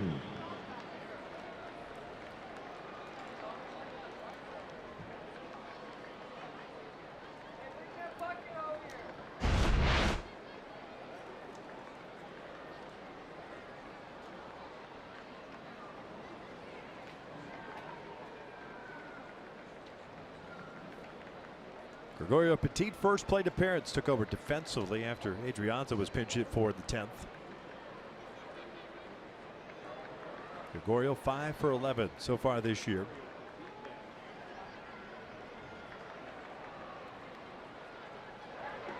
Takes a slider for a strike. Fernando Rodney up and loosening now for the Twins.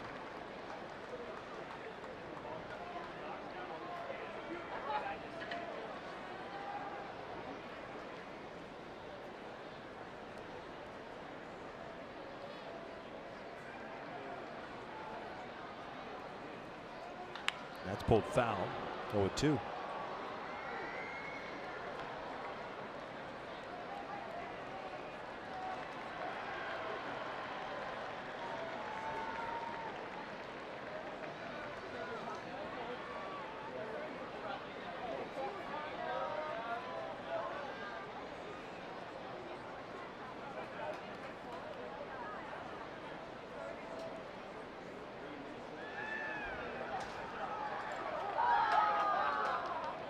.02 pitch.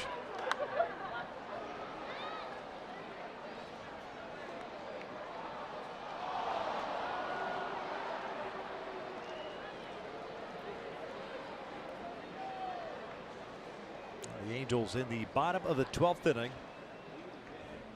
At the bottom third of their order, due up in Kinsler, Calhoun, and Rivera.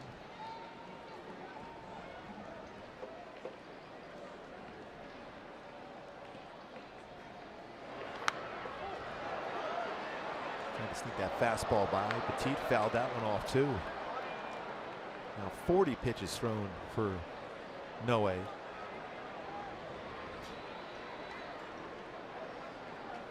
Tropiano went 6 innings. Parker 1, Bedrosian 1, Middleton 1. Noe working his 3rd.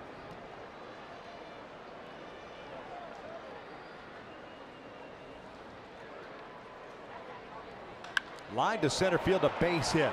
Garver's being waved around. Here comes a throw from Trout. It is up the line a little bit, and it's an RBI single for Petit. And it's 5-3 now, Minnesota.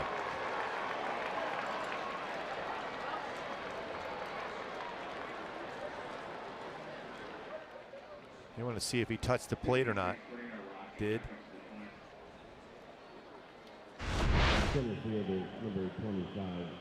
See that slide, gets the hand, dirt first, and then drags it across the plate. Good throw in there from Trout. Garver able to score the 2nd run of this inning. Good little at bat for Gregorio Petit. Noe just couldn't put him away. He's over at first. And here's Buxton. Shows bunt, takes a breaking ball inside. Nobody warming up for the Angels.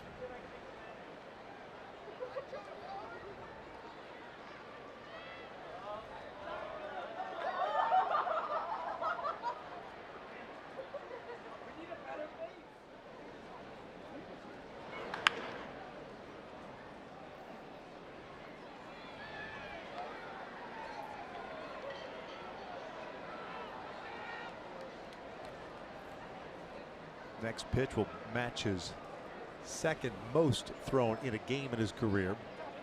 He threw 54 pitches in a 3-inning outing last year for the Angels against the Oakland A's. 1-2.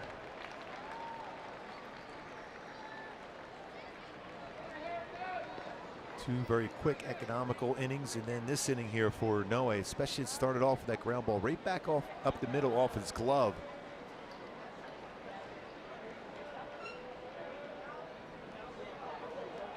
Well, truth be told, you really shouldn't be in this situation when you've stranded 15 base runners and the winning run in scoring position in each of the last 4 innings. 3 innings, pardon me. Opportunities have been there aplenty. 1-2. Buxton strikes out, 2 outs.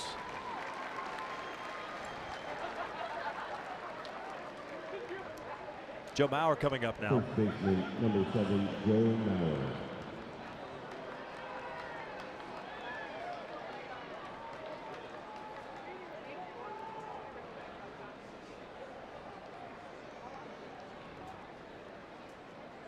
Mauer 2-hit game, 2 for 5, 2 singles. Grounded out in the 10th inning. It was on a 3-0 pitch, and it was a diving stop by Kinsler to his left.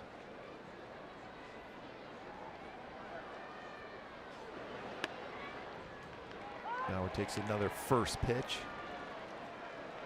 Did swing at a first pitch last night.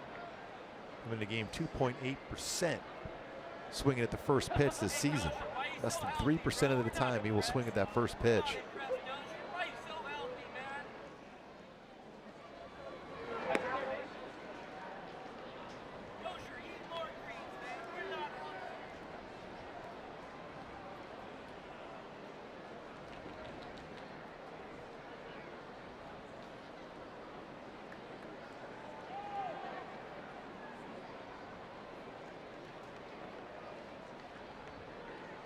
One. They pitch down and in. 1-2.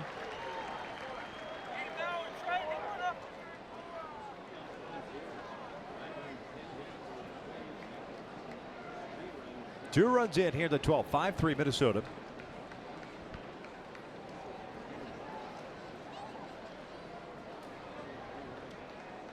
Minnesota with 10 hits. The Angels with 7.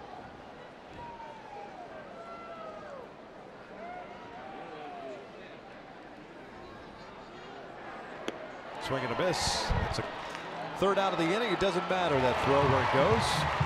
2 runs in for the Twins. The Fernando Rodney experiment coming on for Minnesota. Halos need some runs.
Then Rene Rivera.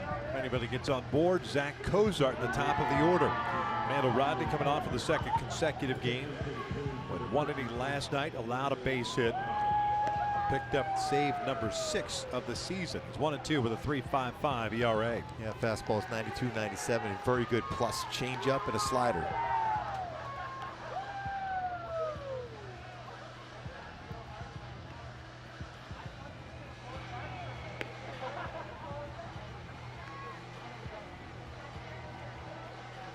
Matt always taking his time when he comes in from the bullpen. Very little stress. See if the Angels can do something here. Trying to pick up Noe. Doing yeoman's work. Yeah, he really battled. He threw a lot of pitches.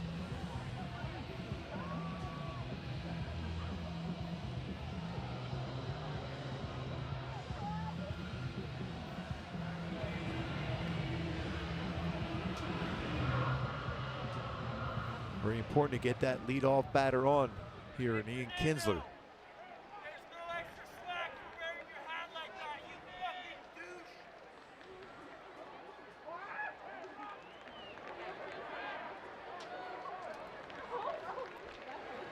First one to Ian is in for a strike. Kinsler 1 for 4, singled. In his last at bat, that was the 10th.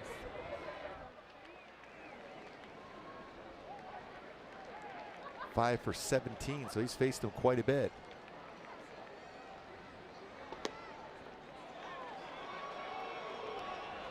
Straight over the top of that fastball.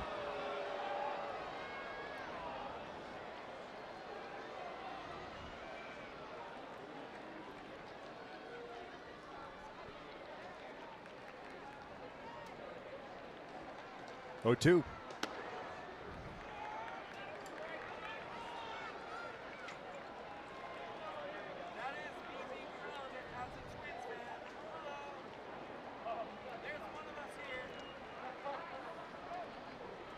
Now the 1-2. Kinsler pops it up. Foul territory. Mauer will give it a look, but it's into the seats.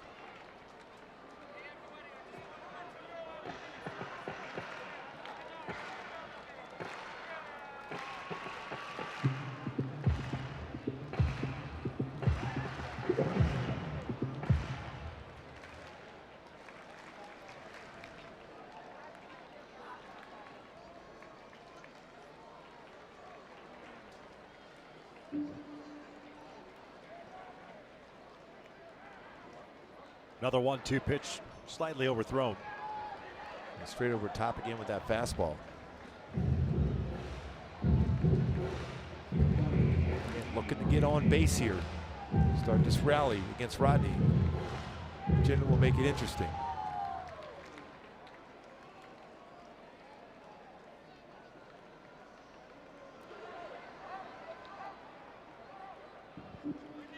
Two balls, 2 strikes. Full count.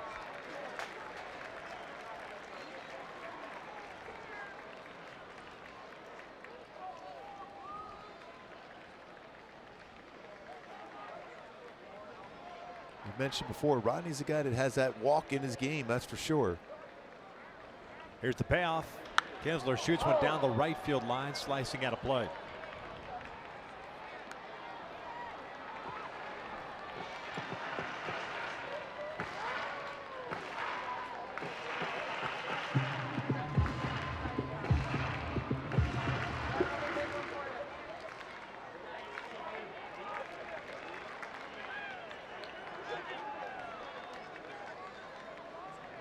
Rodney shook off another payoff pitch. There's the leadoff walk to start the 12th. And that's what you want, to bring that tying run to the plate.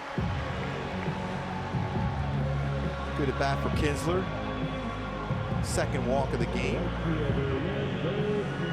It's the 11th walk issued by Twins pitching tonight. One has scored.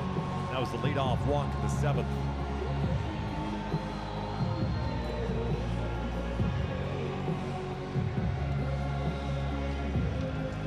Cole over 4, walked and scored in that 7th inning.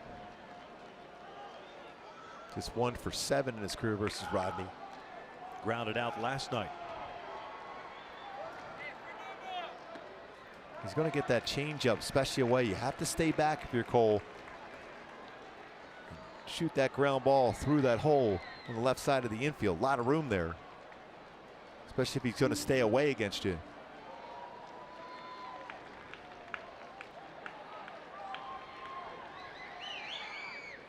Fastball. 1 ball, 1 strike.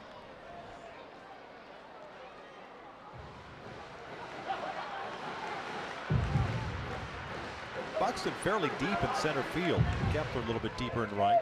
Rosario stays at home and left. Yeah, Buxton's more comfortable coming in on the baseball than he is necessarily going back. But that's a lot of room. You can flare that one in there easily with 2 runners on. Ground ball. Mauer gloves it. Safe at first. Kinsler's out. Kinsler's out on the force out at second base. The play at first was called safe by Calhoun.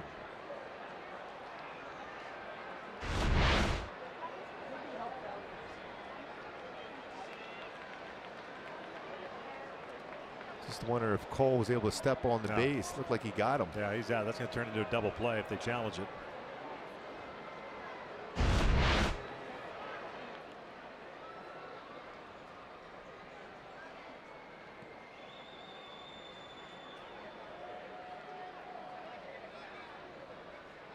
I'm not sure what they're going to talk about. Kinsler stopped. He's forced out. Once the throw goes to second, the throw goes to first. The call was safe. So if you're the Twins, you challenge the call. I'm not sure what the umpires are getting together about here. Yeah, you have to challenge that one. He got him at first. There's one. There's the force out. And so the base runner that's live is Cole Calhoun. Yeah, he's out by he's out. Half a stride there. The call is safe.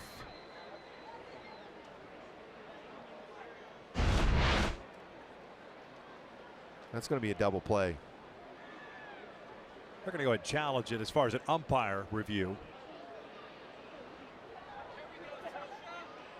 So it's going to be a 3-6-3 double play. The play on the field is under review, presented by Coca-Cola.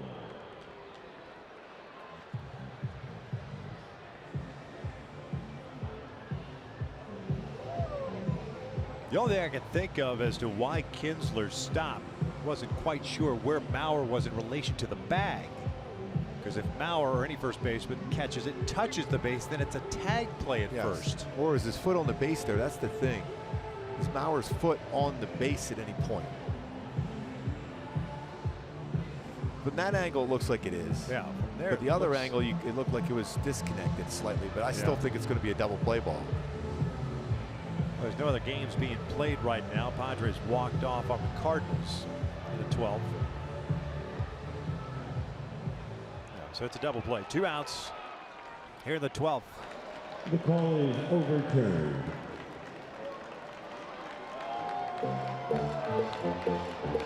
Halos down to the last out. Rene Rivera coming up. Number 44, Rene Rivera. Rivera tonight 0 for 5 with 3 strikeouts, a ground out, and a fly ball to right.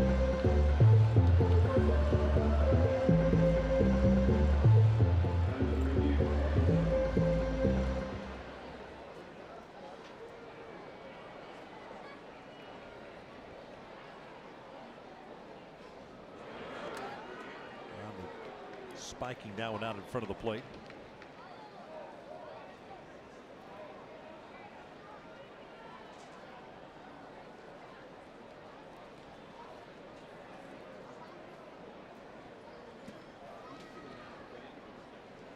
One-0.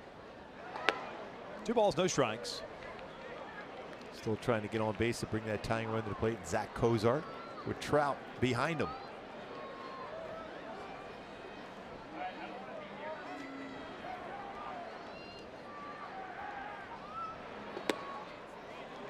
Three-0.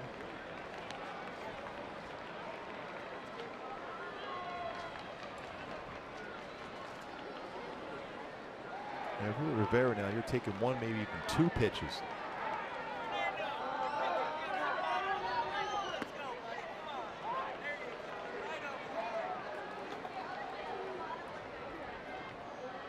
Borderline pitch called a strike there, 3-0.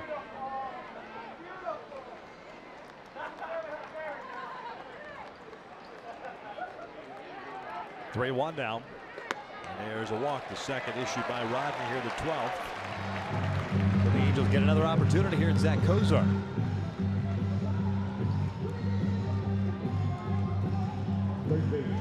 Kozar 1 for 5, doubled and scored in the third, and he was hit by a pitch to lead off the 11th. Your goal now, if you're Kozar, is make sure you give Trout an opportunity to swing the bat here.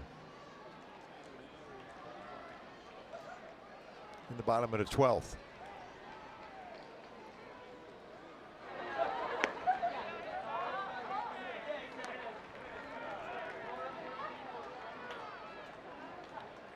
One thing about Fernando Rodney, he always makes it interesting, that's for sure. It's an experience.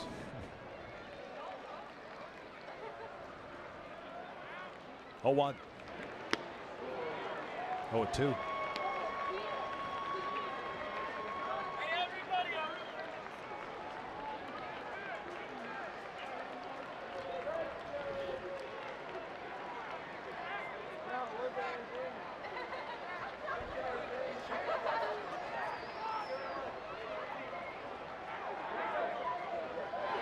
Kozar lifting one out toward left. Rosario moving in, calling for it. And the Twins, for the second night, pick up the victory. This one by the final of 5-3. And it came down to a big swing by Garver. He is our Land Rover above and beyond player of the game. The big double in the top of the 12th inning after a leadoff hit by Eddie Rosario. 2 games in a row, big hit in extras for Garver. This one a RBI double, gives him the Land Rover above and beyond player of the game. Halos will try to salvage the series split tomorrow afternoon with Shohei Ohtani on Mother's Day on the mound for the Angels. 5-3 Twins win it. Stick around. Angels Live post game coming up next.